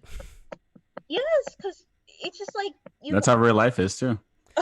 I It's like true. the animation. Raccoons get a bad rap. Raccoons are fucking dope. If they didn't have They are. rabies, they're so cute. Yeah, you Well, can he's have not them just as a, pets. any raccoon. He's a tanuki specifically, a raccoon dog. Oh yeah. Oh, 'cause, you know, tanukis are Tom Nook, it's Tanuki. No, it's like Chopper son. Here's my Chopper. dream. We're going to be doing these streams every Monday, Wednesday, and Friday. My dream is I bought a 200-foot cable, Ethernet cable. I'm going to put it to the backyard area where I'm going to set up a tent, and I'm going to be outdoors doing these same live streams with you guys. I'm going to bring the mixer in and everything. That sounds awesome. That'd be hot. But I want to take it one step further. I want to get some of the animals involved, too, because we Uh-oh. have a lot of animals in our backyard. We do have a raccoon. Like, he ate a cat, way back when. What? And we do have a raccoon. I don't think you want to stream with him then. How is it? Like, I How's don't. it That's really possible? good, love. I keep having fantasies of getting a squirrel, like capturing a squirrel and just having a separate camera on Zoom just for the squirrel, and temporarily we'll let the squirrel Okay, out. because the squirrel's gotta be. I know, but I think just having some animal, some temporary, not permanent. We're not making a zoo here. I'm not Tiger King, but just some temporary animal entertainment. Like maybe have a bird feeder and just have the camera on the bird feeder during this live stream. Well, that's a good idea. No, you don't do a bird feeder in New York. Everyone knows that. Why not? You don't do it because you What? get Did birds pigeons. not come to bird feeders? Yeah. anymore? No, not in here. These are my This is Sheepshead pigeons. Bay. I'm in Sheepshead Bay. No pigeons whatsoever. We only Also- get sparrows. Yeah, we only get Actually, in quarantine, I'm in New York City, and I see blue jays every single day now. No Going kidding. outside- Yeah, I see blue No jays, kidding. robins. Was yeah. that not common? No, it's not common. They see pigeons. Okay, otherwise. I'm like I've in only seen Westchester, two so I blue see. jays in New York my entire life. I see a bunch of them in the tree, like several, like in the tree behind my apartment. Oh, that's so Just 'cause, awesome. like, no one's nature's coming outside. back. Nature's healing. Yeah. Yes, we I are mean, the virus. maybe after this, because I don't know about you guys. This is the impression that I got as I was walking around the East Village in June. It looked like, okay, so we have the gay pride, like the rainbow flags everywhere on all these corporate firms that otherwise wouldn't really care about any of this stuff, but they're just doing it to virtue Not the signal. money. Woke capital. Woke capital, exactly. And it seems like there's not much that was going on at that point. It's like people are, okay, where do we go now? So it's almost like if this is all a simulation, that was the point at which, okay, now we're going to go into this other paradigm shift, which is going to turn everything around. Because at that point, it did feel like, what else do we have to offer? So I think this opportunity, like we do have, and it pains me to say it because, this is a tragedy, but in this opportunity, we may be able to come up with some other things to lift the culture up when we come out of it. You know what I mean? Yeah. I want to go back to the cosplaying because I totally am with you, Lev. I think that's where we're at. I think that's what we're doing here. Even is Definitely.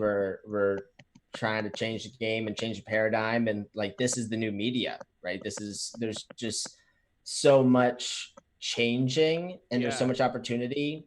Everything's really been decentralized. And subscribe But now. The people who are watching it, subscribe now. Subscribe. Leonella, were you going to talk about your cosplaying? Was that something that happened? I Leonella? think the last time I cosplayed was the last Sakura festival. I usually wear a kimono. I got a whole bunch of them from Japan, where I go frequently, but unfortunately not this year. And it's a very beautiful kimono. I saw it myself at the NYVR event that we had at the National Arts Club. Yeah, that's one of them. I have worn that one to the Sakura Festival. Yeah, it's a lot of fun. I haven't cosplayed since then, which is unfortunate because I just acquired more stuff to wear, but nowhere to wear it to. There's a lot of cons though, like Anime NYC. That would be a perfect opportunity.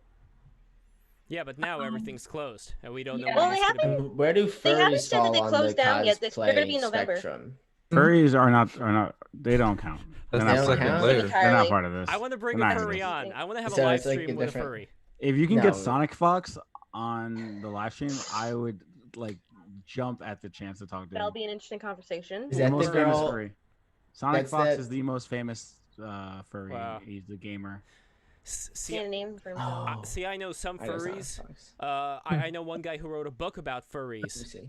and he calls them the most misunderstood culture. Let me see if I could find that book for you. But there are those stories about it Sonic furries, like Hero the Wolf and the Zoo Crew. I don't know how many people have heard about that. Sounds like a gang. Well, that's one way of putting it. But Oh man, that guy deserves Furry to be put mafia. down. That's all I'm gonna say. Yeah, so you know what I'm talking about. The rest of you guys, see, I don't even know if I want to say what exactly it is. It's just really really bad. It's really horrifying the kind of things that they were up to. Like man, that's some crippler crossface worthy stuff right there. Like. And Hero asked me, Lev, do you know about the Tumbles the Stair Dragon? No, I don't know about Tumbles the Stair. Fox, the god of Mortal Kombat and Injustice and pretty much every fighting game. Wow. So Tumbles the Stair Dragon is the name given by certain members of the furry fandom to a furry who, oh god, this is horrible, who tried to commit suicide at Furry Weekend Atlanta 2007 after being ejected from a furry convention room party. Man, that's... Oh wow, that's yep, that sounds like the furry subculture. Wow. See, I don't know that much about the subculture. I mean, I do know that they wear suits that not all, but a lot of them, they look very similar, but they have really bright colors. And to me, it seems like... It's this friendlier, soft, cuddlier version of the BDSM community is how I would like. Yeah, that's actually very accurate. They're basically the puppy play part of BDSM, but like as lifestyle. And I think it's also people like kind of uncomfortable in their skin some of the times. Like by wearing the fursuit, it's like they have the confidence. It's their persona.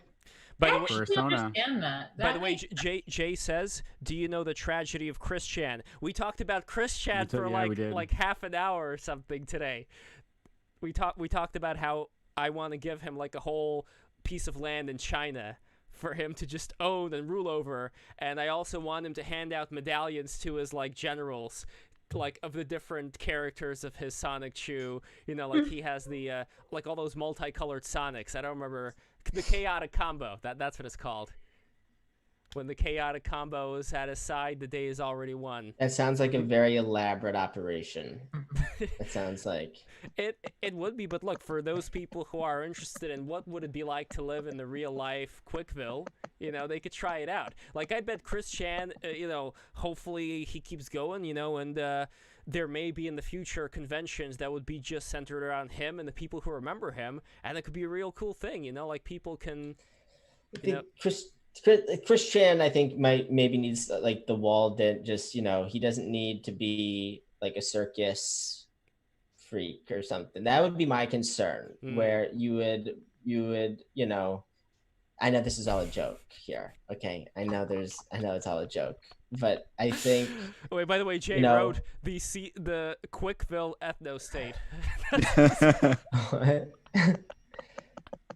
What?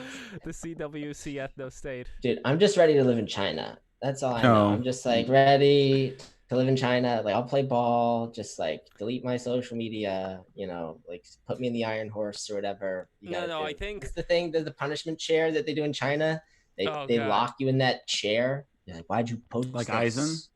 You get put in that chair like why'd Aizen? you post this on the internet? You said you didn't all like the the anime government. people are gone. Wow. I mean, I have punishment chair. Hold on, China punishment chair. I have all the anime people are gone. I made a great anyway. It doesn't matter. I'm by myself. You are an anime person, really? Well, not like an actual anime person. I just connoisseur. Connoisseur, okay. You know, you know, that's what I like it a lot. Anime patrician, I see. Yeah, here it is. This thing looks really comfortable. Yeah, it just looks put me exactly in like Aizen's chair. That is. Just put me in that thing.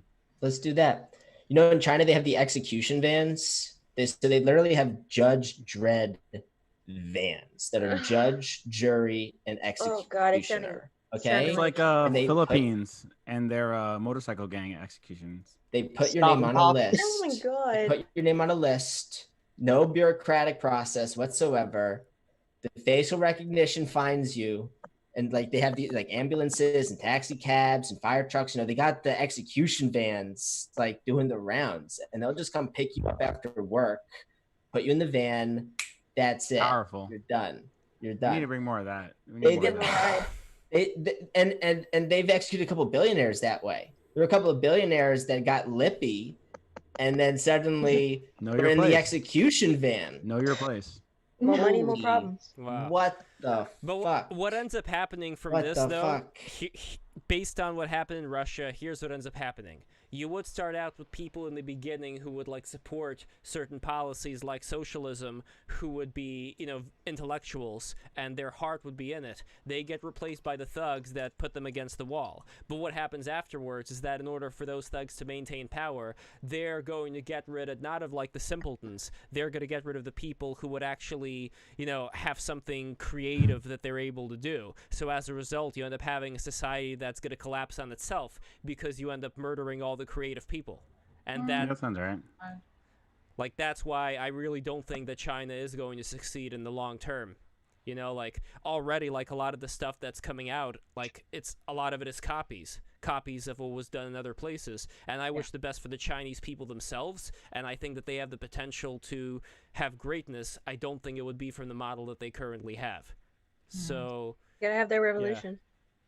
They also Yeah, and everyone's moving their manufacturing out of China. I saw Japan was moving stuff out. We're moving stuff out. Other places are moving stuff out, Well, which where are is we moving smart. it to? Like India? 90% of our medicine is made over there. 90% of our medicine is made over there. It just doesn't. It's just. I don't think we're Why? actually moving. I think it's like more like publicity because like the second No, I think- market I forces think- get back on, everyone's gonna go back to Alibaba. Well, I really think that after everything that happened, I feel like there's people that are less likely to do that. I mean, maybe that'd be the easier choice, but after what happened and with apparent escalations happening, I think this is the perfect time for people to move out of China and to find other places to build factories or where manufacturing should be. I mean, I personally believe that's the direction we're going to go in. Well, even the Chinese people have been doing it themselves. They've been taking loans and they've been buying real estate all over the world. Australia, the United States. I remember my ex-girlfriend was very interested in doing that as well. Like, I don't think that in the deep part of their hearts they have that much faith in this whole thing working out. I think they're being much more pessimistic about it than people who may have been looking from the outside and seeing... but the appearance is different, though. Like, the appearance, if you look at videos of people in China, they're all happy and they say, we love our government, but it's like, well, what else do you want them to say? Rough. It's like that scene from Avatar saying there is no hostile takeover at Ba Sing Se, and the woman's like smiling, you obviously tell it's fake. I thought you meant the other Avatar first. Yeah. No, the Last Airbender. Yeah, the better version. Yeah, Jules is not a big fan of Avatar: The Last Airbender. Jules, what are you talking about? Wait a minute. Hold on. talking about This is a anime. complicated conversation. Hold on. I mean, I When we're guess done we could looking say at that this Avatar is a picture- Western when we're done anime. looking at this picture, I will. Why are we looking at talk this about- picture still? No, wait, This is before we Benoit. wait, Benoit forget this is- Benoit yeah. and the cigars. We were You talking don't about like Avatar. Avatar I'm The gonna Last no. Airbender? Okay, here Are you I'm gonna serious right now? I'm gonna do this well. I'm gonna do this well. So, as a heuristic, I tell people that The Office is mean humor that seems kind, and Rick and Morty is kind humor that seems mean. Now, I think the next time you watch Avatar, the next time you watch Avatar: The Last Airbender, you should watch it two different ways. Watch it as a beautiful masterpiece that is you should cherish, and then as a thought experiment, watch it as if a sinister person designed this cartoon to fuck you up in the head without you realizing it. And This is the anti-anime I'll explain it. slander. I'll I'm explain actually it. catching up on the I'll show explain now it. that's on Netflix. I'll explain it. so Remember I'll one watch of it the- twice with those two. Remember one of the. I'll tell you exactly how it works. If that scenario is part of its construction. Remember one of the firebender people had no firebending abilities. She'd punch you and it would like my she'd girl, block you. Fang. Yeah, it was a cheat. The The cartoon.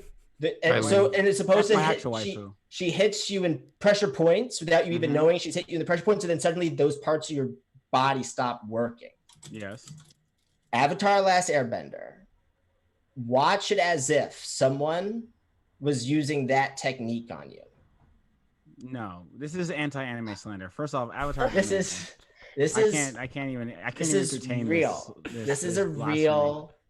This is I can't entertain this conversation. This is well, horrible. Jules is holding certain things back. Jules, you told me examples of scenes. I've forgotten. Yeah, it give me now. some scenes. I'm rusty. I need to go through it. And You gotta watch the show again. This is I need you to watch after it. you another unreliable. stream. Listen, I need you to watch it It's again. on Netflix. Hold on. Because Not at all. it is the Okay, best. so so basically all the characters are like constantly pointlessly fighting, right? In a way that encourages mimicry. So there's all sorts of dysfunctional fighting that is so hyper exaggerated in a way that children model their behavior off of the infighting. You mean Ooh, comedy? I see that. I see what you mean. Like it's the three it's also listen to the show how sophisticated it is. They talk about like CIA anime. They talk about like CIA like disguises. There's like it's anime. This the is what show- anime is like. It's anime. high level the show storytelling is for children. I will agree with you. has Jules, more to it. The show has more to it than just being. It's a masterpiece. This okay? is what all it's a masterpiece Avatar. show. I would absolutely let my children watch it. This is what it's a masterpiece. Avatar: The Last Airbender is. I think what all anime is generations like. It's should be high level interested in some way. storytelling. Yeah, for kids. It is it's A+. Okay. Avatar: The Last No Airbender slander. is amazing. It's a wonderful masterpiece of a show. Good. I think it's worth watching with like a Schrodinger's cat perspective if you ever go through it again. And just look for if someone is trying to chi block you with this cartoon or trying to manufacture dysfunction with this cartoon in the most graceful way, in the most undetectable way, how and where are those chi blocking impacts taking place? I can't do this. Well, this is also What do a you- branch. what do you- This is real. also a branch of Jules's Nickelodeon Cartoon Network theory. All right. Okay, I need to hear Well, this. I think what? Let's hear this. I need to hear this. Okay, so here's a heuristic I've developed. If I ever met someone that grew up exclusively watching Nickelodeon for their cartoons, not someone They're that watched weird. Disney, Cartoon Network, and Nickelodeon, not someone that watched Cartoon Network, and I'm saying people that watched only Nickelodeon. That was their jam, their entire childhood. They have depression issues. I agree. Really? Yes, they're definitely depressed. Those Okay, shows but are why would you depressing. just watch solely like Nickelodeon? Like, if you have access, I remember growing up, like all those channels were like Rugrats? right Have next you to each ever other. So how did you not Rugrats? watch the other ones and you watch only Nickelodeon? That makes no sense. I actually wasn't allowed to watch Rugrats. My parents were watching and were like, "You can't watch the show anymore." That show is fucked up. I didn't even Yeah, know how that fucked show's up pretty that fucked show up. is. I didn't know how fucked I up that wasn't show allowed is. to I watch watched it Rugrats recently and I was Oh, horrified. I was all the horrified. Nickelodeon shows. The Nickelodeon shows were all kind of brutal if you actually like are an adult watching them. Yeah. I think you make a point. Yeah. And the like- Avatar: Last Airbender is their opus. That's their like. So when they give you that roster of all these like Invader Zim, Rugrats, when you really watch those shows, you're like, what the hell are these shows? And then they're like, no, but we also give you these masterpieces like the Avatar: Last Airbender. Like that's the one that I think should be watched. Like Powerful. It's just too powerful. it's a powerful piece of art. It's a powerful piece of art. It's great. It's Raise a your great power level piece is of what art. you need to do. I'm if you're gonna watch surprised that Avatar. Nickelodeon greenlit Avatar. Avatar: Last compared to other Airbender is like basically was made by the Fire Nation. Avatar: Last I Airbender was support made by the that, Fire yeah. Nation. I'm into It was that. made by the Fire Nation. I am pro Fire Nation.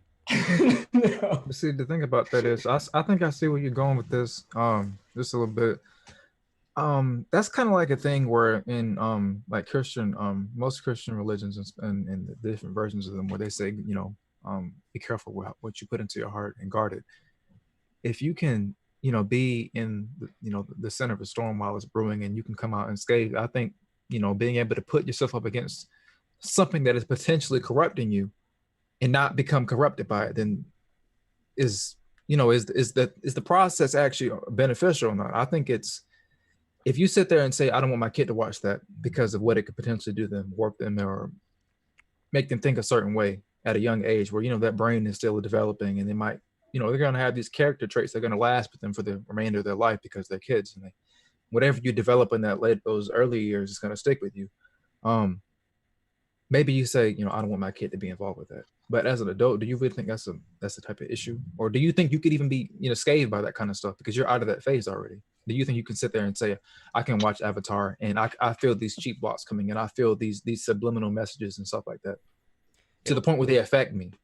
Well, I think it's a dosing. I think it's a dosing issue. Like the reason why I would let my kids watch it without any second thought is, one, because I'd be having adult conversations with my kids, and also I'd be letting them watch other things, and that's it. Like I think the big problem is if you're just letting your kids watch cartoons and you have no idea what it is, you're not having conversations with them about it at all, and you're not even to like you're not able to expand their palate. So just like you can overdose on anything, there's a lot of content you can overdose on as well, where if it's an appropriate dose, you get the medicinal benefits from it or whatever. You can get the mithridatism, when you ingest small amounts of poison to develop an immunity to poison. Hormesis. Exactly. Hormesis. Exactly.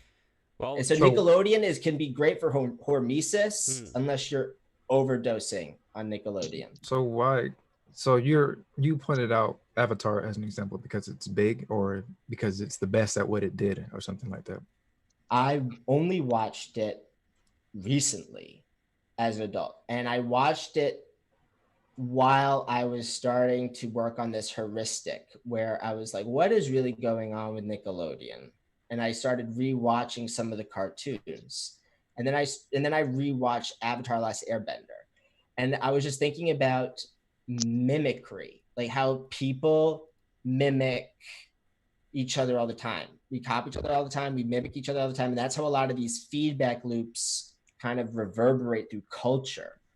And I was just looking at how all the protagonists, like more so than in other shows, were like particularly dysfunctional amongst each other.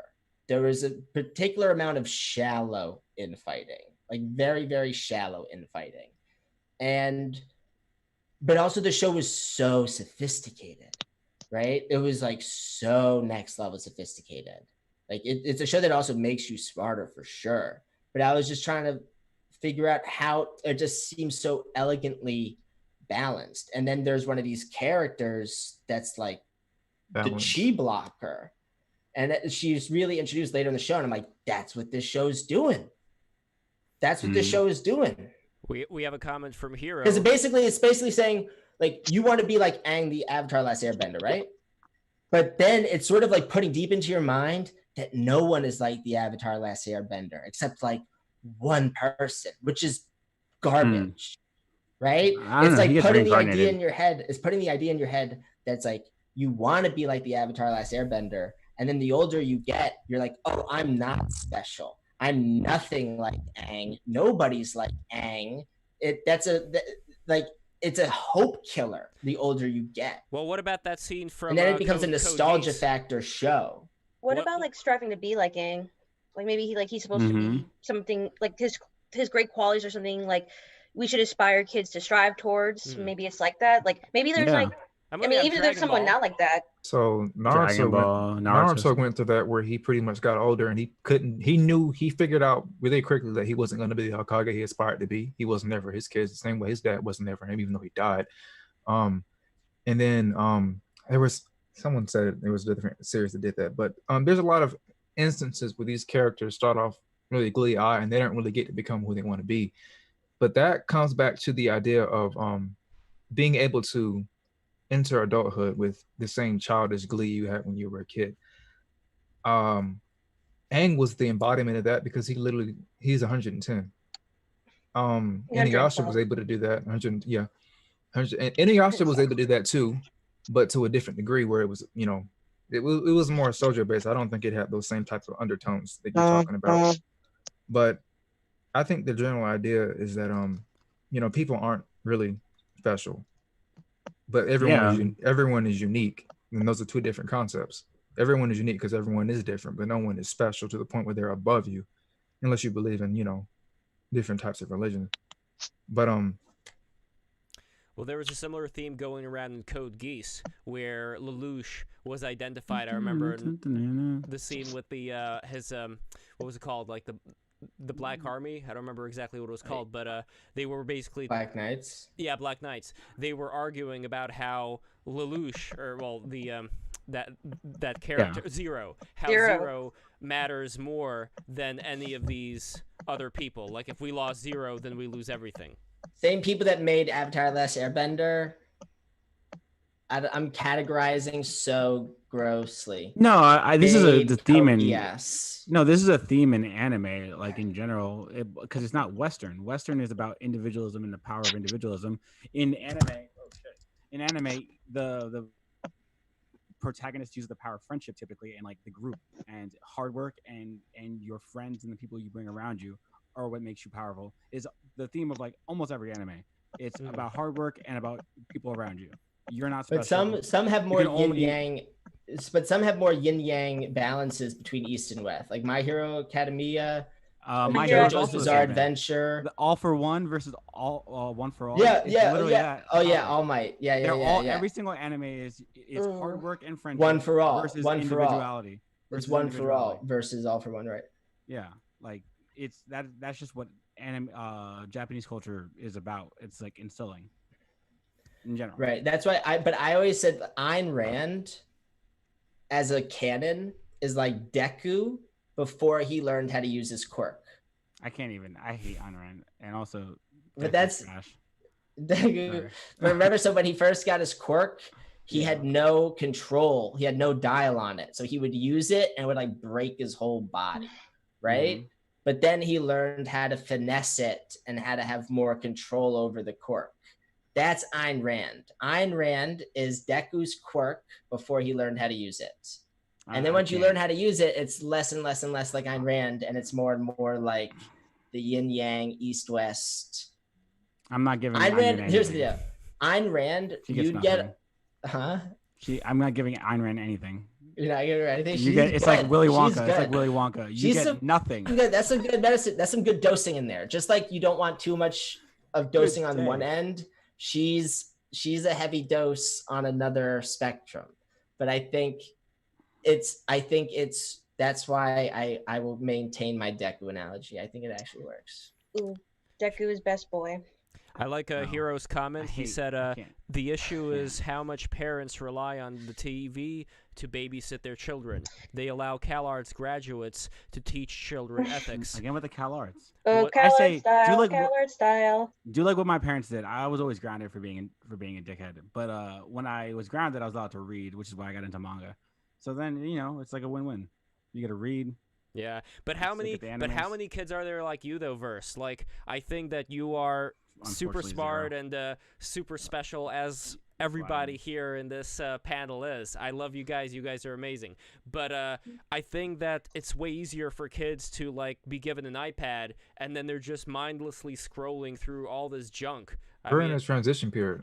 We're in the transition period. They're not. They're in a point where they're going to grow up into this shit and they're not even going to know how to use it. They don't know how to use fucking Google.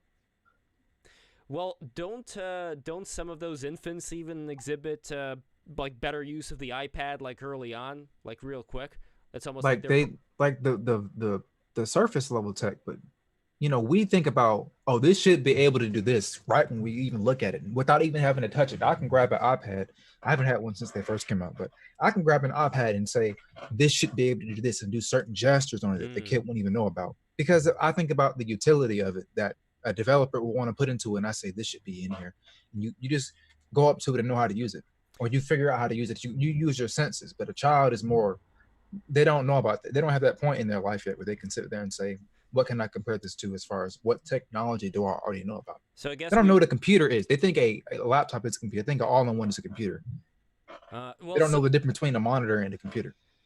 So in a way, I think both of us have a similar concern of these kids growing up with very surface level knowledge. Understanding, yep. Yeah, just like on Twitter, what I was saying before about how people have their preferred pronouns. It seems like people are putting the cart before the horse. People are putting the pronouns before any kind of like this is who I am, this is my identity, even though what you're able to actually offer beyond whatever thing you identify as, that should be the focus. That should be the main that's the thing that people do out of fear, though, to be honest. I'm not completely,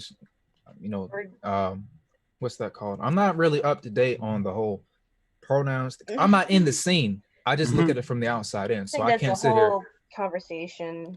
I don't know if that's going to be off People on topic, Twitter but- don't respect my pronouns, which is king, master, and sir. I have yet to be People on called Twitter that. give me pronouns, so like, it's like, how come, one side gets to complain, the other one doesn't about how that things go? I don't really look at it like I'm on the right or the left. I wouldn't even call myself a centralist or anything like that. I'm not really political. It's just that it's kind of sad to see, because I really want to understand more, and I have a lot of people. I think I'm more familiar with people on the left than I am with the right, to be honest. But I still want to understand what's going on over here, because when you lean too far to the left or the right, you get crazy. Well, if the craziness expresses itself in people, being stool pigeons and just trying to cancel whoever it is that they find problematic, to me, that emphasizes much more that there is a lack of an actual culture that can produce something. Like the word for gender, like the original meaning of gender is to generate. So if that was something that was much more on people's minds, like what could we do to actually contribute? Well, see, the thing about that is that a lot of people on the left don't even like science and things like that. So you can't even use that as a barometer for why they would do this and that, because they don't care about language and stuff like that. I thought though that they were like always supporting science, like they were anti-religion and like the science was important, but now it seems like it's only when it suits their agendas. That's what I'm just saying. From what I'm saying, you can have a conversation with them, and then it seems like when you get to this one point in the conversation, it spins around in a different direction. I'm like, I think it's because like gender has become sort of a religion. What do you mean by that? I guess it's like it's their belief that they like the people with the pronoun stuff. If they like say this and this, it's like that's sort of a religious belief, or it's become to a religious obsession. Doesn't that sound dangerous? What I wanted to say before was that I feel like people are putting their pronouns before they introduce themselves, but like who are they? Well, yeah, I want to know personality, like what are their interests? I don't want to know about the group. All of the pronoun stuff is about transhumanism. That's why Twitter enforces it so much, because it's all about it's all about ensuring the legal precedent for morphological freedom. So you need it on the books, right? So basically, if someone wants to start genetically engineering themselves, doing CRISPR, doing stem cells, doing upgrades in the Elon Musk Neuralink, and if they start outlawing that stuff, you need people who identify as a cyborg. You need people who go like, I want to modify my body. Like, hey, that person put tattoos on their face. Hey, that person just got a sex change. Hey, that person identifies as trans and they have rights in X, Y, and Z. So the whole trans thing, not everyone that's engaging in it realizes it, but the social engineers, basically, that's the next stage of evolution. The whole point is they're playing a legal game ahead of the curve. So they're wagging the dog to make sure that the right cases fill the books long before they're ever up to the plate. But then what happens when we get into something like human-animal hybrids? What would be the legal designation? I'm serious. They're making them right now. So they're making them in China. Yeah. Yeah, I think they did like a monkey pig hybrids, pig animal, chimeras. Yes. So well, then again, China's on a whole different level. So they can do whatever they want. They don't care. I can only hear Alex Jones say that. Well, this is the ultimate furry wet dream in a way, where you can merge your human frame with that of a wolf or a deer. You remember that girl on Twitter who wants to be a deer? Who says she is a deer. The Twitch, yeah. Yeah, well, is she? Her dream can now come true thanks to the, thanks to modern technology in a couple of years, probably. So okay, the most prescient South Park episode is about. Not there yet, though. I think the problem with all that stuff is that I think it doesn't give enough credit to dialogue. I think a lot of those people, like the Yuval Noah Hararis. Who? Yuval Noah Harari, who wrote *Sapiens* and he wrote *Homo Deus*, right? Which I've never read. I got a book they right here. They fear. First of all, they see government as the trump card, and they see government's ability to tax and to focus resources as the Hail Mary for how to accelerate this stuff. And then they're pessimistic about people allowing that stuff to fly. I'm on the opposite spectrum, as in I think government is the wrong way to do that. I think we should be decentralizing it, and I'm cool if they outlaw it in Tennessee or they outlaw it wherever. In fact, I think I'm like doing the Peter Thiel process of like, we might need to like make seastead, like we might need to seastead, like we might need to just basically say like, hey, you know, don't worry, we're not going to bother anybody. We're going over here, and if it goes well or if it doesn't go well, like we'll have a skin in the game process, right? Like and you guys can learn from the process. I think you need a decentralized approach to this stuff. I fear a backlash, as into people getting wise to this social engineering campaign and then being so disgusted and offended that they were corralled, that they will reject it even harsher. I think you need to be frank with people and say, listen, like, you know, it's 2020, like shit's getting real. It's current year. It's, it is getting real. You know, Cardi B. I don't know. I know the reference. I know the reference. Coronavirus. Shit is. I know the video. My brother showed me that. Continue. Sorry about that, Jules. So it's like in the transhumanist community, it was so hard for me to write articles in IEET. By the time I tried to write articles for the Institute of Ethics and Emerging Technologies, they had declared that the communists and socialists had beat the libertarians, right? Because the libertarians typically don't have interest in even engaging in this stuff. They just want to live their life. They don't want to be involved in politics. They want to grill in peace. Like, fuck all of this, right? And I had to try. I tried for years to open the debate again, and I would even like get to the gatekeepers, and then they'd find out what I had in mind, and they would say, no, we already resolved this. It wasn't until I invited Zoltan to the Futurist Sessions, invited Grace Scott to the Futurist Sessions with Zach Waldman, and then I was able to write for Grace Scott's blog with BJ Murphy, and then BJ Murphy, who had admin access to the website, just gave it to me. And I just published articles and nobody knew about it. And then some of them went like semi-viral, and then like the higher ups that had been rejecting me were like, oh, I guess he's here now. Like, why would we take these articles down? So that was just weird. Like, this is a nothing site. Like, why were they so uptight about me writing on this website? It was just but I think the community on Facebook has changed. Like, you've got Gennady, you've got Kristan T. Harris, you've got Zoltan, you've got me. There's some more right-wing transhumanists who are like anti-government, or they're small government, they're pro-decentralization. And then you've got like the communist transhumanists. Doesn't that just make them like Nick Land? In my opinion. Doesn't that just make them like Landian accelerationists? Nick Land? Yeah, I think well, Nick Land you've read that book that looks kind of like the Kabbalah. Yes. Fang Numina? Yeah. I read the Crew book. Oh. I read the Crew book, which is like a satirical religion book. I haven't read Fang Numina yet. It's on my shelf. I'm gonna read it. Yeah, I mean, Nick Land and basically what you're saying. They're the right wing version. They're because I think the left wing version is basically trying to do what the vampires were trying to do in Castlevania. Yeah, that sounds right. Right. So the left wing transhumanists are trying to do what the vampires are trying to do in Castlevania. Oh, and by the way, they're basically trying to make a caste system with like human livestock, where you're basically siphoning them for an insider class. Like in the USSR. In the USSR, they had special tech, special cars, all sorts of stuff that even if you had the money, you weren't able to get if you weren't on the inside, right?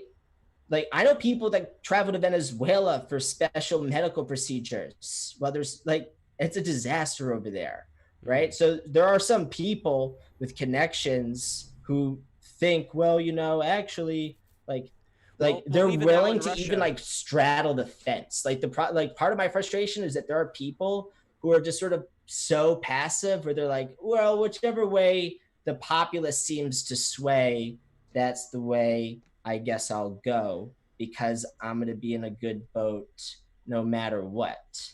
And I think that is changing. Well, we have a comment from Fuck. That's a great name. Libertarian types want to extend the freedom of the market, but what if market forces tend towards degradation? Or in other words, if people vote with their wallets, they will vote wrong. After all, advertising and marketing have hijacked culture. I mean, this is basically Nick Land. This is what Nick Land writes about. It's the marching forward of techno capital, acceleration, and the kind of like the end goal of like an anti-humanist end goal. Well, as a consequence of market forces. I don't know if Nick Land talks about this because this is very separate from, let's say, the world that Jules is in, and I don't know how much you guys are in this kind of world, but in the world of, let's say, meditating and being able to figure out different things that your mind is capable of that normally, or your entire nervous system is capable of, that normally people don't really experiment with.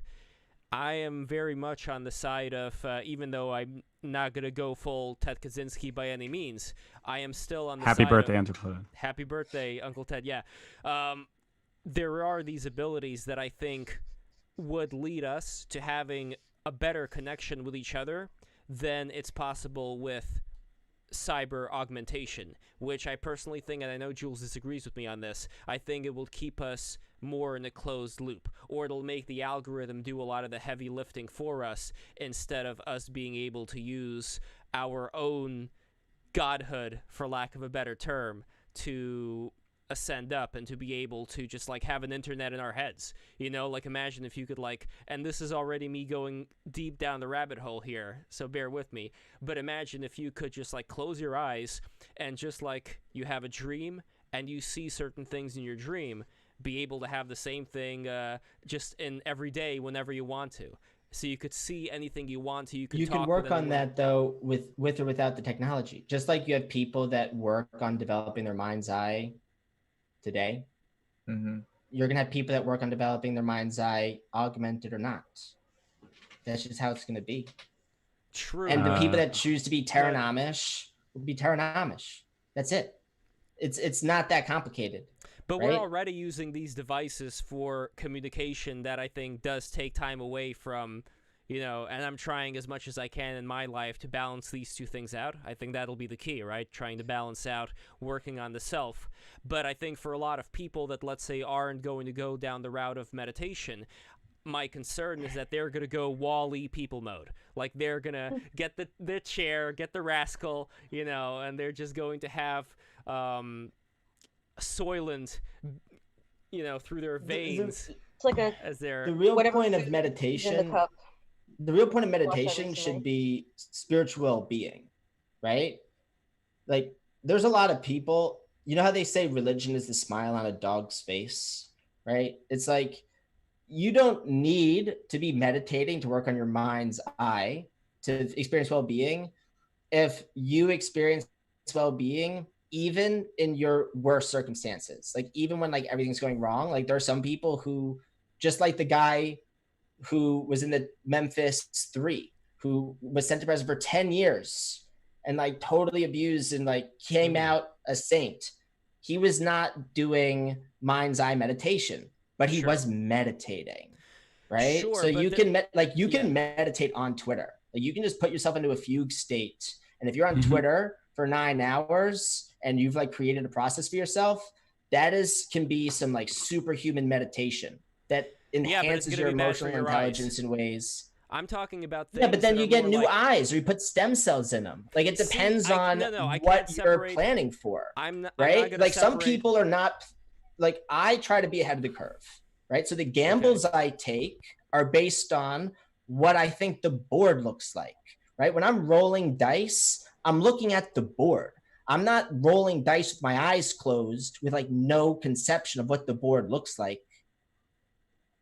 But I'm also looking at it from the perspective of the human body and the nervous system that we have as something that needs to be exercised. So when I talk about this kind of third eye meditation, it's also something that has to do physically with keeping your nervous system in check. And when we have external things that would allow us to have certain extra perceptions, I don't want our own faculties to atrophy. And I think that the nervous system, the physical one that we have, should very much be taken care of. And part of that is this meditation process. And I think you can do that. See, like, I think you see it as a mutually exclusive thing where it's an either or. And I don't. Like, I think you can start doing that when you're 40, then you start doing when you're 10, then you start doing when you're 50. Doesn't that go into like the transhumanist thing where pretty much we're going to get to a point with the next set of people, 100, 200, 300, 400 years from now, where they're going to are pretty much be adapted with the technology that we have for either today or what's going on 400 years from now, because people are going to match up to better deal with the consequences of the Industrial Revolution. It can't keep staying like this unless we bomb ourselves off the fucking place, face of the earth. It's going to have to get to a point where we have to kind of, shimmy up to what we're putting out there in the atmosphere. So meditation 400 years from now might not look the same as it does right now. Meditation is Lindy. What do you think about Lindy? Lindy's a bully word, though. That's the thing. That's it is. Let's keep. It's a bully word. What about the point of singularity? Well, that's the thing. The singularity, as far as what the Brahmic texts talk about, that's like the universe merging into itself. But I still think that people have so much work to do. I have so much work to do just looking at all the things that I am, that I got to improve upon. It doesn't make sense for it to just all end right now. You know what I mean? Like, we still have so much stuff to take care of in our lives that whenever the end does come, I don't think it's going to be now. And if it does come, then we're going to reincarnate on some other planet that's going to be relative to the things we have to work on. But you believe in that that idea about how pretty much it's kind of like, if you think about it like this, you don't remember a point in your life where your eyes were closed or you were unconscious. You can't remember unconsciousness. So are you saying you believe in that idea where pretty much your existence from point to point to point as different reincarnations, you are still conscious? Pretty much you're in a different conscious each time, but you don't have memory of the other consciousness otherwise. That's true. Well, like in a dream, let's say, since I started meditating, I've pretty much been able to write down every single day the dream that I had. And sometimes it's not like the full thing. Like yesterday or last night, I had a dream that I was going into a place where I'm in this place really often, where it's like the city that starts turning into a countryside. All the buildings start to recede, and I'm driving into this place. Can you see it as it recedes, or do you just notice that you're in a different environment? Well, I see it right there, that I see the buildings, I see the way that they're constructed, and I also see the bushes and the tall trees that are growing that are, just facing me straight on as I keep driving. Then I get out of the car, and when I went into those bushes today, they were poisonous. Some of them were. Like, I was going through these bushes, they looked really exotic. They looked like, I'm sure you've seen some weird looking plants. Yeah. And those plants, they started stinging me, so I had to get out of that bush area. But sometimes I have other things, like I have like trees that I see in my dreams that are like glowing, that have some like radiant light that's going up and down inside of them. I had a tree that I saw recently with a purple blossom that was growing out of it. So these things, they can get, like, the more that I meditate, they can get really realistic, to the point that I could describe like minutia that I just see in this corner, in that corner, and it's quite amazing. And the parts that I don't remember, it's not like I didn't experience those. Like, there are dreams that I have that I remember the first 5 seconds, and then something happens and I forget about them.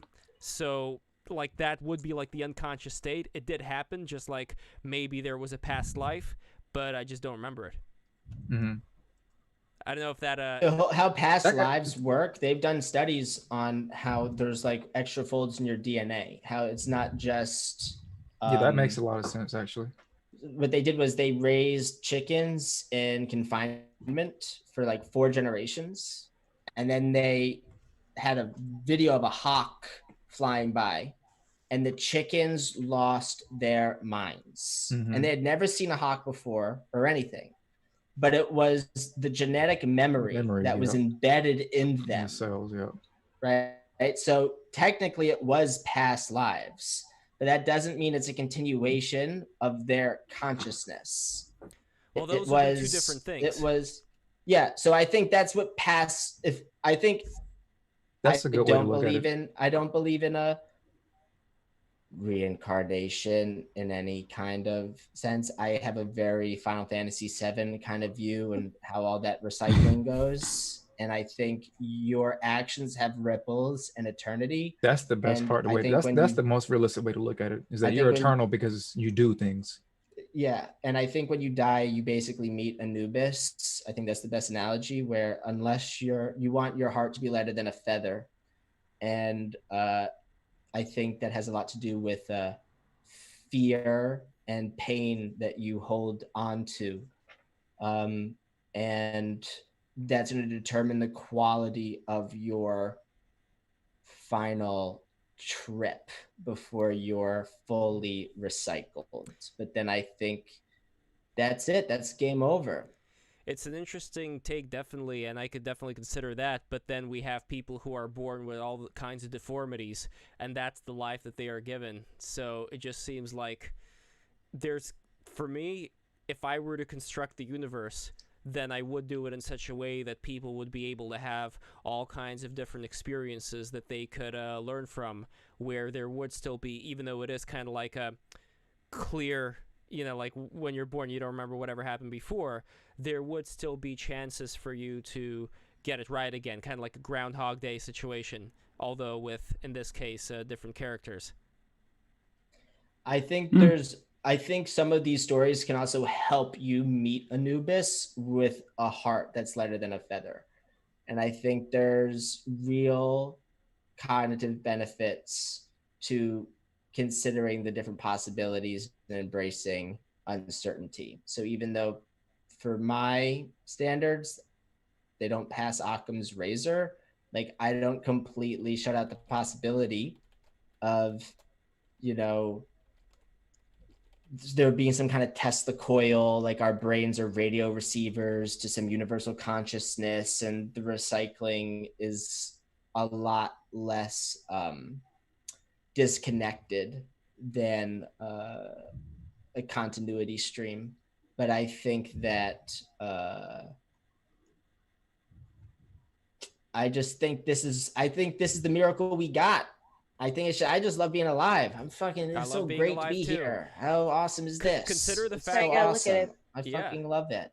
And we are in three-dimensional reality. I just want you guys not to take this for granted. Like we've been staring at these fucking screens for a long time, but really look at your hand. You have like a three-dimensional hand, and it's all like you can control it's so it. Great. Yeah. Yeah, it's excellent.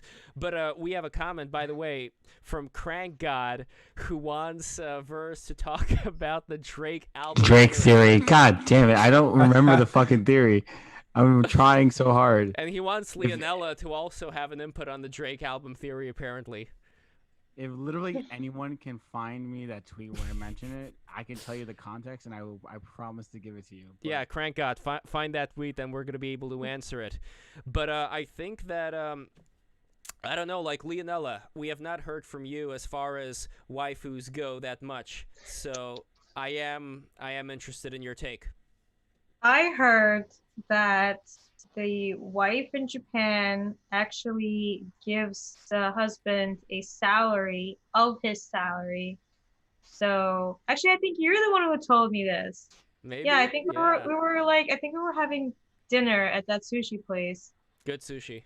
I miss sushi. And you were telling me that, and I was like, wow. And then recently there was a tweet about how Japan is saying that Japanese women take too long shopping, so it's better if the men do it. And I said, yes, they should do it. Interesting. But don't girls take long shopping regardless of, like, even here? Listen, if they want to do more stuff, sure, we take a long time. You should totally do it for us. No, but they say it's because, I know my mom is a much slower shopper than my dad. But also, when they were designing department stores, the reason why they put the men's section right by the entrance is because if it's on the second or third floor, they'll just walk right out the building.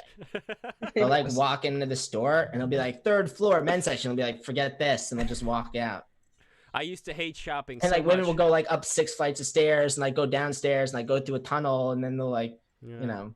Product placement. Daffy sucks. I remember we were going to Daffy's and I hated that place. I was just sitting somewhere, you know, just thinking about getting out. You know, the air was bad too, bad air quality in that store. But as far as the waifus go, not of like Japanese wives, but of these anime characters that people have as their little idols that they keep on their shelves. Like we were talking before about relationships, and I'm curious where you guys see men headed and women headed as well, like for the husbandos when it comes to that. You know, me as probably the weirdest person here when it comes to anime. Sure. I can easily say that, you know, when I think about my waifu or plural, because you know I got a main one and then I got everybody else. Side chicks. And then I think about it like this is, I'm not gonna say a religion because it's not something I can see myself saying that, oh, I'm dedicated to the point where you can't cut me off. I can see myself saying, you know, I'm done with anime. I can say that to myself. I can say there's a point in my life where I can say I'm done with anime if it becomes maybe something that's detrimental to my health or something like that. But there's a point when you have to realize there's you and then there's this.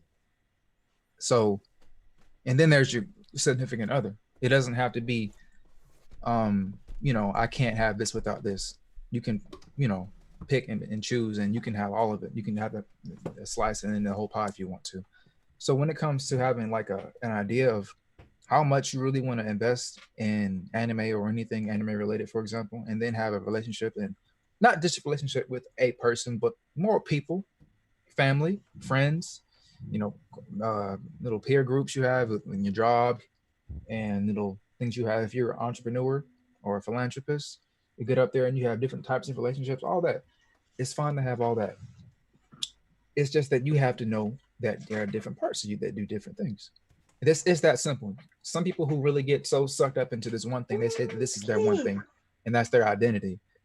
They don't know how to shape themselves into different forms. And that's the fear that you should have, is that people are linear. People are two-dimensional. People aren't even people. So what you're saying is that certain anime waifus, even though they're two-dimensional on the surface, are three-dimensional as far as your relationship with the archetype. And people could be, just like we were talking before about Western animation, people could look at some cartoons and get themselves into a state of being like a copy of a copy of a copy of some, you know, bad stereotype, as opposed to being a lot more subtle. So it's all about the people or the idols that we look at. What is the relationship that we have with them, and do they make us better people? Exactly. How hard is your idolization benefiting you? If I say Kobe Bryant is my idol, which he still is to this day, that made me a better person. That made me a better basketball player. That made me do different things in life, because Kobe wasn't just a basketball player. He did a lot of other things. He was very intelligent when it came to business and things of the sort. And I started to get more and more into his life as he, you know, made his way outside of basketball. But when you pick idols, you kind of want to pick the ones that kind of build you up. You don't want to build. You don't want to. Sorry, like people you can look up to, like you're saying, like he was someone, like he accomplished things. He did so much in his life. It's like you wish you can do that. You want to like follow in that person's footsteps. So you're talking in that sort of relationship. Basically, like, why are you idolizing? That's the. If you're gonna idolize, why do it? I mean, is it idolization or is it like worship? Like, I think there's a difference between worship and then like the looking up to someone. It's like, you know what, this person has qualities that I like and I admire, and I want to take after that person that sort of way. Yep. Well, why do the Catholics idolize the saints? Well, then waifus can be kind of saints too in some people's minds. Like literally, there's some people who? Like, I've seen on the internet, like people will like latch onto this one character and they'll just get merchandise of this one entire character. That's their waifu. I'm not sure if it's actually just for picture purposes or if they're actually obsessed with it, but it's more like they're worshiping this one character or multiple characters, or maybe the series, like this is their god or something. I think there was like a show, Haruhi Suzumiya, where character was a god and people worship she was a god. Yeah, literally, and even then, outside the show, like she had a fan base where she was treated like a god. But then again, when shows get old, and depending on how well they age, I guess that changes. Like it's kind of like how there's also a term seasonal waifu, because like every season it brings like this one character that people attach themselves to. I mean, more than others. Like one of my friends, I don't know if anyone here has heard of Konosuba. He loves Megumin. Megumin is his waifu. He has like a figurine of her. So it's like on that level, I'd say like, but it's like that's not his sole waifu. I was going like more into like what is a waifu and like the obsession. Do you like them for their appearance and do you like them for their character? That's when you get more into it, the idolization aspect of it. Because I have some girls that I like just because of their design, and then I have girls who are like their personality, and then I have to take it a step further. The ones who resonate with me, who teach me, who feed me, like Senjo Gahara from Monogatari. She feeds me. She feeds me on a personal level, and the man who fed her fed me, Kaiki Deshu. Because I can relate to these characters in ways to say, oh, I never thought about it like that. Just from one line. Because when things, I forgot, there's a certain term for it, when a phrase can be uttered to you when it resonates with you, when it makes you say, oh yeah, that's right. Because fundamentally, all people, when you get to a certain point in your life, you have all the answers. It's just that you need someone to rearrange it in a way that you can understand it and feed it back out into the ether. Right, it like speaks to you. And anime does that. Anime characters do that. And you just gotta find the ones that do that for you consistently, and then you have some like idol-like relationship with them. Yeah, it ignites like a fire in you. Like I think that's where the term moe comes from. Because then, by that sense, I have a lot. I probably have more husbandos than I have waifus because of them. Ooh, nice. Because of the factor of how I learned. There are a lot of characters that I learned from. Well, there would be more like bigger brothers in a way. Yeah. Oni-chan. Dads, brothers, Oni-chan, whatever word you want to use is. I guess I have a different interpretation of it, because if you want to really idolize someone by its literal meaning, it does have more of a negative connotation than it does a positive one. Because when you idolize someone without the intentions of being better than them, how can you really say to yourself that you are idolizing them in a way, I guess you could say? Kurosai, have you ever heard of Bhakti Yoga? It sounds like I have. I know that first. So Bhakti Yoga is a spiritual practice within Hinduism focused on loving devotion towards a personal god. Mm-hmm. And all these different gods that are in Hinduism, they are also kind of like stand-ins for certain abstract principles or for certain heroic deeds. So even though I know that Christians may, look with a scowl at practices that they would see as being heathen or whatever, I see that these are just like branches of one love. And the idea is, how do you express that one love in all of these different ways? And this is what people would attach to themselves as far as who they see as being their personal god. That's why I said I kind of understand it, because when you brought it up, what was the term? Bhakti Yoga. Bhakti Yoga. I just thought about the yoga part, because I know that in yoga and a lot of practitioners, a lot of Indian gurus, for example, they talk about love as if it's something that's like if it's like air. Like you can't really, if you really want to be in love, then you have to be in love with everyone. If you get what I mean by that, it means that number one, if you love someone, you let them go. If you love someone, you let them do what they want. You don't try to control them. The minute you try to control them, you turn them into something different. You can't love that person. You're making them into different things. Otherwise, you're loving what you made them into. You can't control anyone. Yeah. Right? You can't control anyone. But I think there's also something perverse about. Remember, was it Mad Men in the end when Don Draper is like doing that final meditation before he thinks of the Coca-Cola campaign, and he meets this guy? It might not have been Mad Men, but basically there was a guy who was a father who was like so hippy dippy, where he was like, I never want to control anyone. I love everyone equally, and I think that can actually be really toxic. I think that bonds like need to be maintained and watered and reciprocal. And if you don't give a shit about them, why should anyone else? Do you know what I mean? And here's the problem with some of these polyamorous or these open love people. It's like there's two different types where it's sort of like you're expected to behave a certain way, and if you're having an emotional issue, it's like your problem. It's like, I didn't make you react this way. Like, that's your problem. As opposed to like my school of thought is much more like, I know my actions have effects. And so if you're reacting a certain way, I'm more looking at you like a Rubik's Cube. Like a barometer. I am like, hey man, that's your problem. Unless I'm like really cold. That's different. Yeah. You can't, I mean, I have that same kind of philosophy too, where even though I do know for a fact, you know, your emotions are under your control. It should be, at least. That's what you should aim for. But I do have to come to the personal responsibility that I can have an effect on someone. And I want to look at that, like you said, you know, especially if I want to have and be on good terms with you. I got flack for it when I talked to my brother about this kind of stuff, about how you kind of want to see the good in everyone around you. And it's not for the idea that that's what you should do, or like it's a moral obligation, but it just helps you. It helps you build yourself when you can see the good in someone else, because everyone is linked in some sort of way. If you can find yourself in someone, then that's a different version of you, and that builds you, and it builds them if you work towards something together. That's a nice way of putting it. And I think that it may be time to draw this amazing conversation to a close. But I wanted to get your guys' final thoughts. Let's start with Domenica on the things we talked about today, on anime, on waifus, on wrestling, whatever you want. I think there wasn't enough waifus and husbandos. More the merrier, I say. But yeah, I did like where we went with this, and you know, I just feel like there's so much more to say about it.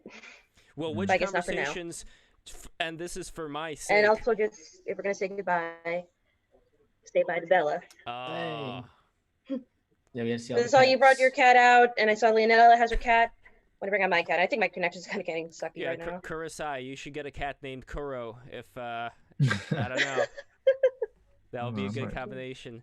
But actually, what I'm curious about though, before we go, not only am I going to ask people's final thoughts, but I'm also going to ask recommendations for subjects to talk about in the future. Because we're going to be doing, guys, we're going to be doing shows every Monday, Wednesday, and Friday coming up. We are not stopping. This has been really successful. This has been a really beautiful experience. I take a couple. No, not that. I won't. We got to make money. We make money by getting more people in. But anyway. The moolah. Exactly. But anyway, Domenica, what subjects would you recommend for us? I guess maybe something that maybe is a hot topic at the moment. Like, maybe we already talked about surveillance. Like, I don't know. I'm trying to think. One thing I would like to go into is more like maybe movies. I guess because I keep up with people. Oh. Yeah, I guess maybe the one thing, and I don't know if I should say this, it's like, maybe, I guess the topic that I feel like has been kind of crazy is like extremists on like in regards to gender ideology, because I don't know, I follow like people like Blair White, and I remember she got like so much drama lately because like, you know, her haters got to her, so I guess it's like, maybe talk more about that and go into the subject of like that. I'm sorry, I'm tired, so I'm not getting my point across. No, this is great. Because I feel like I want to discuss more into that, because I feel like I've encountered a lot of that kind of stuff in my life, and like I said, ideology and the pronoun stuff. Like maybe have a discussion on that, and maybe have differing opinions on that. Maybe for some. I would love to bring in. By the way, when I was at the gym, I was sitting in the steam room, and I was talking with this one guy who I ended up finding out is a gender studies professor. So I could bring him on to have this conversation as well. I think that would be interesting. I'd be for it. I'd love to talk to Professor. So, Leonella, any final thoughts and any recommendations on future shows? I think in terms of anime itself, it's a great source of getting morale growing up. I grew up on anime from elementary school, junior high school. Even Final Fantasy has taught me some morals. Yeah. And did you ever play Xenogears, by the way? I didn't play Xenogears. I played Xenosaga, but I saw Xenogears is now available for the Switch, and I'm like this close to getting into it. Get it. It's great. What about Xenoblade? I haven't played that one either. Is that the same universe? It's like in the same like series, like it's a Xeno series. Like they just did a remaster of the first game to the Switch. I don't know if it's out yet, but it's, I don't know. I definitely played a little bit of it, and I wish I could have finished it.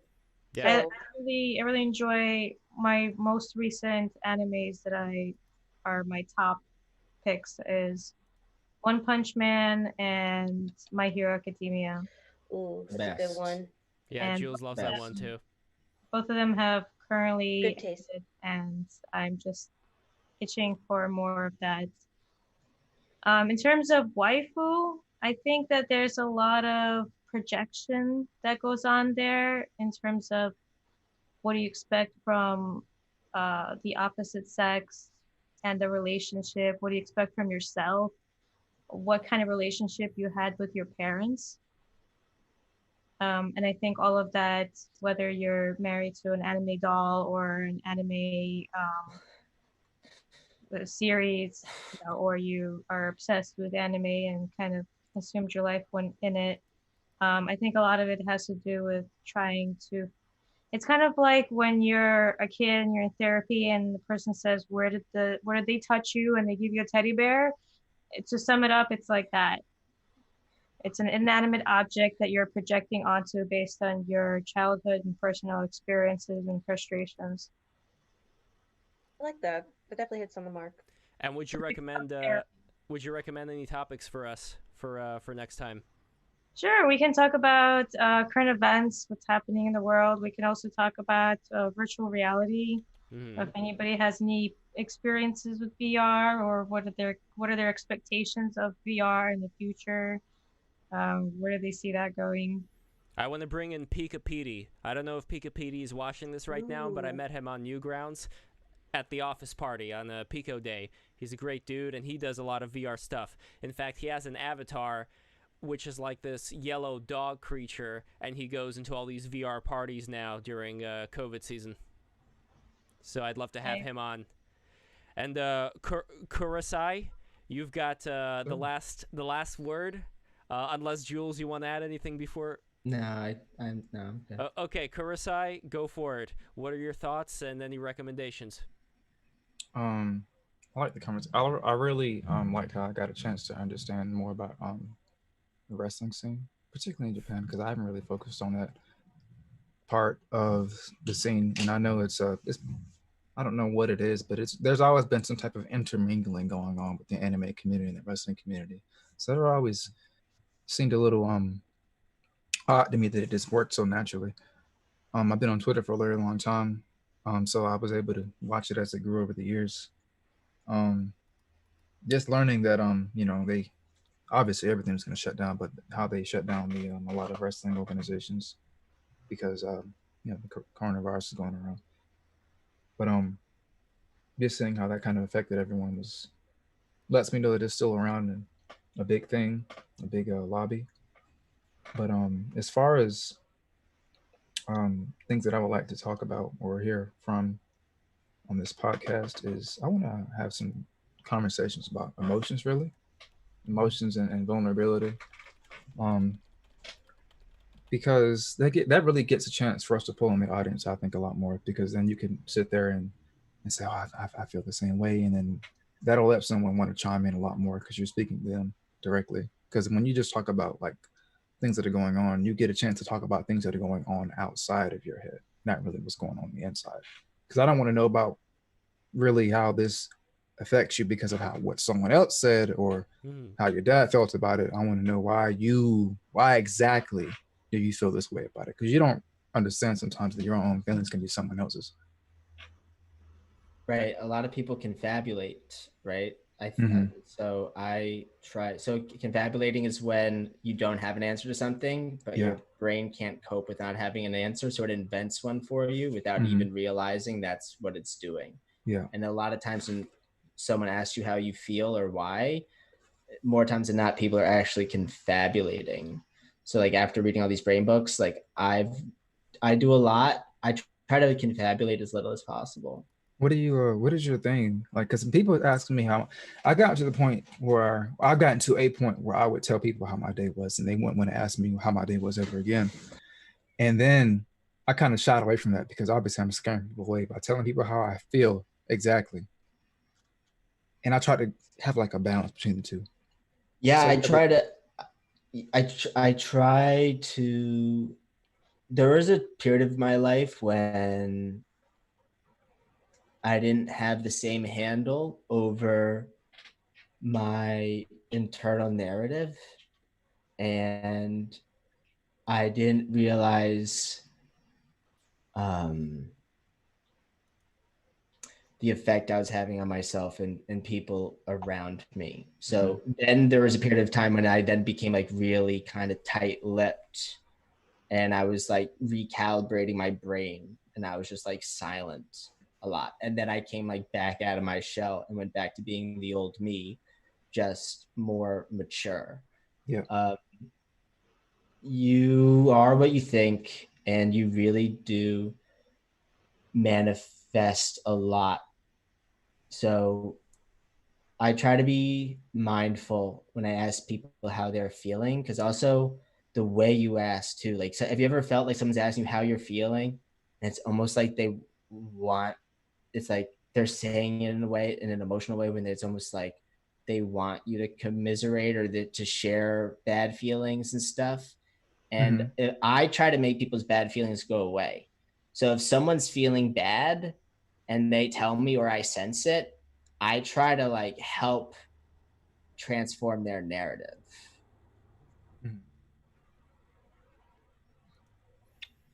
Jules has a lot of emotional intelligence, and I'm very happy to have him as a friend. Yeah, I've been looking into that a lot lately. Neurology, metaphysics, stuff like that. Well, it would be So definitely great to have you on again. I mean, you were amazing. We'll do more. We're all leveling up. Yep. Need that. You're definitely getting XP from this. Yeah, I'm sorry I was late. If I No, we all come and go. I mean, this you've noticed great. people coming and going. going. I was late too. Thanks for coming. Punctuality is not my strongest suit. It's probably my weakest suit. But I just wanted to say that really because I feel like if I'm able to sit here and say that, then that means that I probably won't be as late as next time, and it'll level something up inside of me. I get experience for even saying, I'm sorry for being late. Or really, as they teach you in a lot of positivity cultures, I'm glad I actually made it on time.